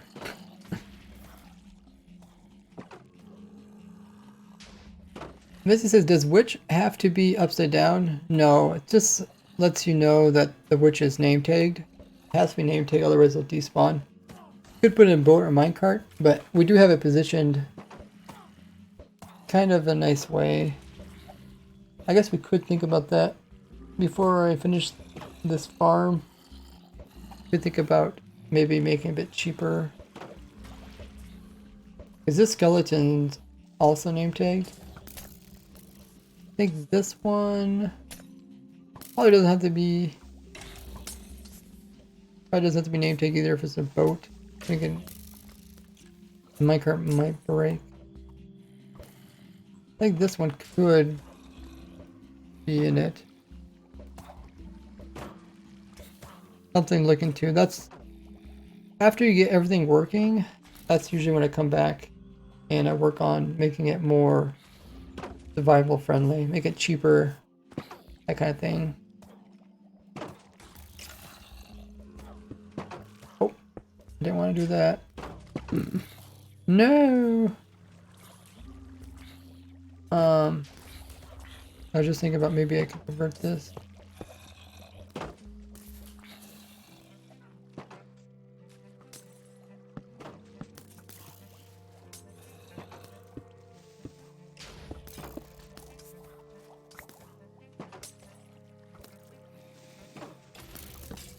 Will they ever make redstone so it doesn't get washed away?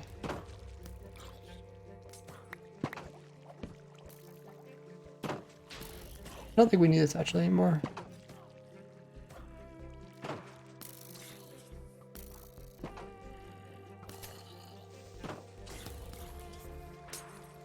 Oh, we're missing the torch.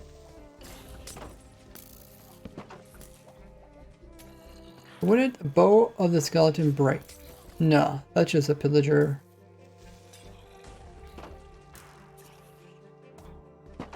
Did I break any more redstone? I don't think any redstone down here can break. I think I covered it because I had so many times water was falling down it. Covered it up.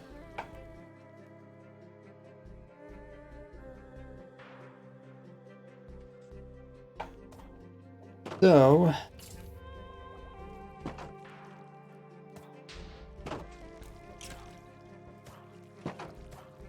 we're gonna try to use this redstone line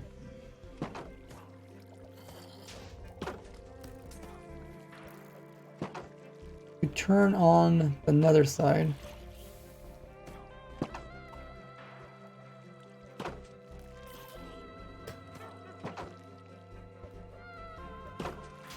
You can do this by putting in a clock or like a fade redstone clock.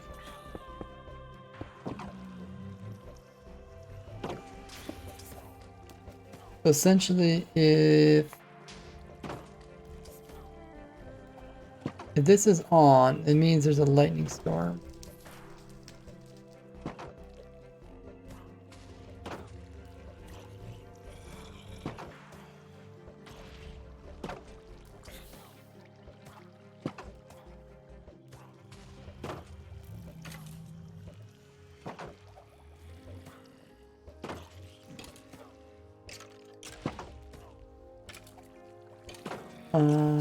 But currently we also have an off switch.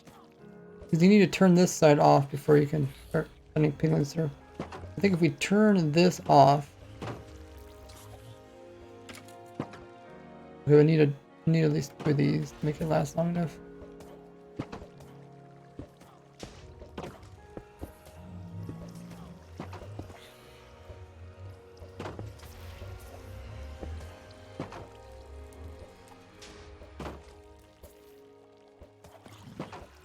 Actually, I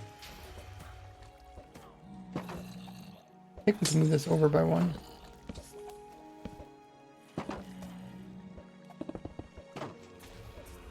I still have to do some more compacting and making it potentially cheaper.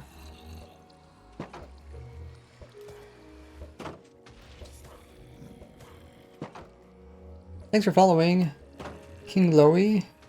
If you guys haven't hit the follow button, be sure to do so.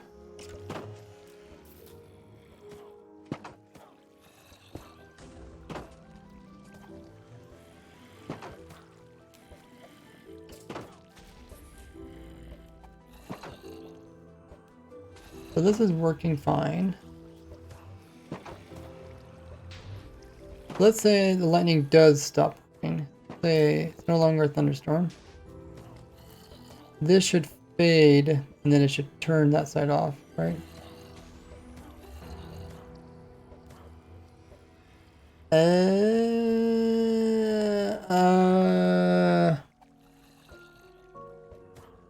Okay, this is not what I wanted.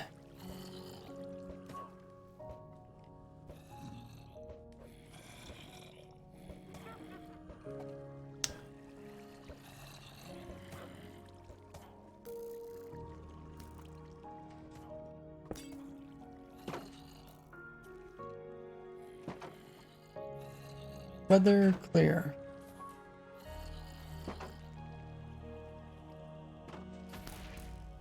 This turns off.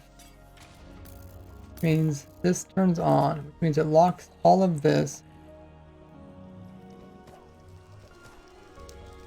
which just automatically turns on.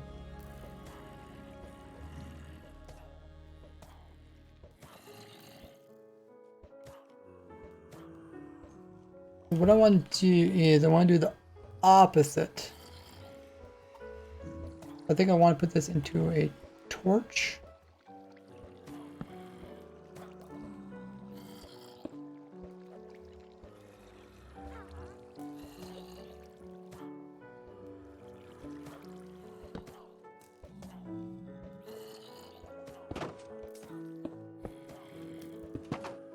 This into a torch.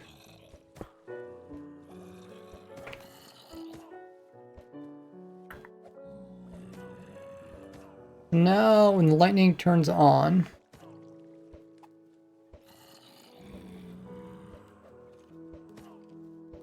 the torch will turn off.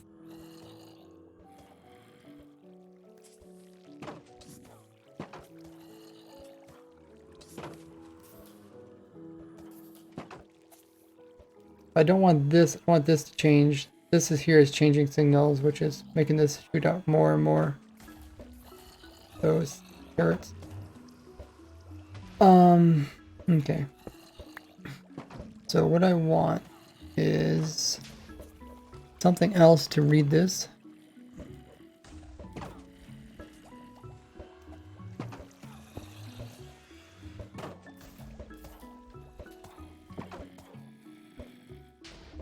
Need like a repeater here or something.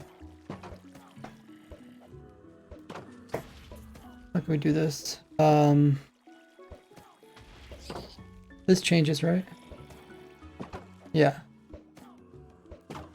Okay, that changes. So we need it to go into something that doesn't change, like this repeater. Then we need to read that with an observer, but then we need to... How are the carrots getting up there? Not sure. We need to read it with the observer, then put it into there. We do it with another observer, but probably do it with one maybe. If we move this all up by one, oh yeah, if we just move it up by one, it should be fine. Let's see if we can do that. How can we move this all up by one?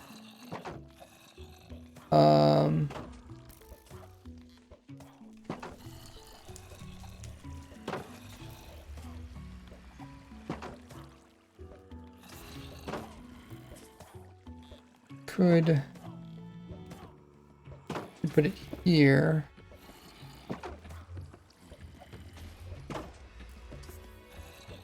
Okay, let's...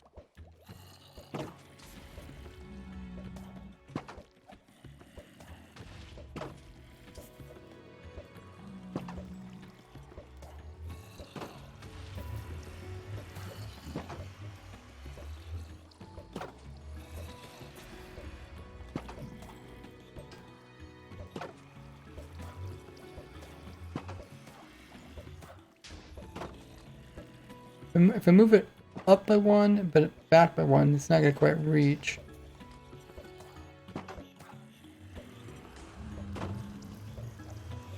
We just need to move it up by one.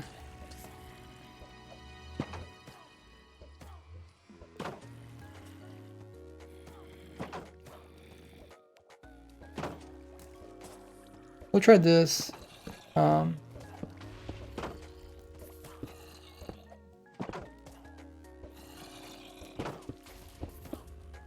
Don't think it's going to quite work. We're going to read that redstone, put it over here, put it through comparators. I'm trying to make this compact at the same time. Goes into a block, which this could do that, but I kind of wanted it to.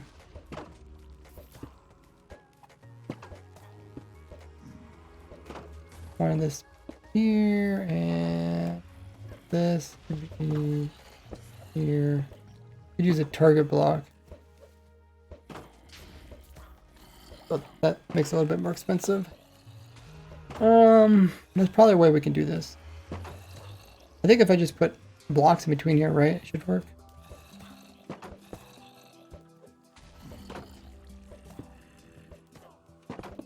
If I just put blocks in here.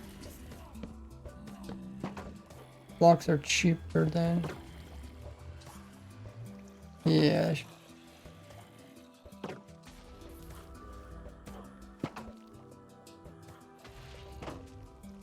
Essentially, this is a coder and encoder. So like this bottom one is a coder and this one's an encoder. Hey, Riley.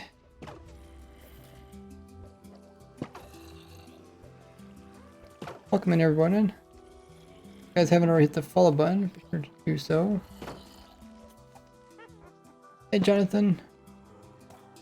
But I'm not good with redstone, so this looks like it's hard. Yeah, like anything in life, right? Everything that's hard in life, if you break it down to smaller pieces, it makes it more manageable.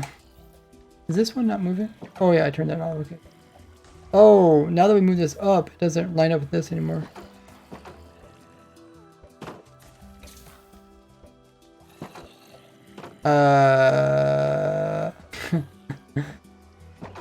How did I not see that coming?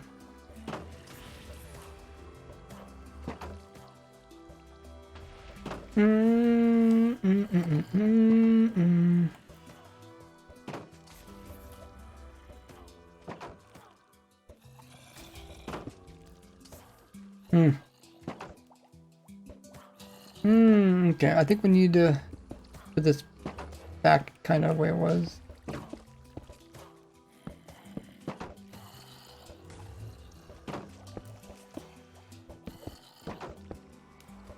I want this to be close to this. At least I think I do.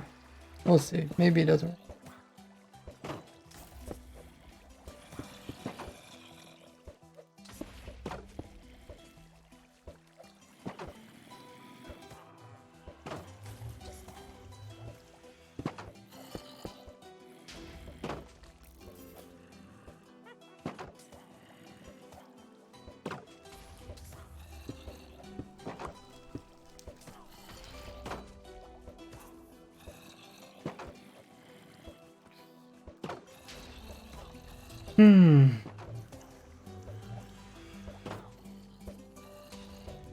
Can I move this? I think I moved it up there on purpose that it would shoot. Oh, we're still getting items on top of that. Oh, there were the items going up there.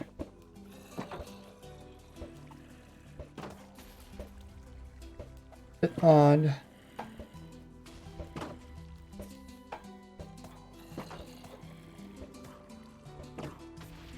Everything I try to use a redstone, either I blow myself up, someone trolls me and kills me, and get banned. Not like making a leg machine. I do redstone. Good to watch your videos though. Oh, it's great to see you in the chat there, Jonathan.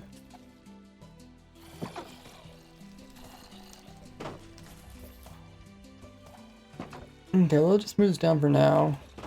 I was just trying to compact it. Typically not. I would never advise compacting until you get to working. We can just throw another observer in there for now. What we could also do is do that, and then do this, and then do this. That also works.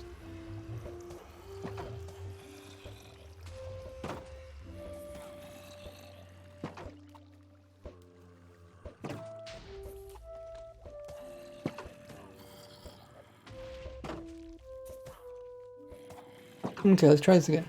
So let's say it's a normal Minecraft day. We have this set to just false.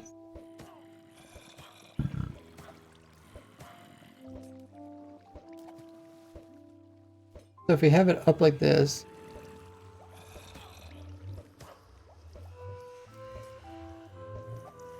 this means that trapdoor or that gate is closed.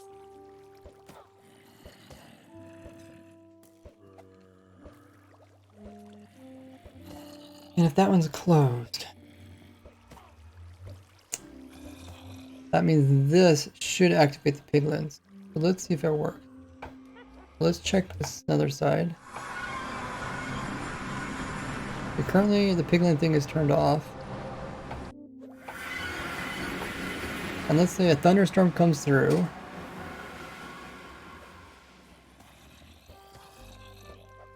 Should activate this. Yeah, threw item through, okay. So we check this side. That means it's going to activate this. Now we can hear the trapdoor flickering. Nice. Oh, Jonathan, you've been following for a year and 7 months. Oh wow, you've been here a while.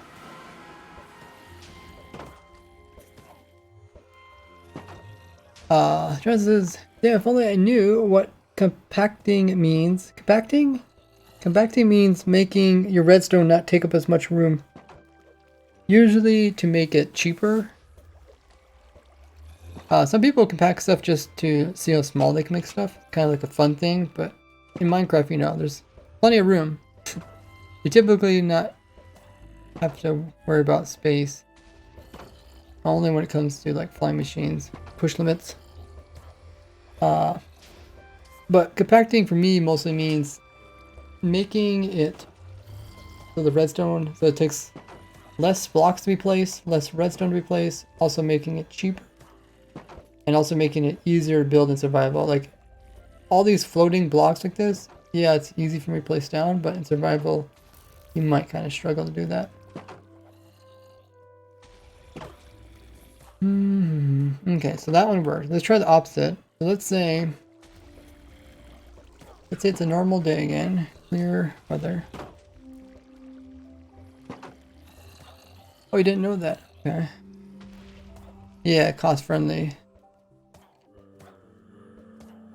Sometimes I say survival friendly because even though this is like possible in survival, sometimes it just takes a lot of materials. Well, I guess it's technically survival friendly, but I try to make it more survival friendly. Or for like the average player. Basic making it cost friendly and survival friendly. Yeah. And compacting, just making it take up less room. Okay, so let's say, okay, we got a normal day, nothing's going on. We set it so that we do want zombies, creeper heads, and skeletons. And now when it thunders, what happens? We don't want this to change at all. Which now it does. Oh, that is perfect. Huh. Okay. So why is this one being timed? What?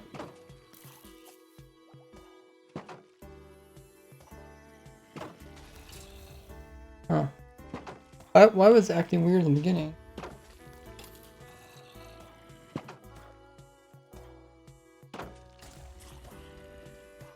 Maybe when it starts up it does something weird? Let's watch it.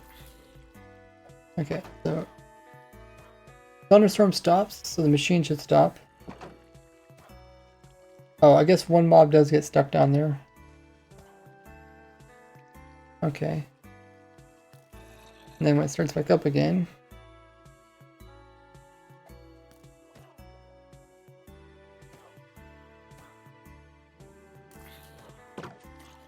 Oh, okay. The first lightning rod doesn't actually dismount to the right locations.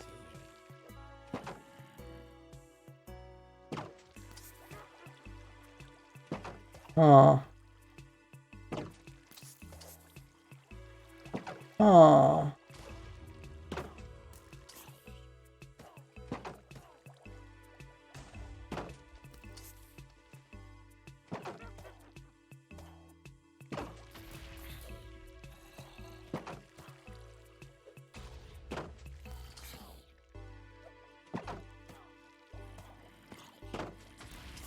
It's because of the open gate problem again, I think.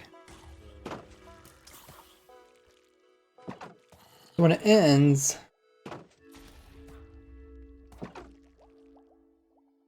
it ends by permanently being extended, which means that these gates are permanently open.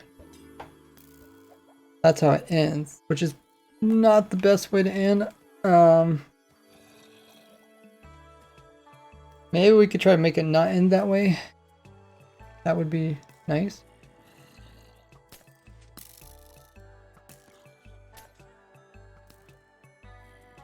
Because then that kind of messes it up once it starts up again.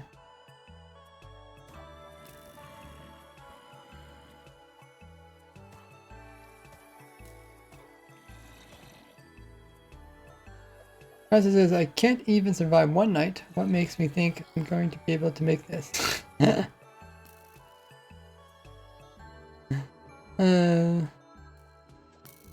Okay, so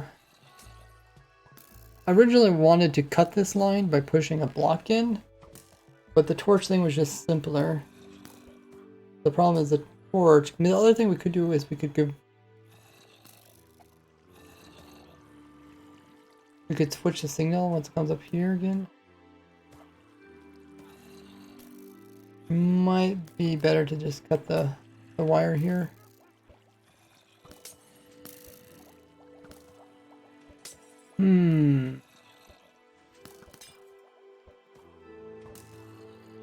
If we were to cut the wire, I would probably go this direction with it. Go up like this. Still wouldn't be too far away from the piston. Well, it still needs to reach over here. I guess we could go the opposite direction too. Go this way. Can't block this hole or this hole. Make it go at a diagonal, then go straight up. Might be fine. So it went like this. If we put a block like right here, we can cut this wire. It never goes upwards. But then, oh, I guess I can move this clock thing to this side over here. Should work.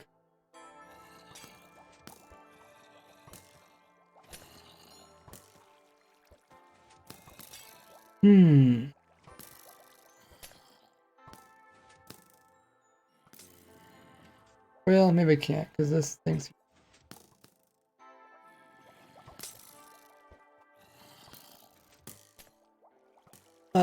Hey, Cynic, or Sync, welcome in.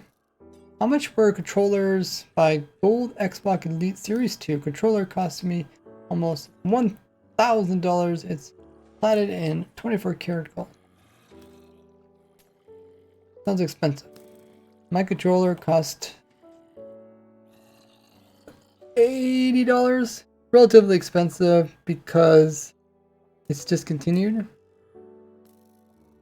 and people jacked the prices up. Otherwise, I think they're like discounted to like $5, the cheapest when they're producing them. They're really good controllers. Like, I've tried other ones. These controllers are better than any other controller. So don't be... don't think the price value determines it. Hey, Hydra says, "Appreciate your work, bro. Don't want to be pushy, but I got this friend, and he streams over a year now. He averages 4 viewers.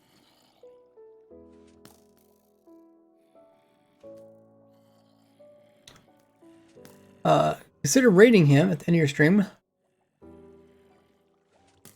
Does he do Minecraft? I usually stream people that do vanilla survival Minecraft.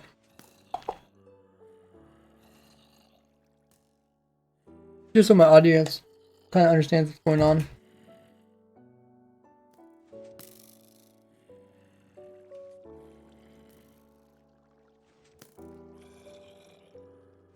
Okay.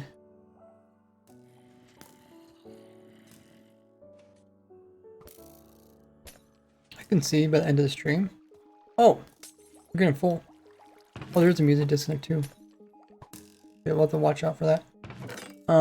Let's put another chest in here. Okay, what was I saying again? I was thinking about moving that to the other side, but then I said I couldn't. Without moving this somewhere else.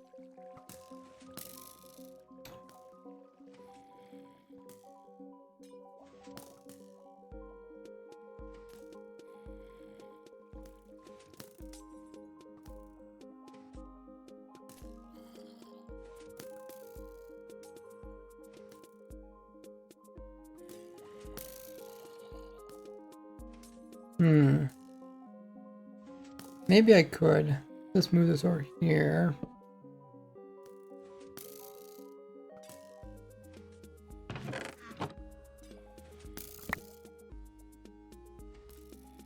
We do.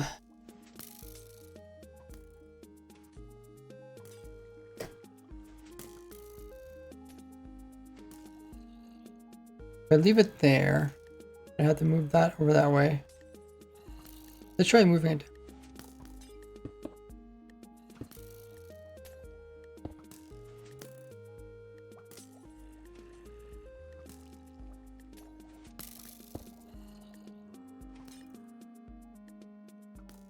So what we would do is,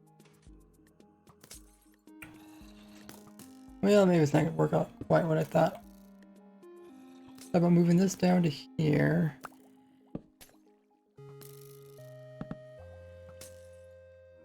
It goes into a block, which goes into dust, which eventually powers that piston. And then we can also use the top to read. And then we put that into our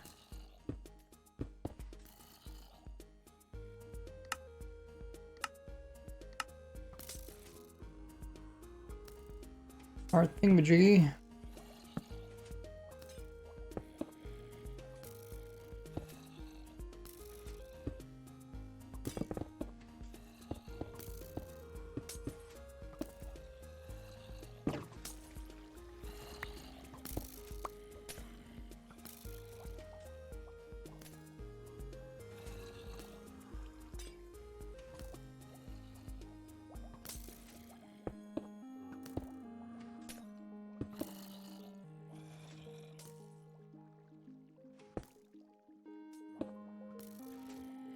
Is this working? Oh no, we need to try it.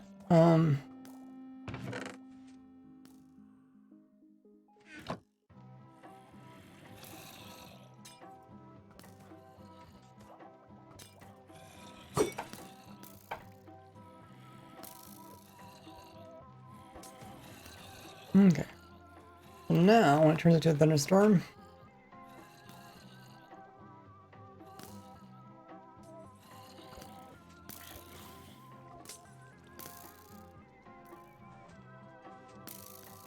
Oh, I need double. I need twice as many of these.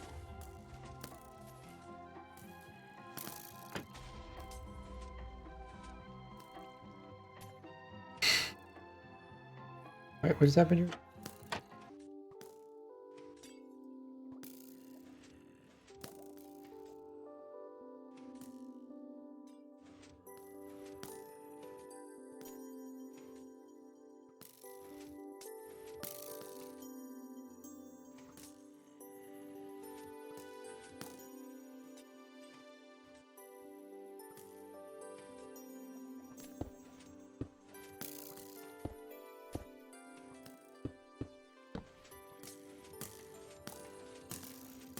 Oh, okay. I don't want to do that.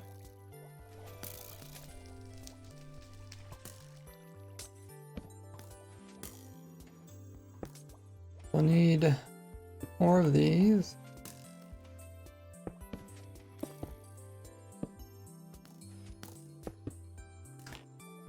And we need to put this block somehow that also activates.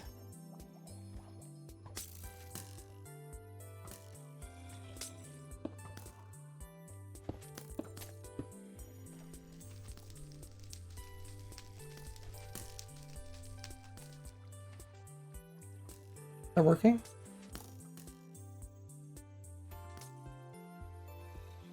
Oh, we need that. Okay. Okay, we need to switch these around. This way.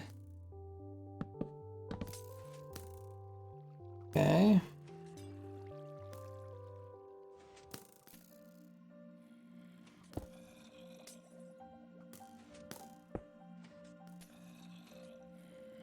Okay, something like this. So long as there's a thunderstorm, this will be extended. And then the redstone can go upwards. So, we make the redstone even come out over here, maybe.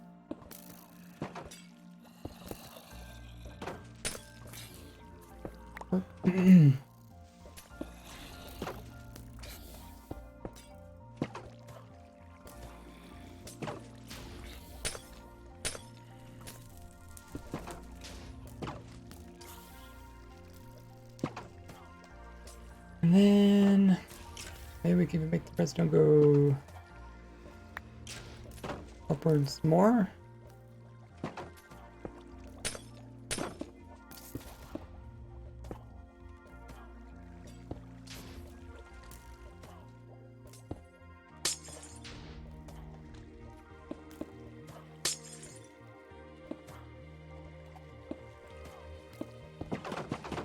Oh my god.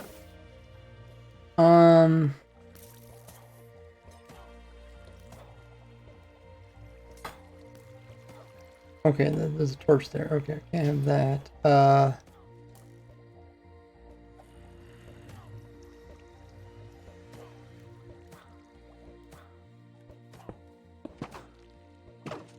Move that torch somewhere else.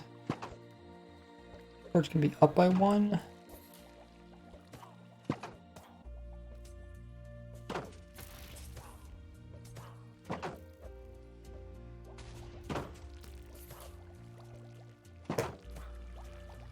Actually, wait, we can go underneath this, and then fire from underneath.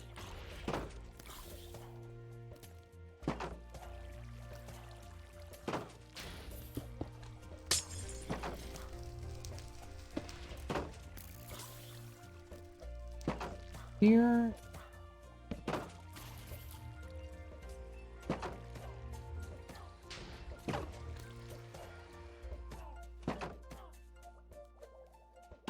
Coding me fortune. Oh, let me read it. Wrote. Thanks for lurking, hype or Hydra.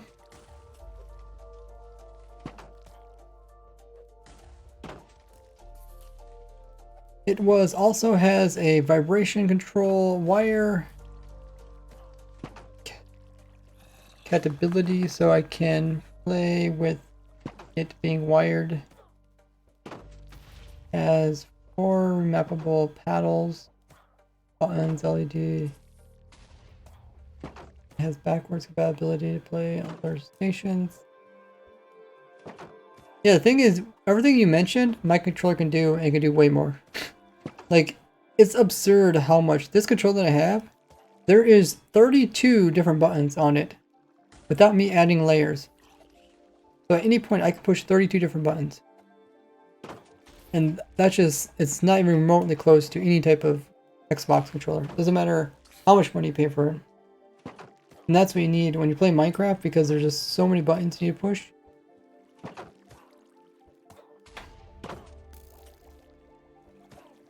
Hey, Taco. Yeah, there's 32 buttons on here.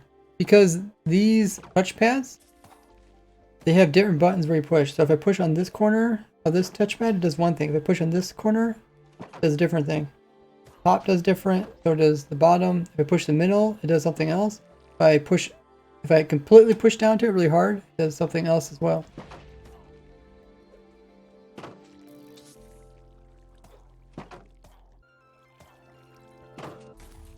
Plus, like, you know, the joy key, do the same thing. You can make every angle different. Pushing down can also do something different. Same thing for this one. I use this one to move the player around. But you can also program it just like this one over here. Plus, pushing it down also does something completely different. I have, you know, you have the two, what do they call these, trigger commands? And I also have the two, whatever ones are called. Plus, there's, underneath the controller, there's extra paddles underneath. Like I know what you're talking about because I looked up every single controller that you could possibly get your hands on. Looked at every single one and I chose the best one for Minecraft. I did months worth of research. But yeah, underneath this one has just 2 paddles. The one you're talking about has 4 paddles. I kind of wish they would have 4 paddles for this one.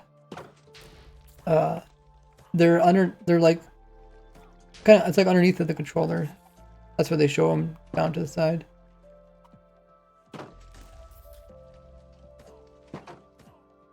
But there's also layers. Like if I do this, I didn't hear it, but now I have my whole controller changes, and now this is my controller set up for editing. So I edit videos, or can actually edit my videos with my controller, or even just playing just on your computer normally. Because like when you're normally on your computer, you don't want to use like the WASD keys. You want to do something else with them.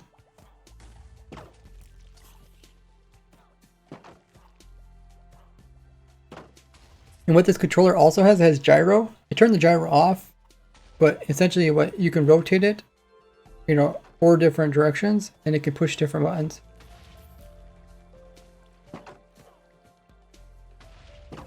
Hey Ruby.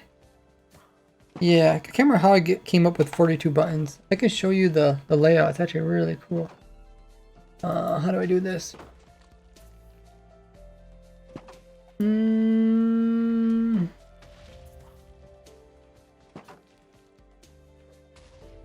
I have to open up Steam.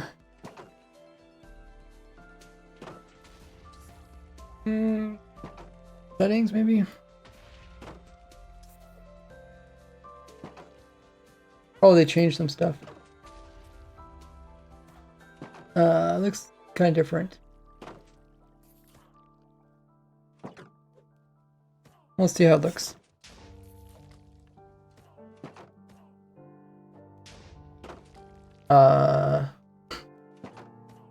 Okay, it looks like they redid some stuff. This is completely different. Next. I don't want to erase my controls. Oh wait, next. Next. Let me see if I can get past this.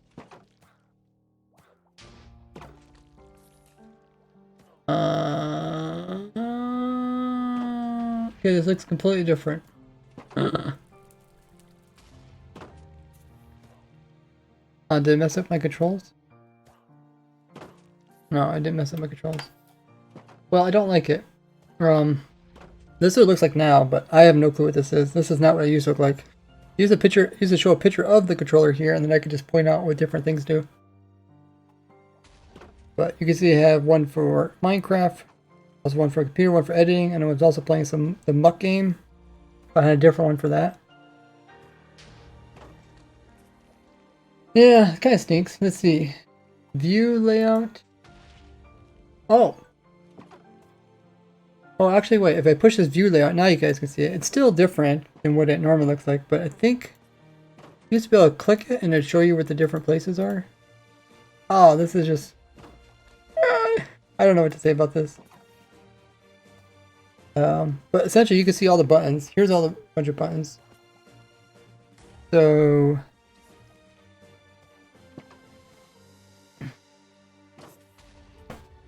Oh yeah, also the analog, is that what they call them? Analog sticks? Analog? See, normally I would click on them and then it would highlight which one it is, but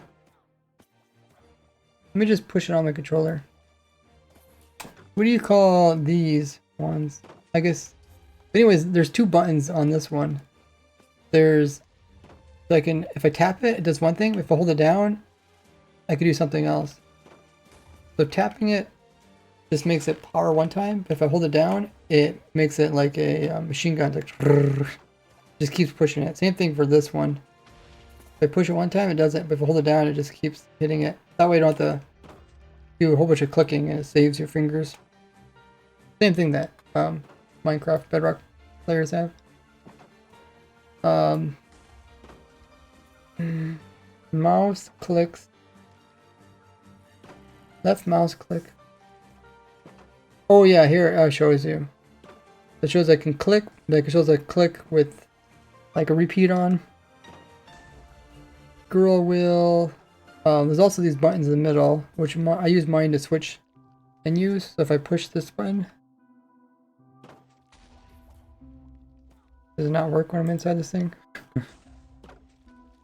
Yeah, it does this. So I could do this and then click on a different menu so that I don't have to do something else to switch menus.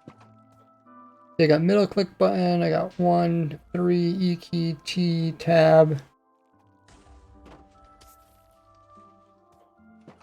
Let's count these. 1, 2, 3, 4, 5, 6, 7, 8, 9, 10, 11, 12, 13, 14, 15, 16. And then there's a separate one. If I push really far going forward, it's control plus W. 16 is 17, 18, 19, 20, 21.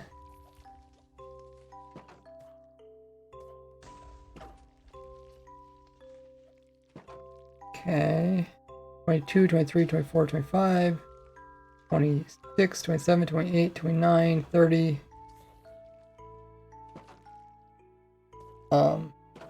31, 32. Yeah, so that's all I got, 32. So that's 32 without me even doing anything unique. I use all these buttons too. You can see some of these are macros.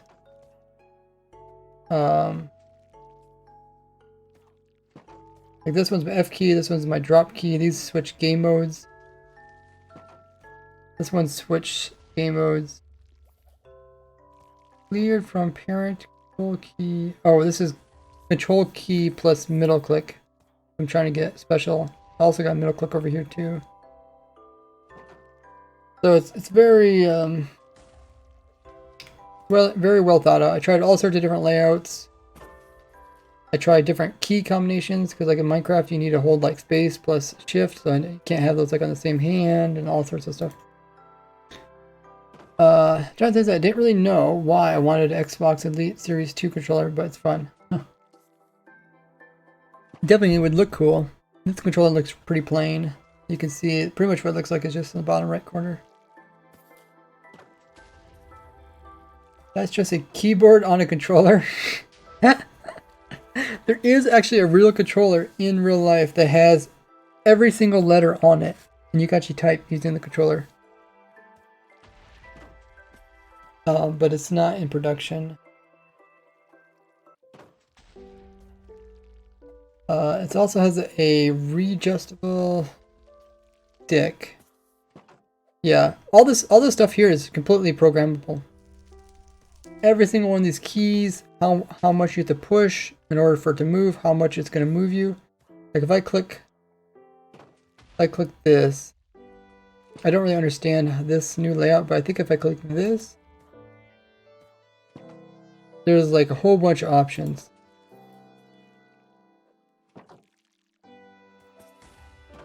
They got it separate too. They got triggers. So here's all the triggers. Is it joysticks? Touchpad. The touchpad has tons of options. So if I do this, I do settings. There's one where I can decide at where within the touchpad you can touch. Yeah, it just has insane amount of options. There's a gyro. But I currently disable it because I would accidentally activate it. Comes with 10 joystick replacements. Okay. I mean, I've had the same joystick on mine for 3 years. Has mouse click triggers. What does that mean? Like it feels like you're clicking a mouse?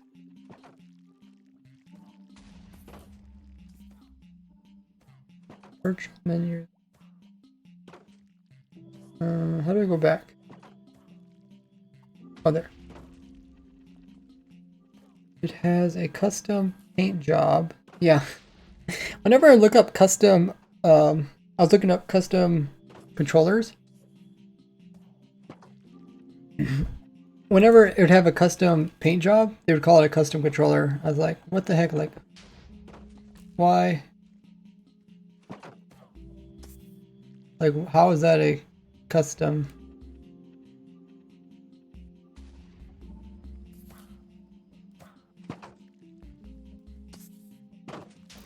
Seems a little bit silly.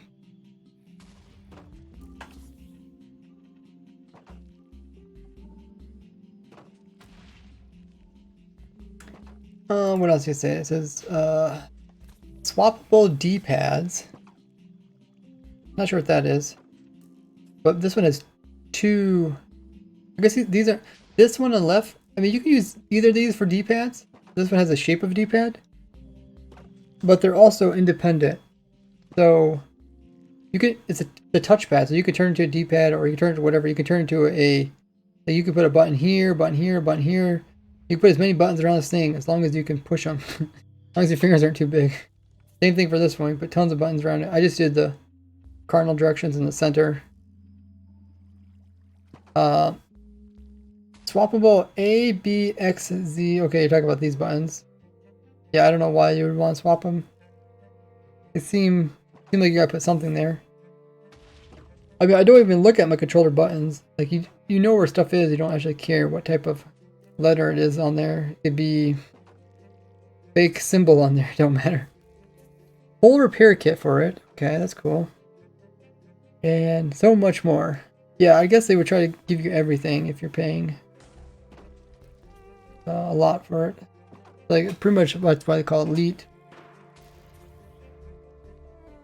My controller is technically a custom controller because I did go into it. Well, it's a modified controller. I went inside the controller, opened it up, and I actually put in extra padding underneath of these clickers. These two big clickers, I put extra rubber padding so that when I push down, it's not so hard. It's like easier. Like you push down lighter. Same thing for these edge tappers. I guess I could show you on my controller. So so these, the ones that are highlighting, I put padding underneath them. Actually, one broke. These controllers are actually fairly cheap. Like they're built fairly cheap, even though they do a lot. And they have just little pieces of plastic. They don't have metal in there. They have little plastic that you actually activate switches with, and the plastic eventually breaks. What I did is I just heated up a paper clip and I just melted it into the broken piece of plastic and into the original. And that's what I've been using ever since, and it works. So I made my own little like spring. Essentially it's a spring. It's like a plastic spring. But I just made it to a metal spring. And I'm really surprised it actually lasted. And I think that's the only places where I put padding just to make it there wasn't so, because it was so hard. It was like you had to press so hard to make those buttons push. And I've tried other controllers and they also have hard buttons. That's just a keyboard and a controller. Okay. Most expensive thing on the controller is the 24 karat gold plate job, custom tattoo of my friend name and date of birth and date of death. Dang, that is pretty customized. Is there something over top of the gold carat that prevents it from getting rubbed off? Because gold is very soft metal. Don't really know why I wanted the Elite controller, but it's fun. If I say control in chat, will the bot? Yeah, the bot will try to answer your questions. So click like a mouse would if you were clicking a mouse. Very different than a controller. Okay, so I'm trying to think of any of my buttons like that. So these two buttons, can you see them? These two ones, they're not even, they're so soft. It's actually more work to click with the mouse than it is to tap these. I set these extremely light. So like I said, in these settings you can set it so, because I think they call them analog, right? Is that what it means, or is it digital? essentially like the more you press it, you can see like the little strength bar there. It shows how much I'm pushing it. And you can set it so that depending on how far you push, it does different things. When I set it super light, so if I just tap it, it does what I want it to do. And these are the two main buttons I use. These are the right click button and the left click button. Because I use them so often, you want to use something that is very easy on your joints, like your fingers. So that's why I set those to that. But a mouse is actually harder, and that's why I switched from using a mouse to a controller. Plus, the controller also fits nicer in your hand than a mouse keyboard. The keyboard obviously has more options than a controller can. Controller, I have a mouse trigger and bumpers. They're awesome for FPS games. Yeah, I don't really play FPS, but I wonder how that would be. Streamlabs, please stop. It wants to try to correct you whenever you talk about controllers. It's 24 karat gold, paint job, different and plastered on it. They wanted one, but it wasn't ever able to get one. Still his wishes. He liked the color gold, so I got it in gold. Oh, that's crazy. You just send, if you have a picture of it, you could send it to me either like a Twitter or Discord. Love to see it. When you gotta end the stream? Oh, when I get bored.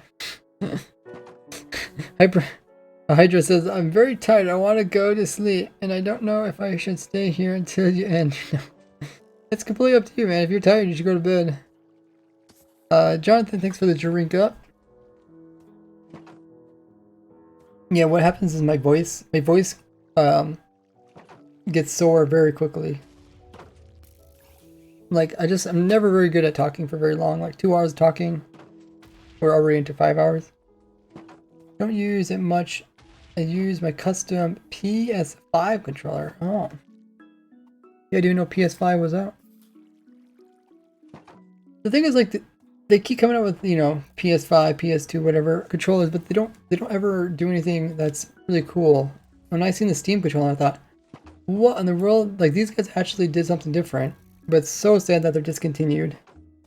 I almost just want to buy a second one, just to hold on to it, so that if I need it in the future, I have a second one, because they're just so valuable, or a useful tool. But they are built quite cheap. Have a good one, Jonathan. A very interesting story. Love to talk about controllers. Oh yeah, I feel like we had kind of different ideas. Like you're trying to go for a really cool looking controller, and I was trying to go for like a really useful controller that would satisfy Minecraft.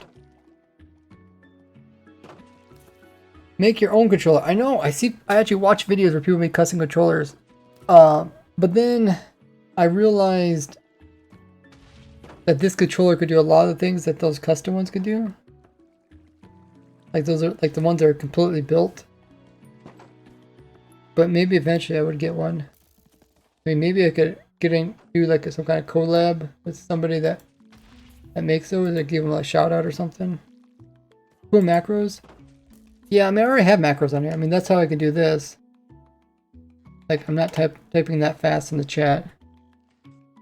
Those are macros. This is technically a macro.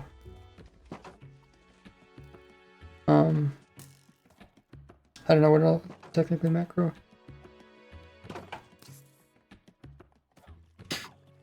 Hydra says, bro, your controller is on fire. Or your controller is just fire. Thank you. I mean, like I said, this is a controller. This is a controller anybody could purchase. You could purchase a controller. One time you could buy it for just $5 because they were trying to get rid of them. Because nobody was buying them. They just had so many of them. They're trying to get rid of their stock. But now, it costs like $80. You probably get one cheaper if it's used. This was a brand new one that was just saved. And I purchased it new. I want to get a new one because I figured I probably would take pretty good care of it. if I, you know, pay that much money for it. Even though I have dropped it a few times and it has messed up. This one, oh yeah, Jonathan mentioned about wireless. This one's also wireless too, or wired. I use the wired one because I hate replacing batteries.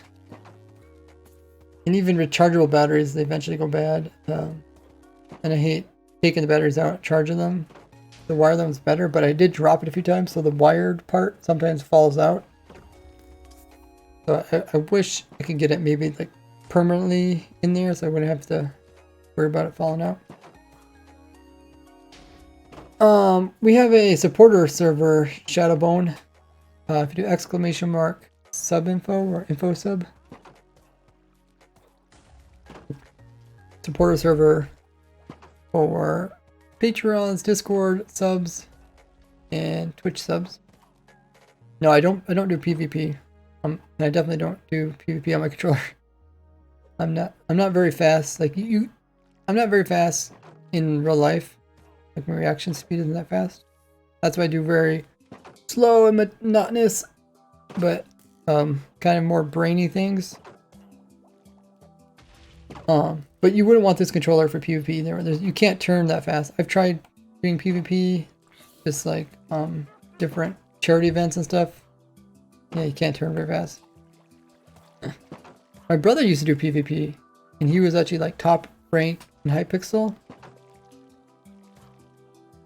But I wouldn't recommend it because he actually got arthritis. Not arthritis, carpal tunnel.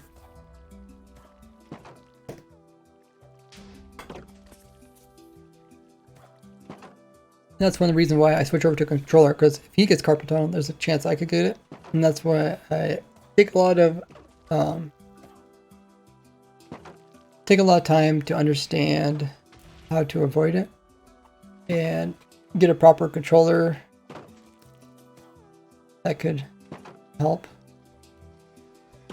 Okay, so we were adding redstone here before we start talking about controllers. They're a lot of fun to talk about.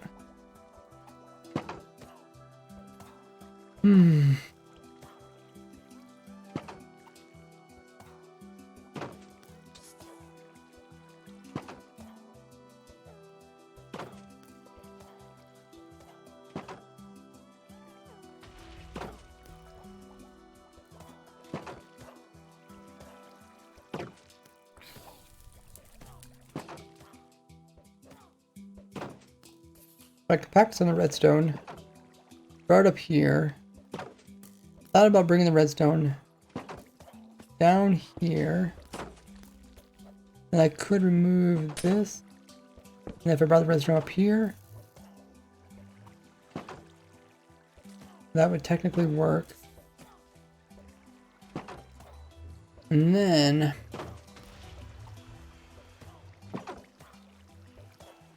still gotta get this torch to reach over here. You go to the gym? No, I don't go to the gym, but I do like just in your room kind of exercises, stretches and stuff. I don't go to the gym because by the time you drive to the gym, you know, get suited up, do your exercises, you have to like set up the gym because it's a public gym, or it's a, yeah, I guess it's technically kind of public. You have to set up everything the way you want it. Then afterwards you have to like take a shower, change, get back in the vehicle, get back to your place. It just, you can end up using a lot of time. So for me, I like to try to avoid that. Try to save as much time as possible, so I just do. There's a lot of stuff that you could do just at your own place. Hey Jacob, it says, I would just use a target block next to the piston. Yeah, I try to avoid the target block because it costs a little bit more. Exercise helps with carpal tunnel. Oh, okay.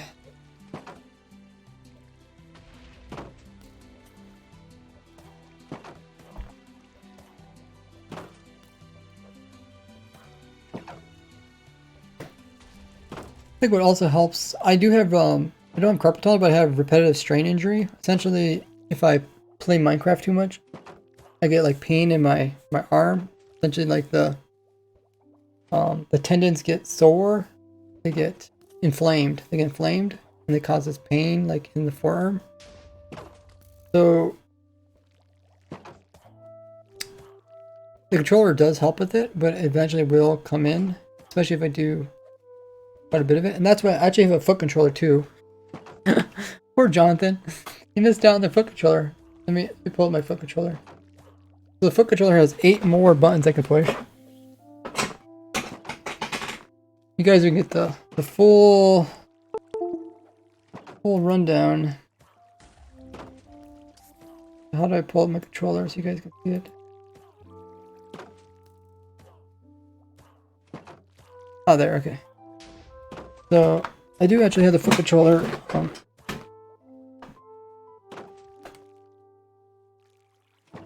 Just here. Just have to move it over. I have it just out of reach for my feet. But then, the foot controller, you can see, is that little disc thing. This thing actually... I can play Minecraft just with my feet. So, it has the WASD, so I can do all 4. Dude, that's a perfect emote to explain it. So I can do WASD, and then if I push like on my heel on one foot, and then on my toes with the other foot, or the pad of my foot, I can go down if I do the opposite. Plus I can also rotate. Currently have it on carpet now, so I don't know how well it's gonna do on carpet. Like, I guess rotating is a little bit hard to do on carpet. Is that all of them? I think that's all of them. So there's 4 this direction, 4 different buttons this way, 2 this way, and then 2 rotational ones. Thanks guys for contributing to the community challenge. But yeah, so to try to avoid repetitive strain injury, I will often combine the controller with the foot controller. And then this lets me, I could start doing less stuff with my hands and do more with my feet. So I can do like just basic turning. I can move back and forth, or if I go up and down. The turning isn't very precise, so I don't use it so much. But once again, the foot controller comes with a custom thing where you can program it. So these are all the different, not as detailed as the other one, but you can see like how far you'd have to turn it before it operates, how sensitive it is.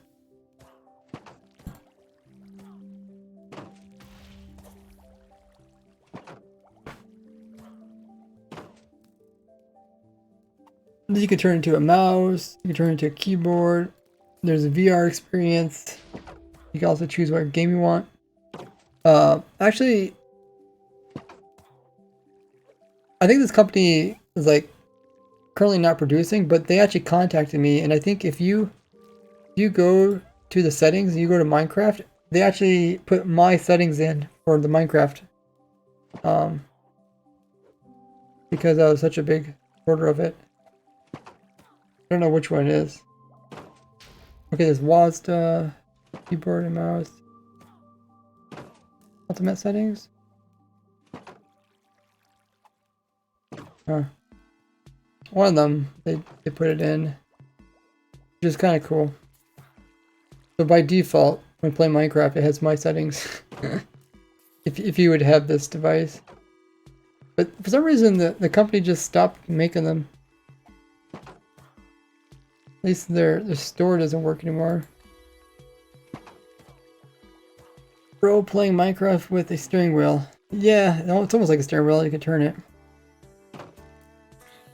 This wasn't too difficult. The foot controller wasn't too difficult because there's only 8 buttons. So you kind of like, it's kind of obvious, like, right, this one you're just like, of course, that has to be WASD, going back and forth. And then I was thinking, like, I thought about maybe doing the clicking, because I also do click a lot. But the clicking on my controller is so soft, like, it's so soft that I don't think it's gonna hurt my fingers as much. but up and down is really hard on my controller, so I thought about putting that onto my feet. Ultimate setting, obviously. Thanks, random guy, for following. Hey, how you doing there? And then rotating kind of made sense because rotating is another thing you can do quite a bit. And you don't want to put any buttons on your foot control that you accidentally press, but you don't mean to. Like, you don't want to put your drop item button on your controller and then accidentally push it and then you drop your item. Though I have, when I play survival, I do use my foot controller. And I can do some stuff, like I can move forward and jump. But sometimes, like on Raise Grid, I'll accidentally push forward and I'll fall off a block. So, it's not perfect. Especially if you are in a habit of pushing buttons. Okay, let's see.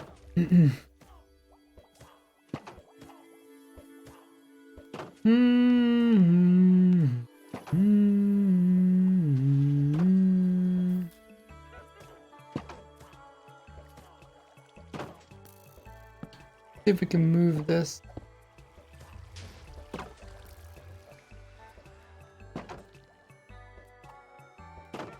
Oh, now that we changed this, I wonder if something else. Maybe we should check this.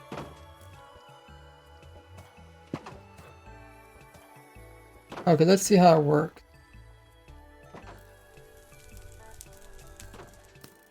What is this block? Oh, I guess. Well, let's say. Let's say it's a clear day. Oops. Pretty much what happens. If it's a clear day, it should turn off.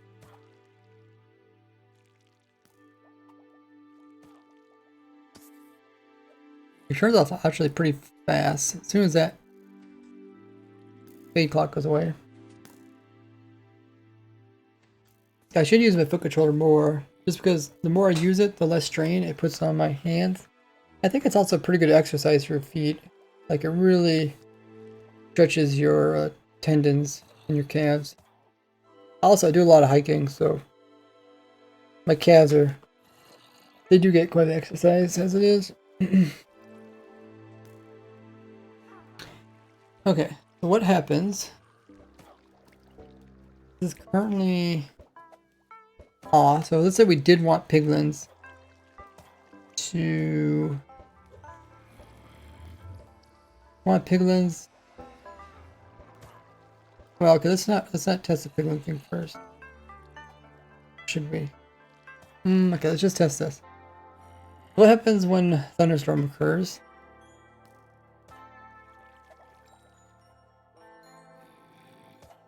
It turns on, turns that on. Perfect. And then when it turns off,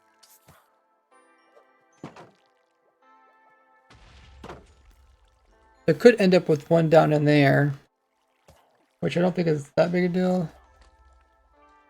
Once it turns on again, what happens?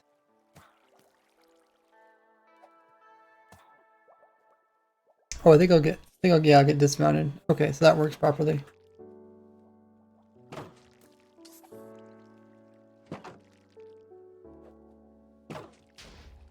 Okay, then now let's try the piglin thing. Piglin thing, essentially, right now we have it so piglins are turned off. When piglins are turned on, we hit this switch. But what that's going to do is it's going to automatically turn it on, which we don't want it to do. But I think we do want the torch in here. We'll try it. Let's put the torch in to see how it works.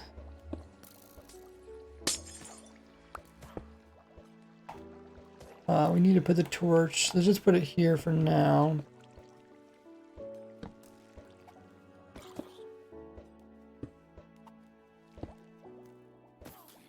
Okay, so this is off. We want piglins, so we flip that switch, turn on piglins. Make sure this is turned off.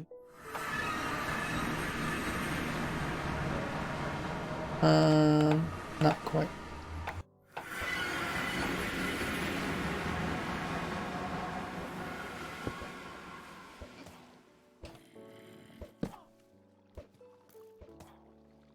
Okay, so it should be turned off.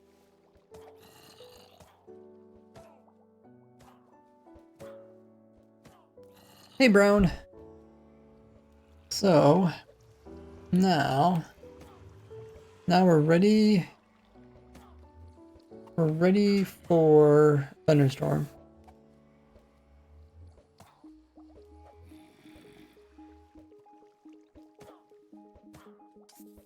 We want that to turn off. We want that just to change one time. But it's not.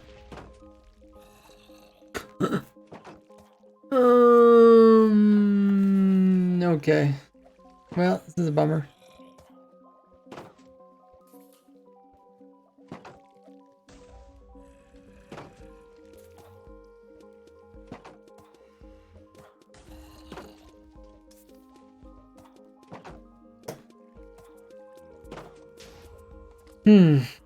Okay. So how can we do this?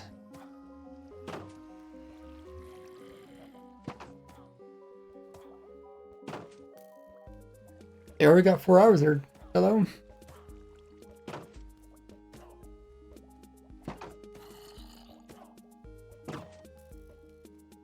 So I think we want this to normally be, I think we want this to be off when it's clear. When it's clear, that one turns off.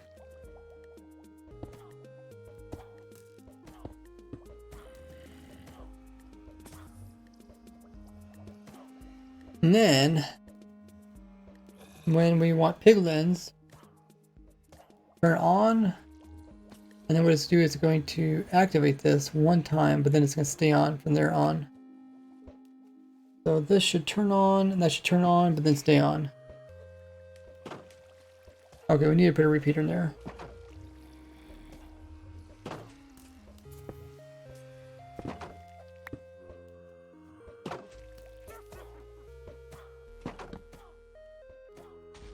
Okay, so that works. Now we need to somehow hook this up with our on and off switch over here.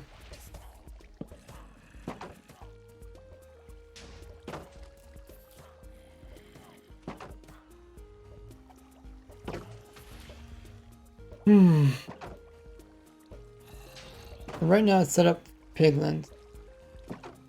So when piglins, when it clears, it should turn piglins off by changing this repeater over here.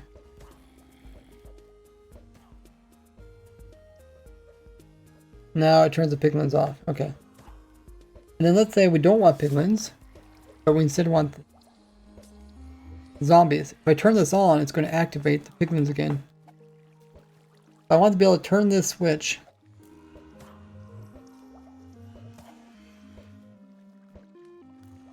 I want to be able to turn the switch, and the switch should activate this one, but also stop piglins from working. I mean, it's going to sort of work. It's going to stop piglins from working, but it's also going to turn on piglins. So you want to activate this, and drop an item through, it's going to start the piglins back up again. So then any new signals that come through aren't able to go through. So it sort of works. It actually worked better the first time, where we inverted that signal.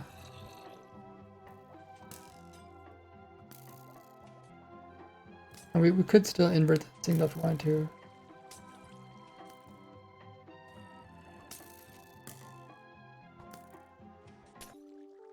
I mean, I think if we just put torch here, right?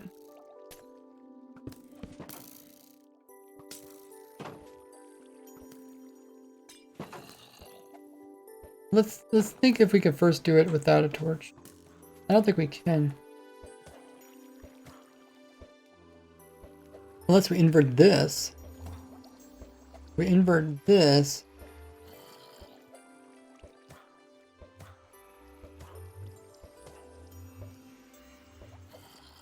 Might work.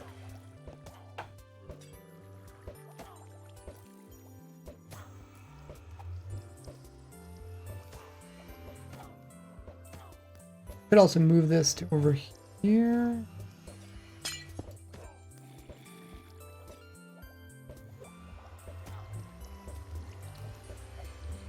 Can't put it there because I can power that. I can put it here. And then I could put a torch here.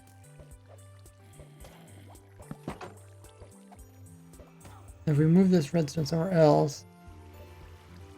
So this is, oh yeah, we can't, no, we can't do that. This is gonna affect that.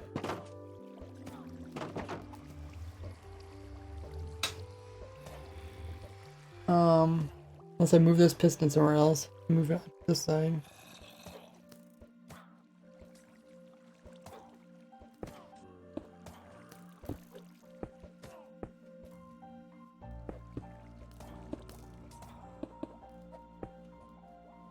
That might be the smarter thing to do.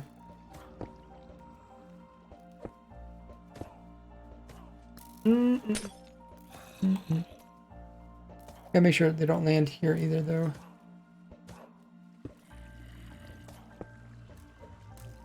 Okay. Now,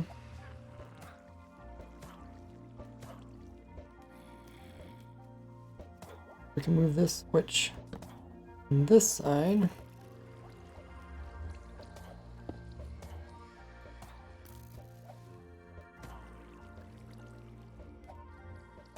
So how does this work?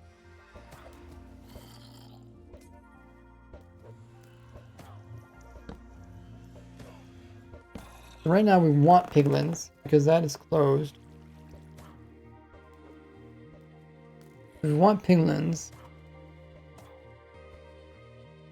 I mean, as soon as this lightning turns on, we want this to change, but it's not because this is powered. I don't think we actually want it.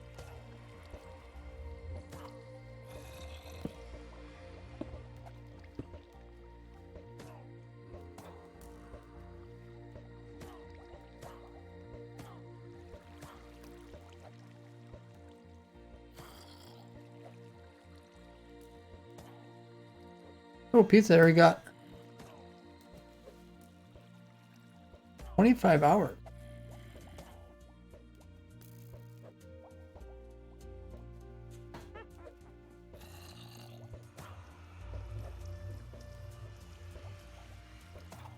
Essentially, we want to be able to flick the switch without actually interfering with this repeater, which isn't really possible because this is all turned off. I don't think it matters what type of switch we put there. Not gonna work. Okay, I think we go back with the torch.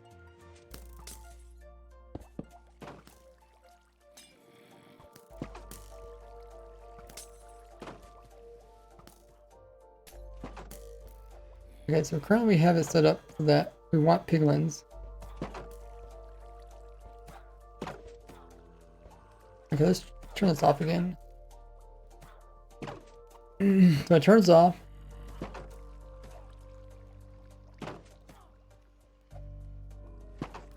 Is it gonna turn off?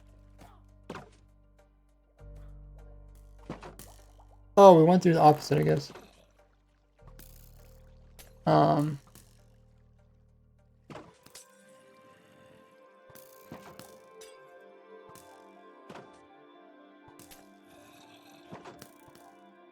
When this turns on, we want this to push, but I think we want to put a that there. Then when it does turn to thunder, well, let's make sure the piglin's turned off. Okay, piglin's turned off. And then when it does turn to thunder, torch down below turns off. Yep, and then that turned on, right?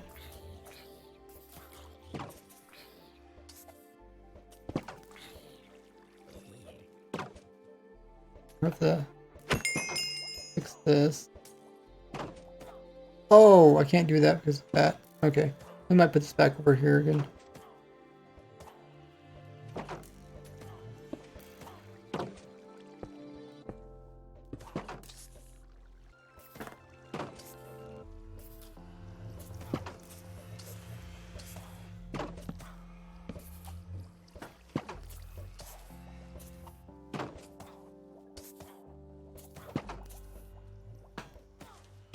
Okay, so we need to stop them from...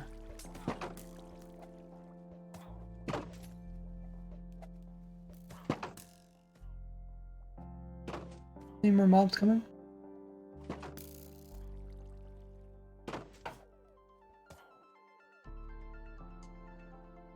Okay, let's just go on minecarts.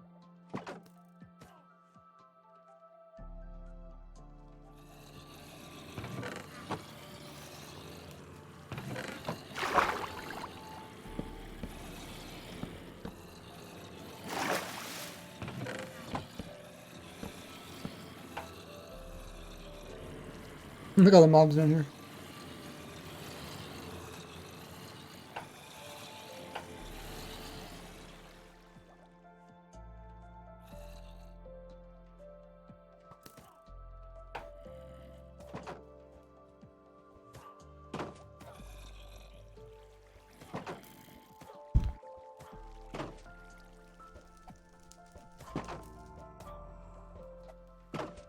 We currently wanted piglins. I think this is working for piglins, right? So turn off piglins to turn off.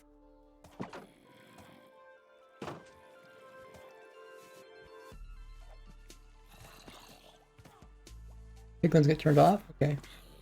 And turn on piglins.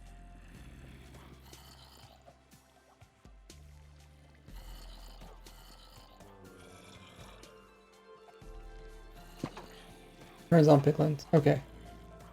That's working. Now, we need to be able to... I think we could put our block back over here again.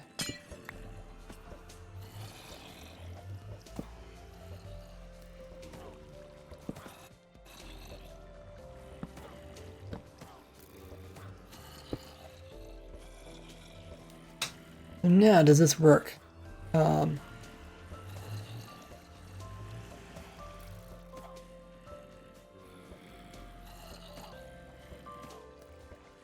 Let's say I want to turn on these. Turn on this, it's going to also turn on that. So I think we have to put the torch thing back in again.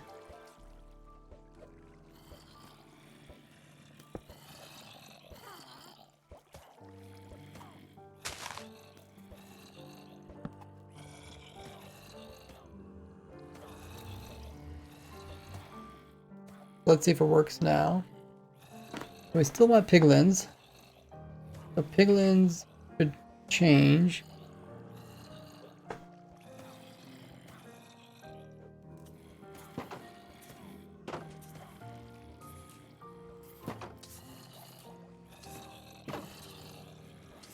Oh no, it's not working.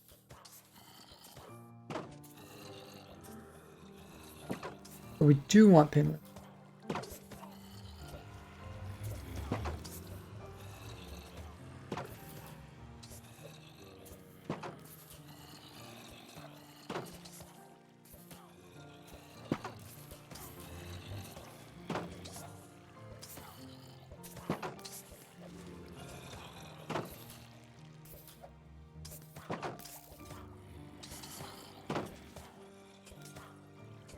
What is that landing on?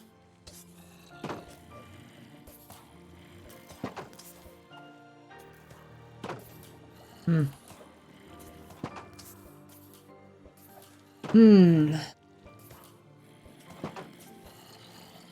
I should have left it the way it was. Because we want piglins.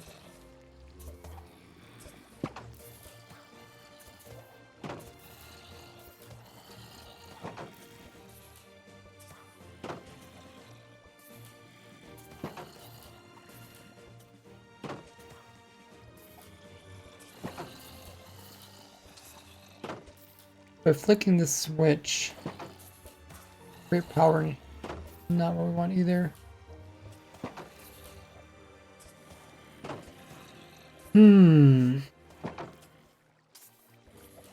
I'll clear that fill up pretty fast.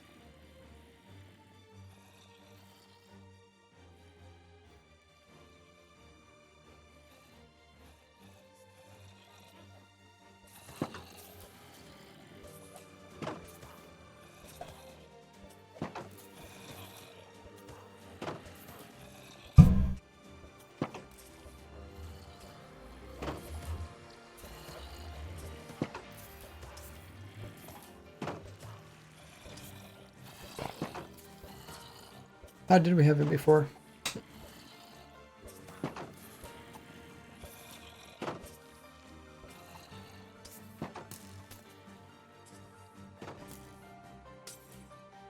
I think what I had was had this, and then we use a torch.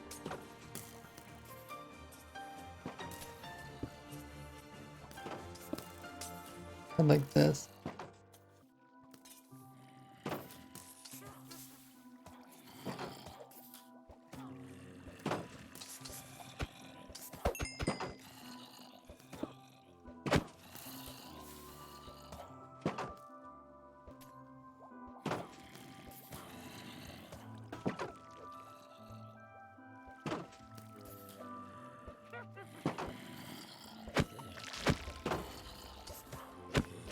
Oh, I guess that's turned off. Okay. They're testing pigments. Okay, let's try again. So, normal weather.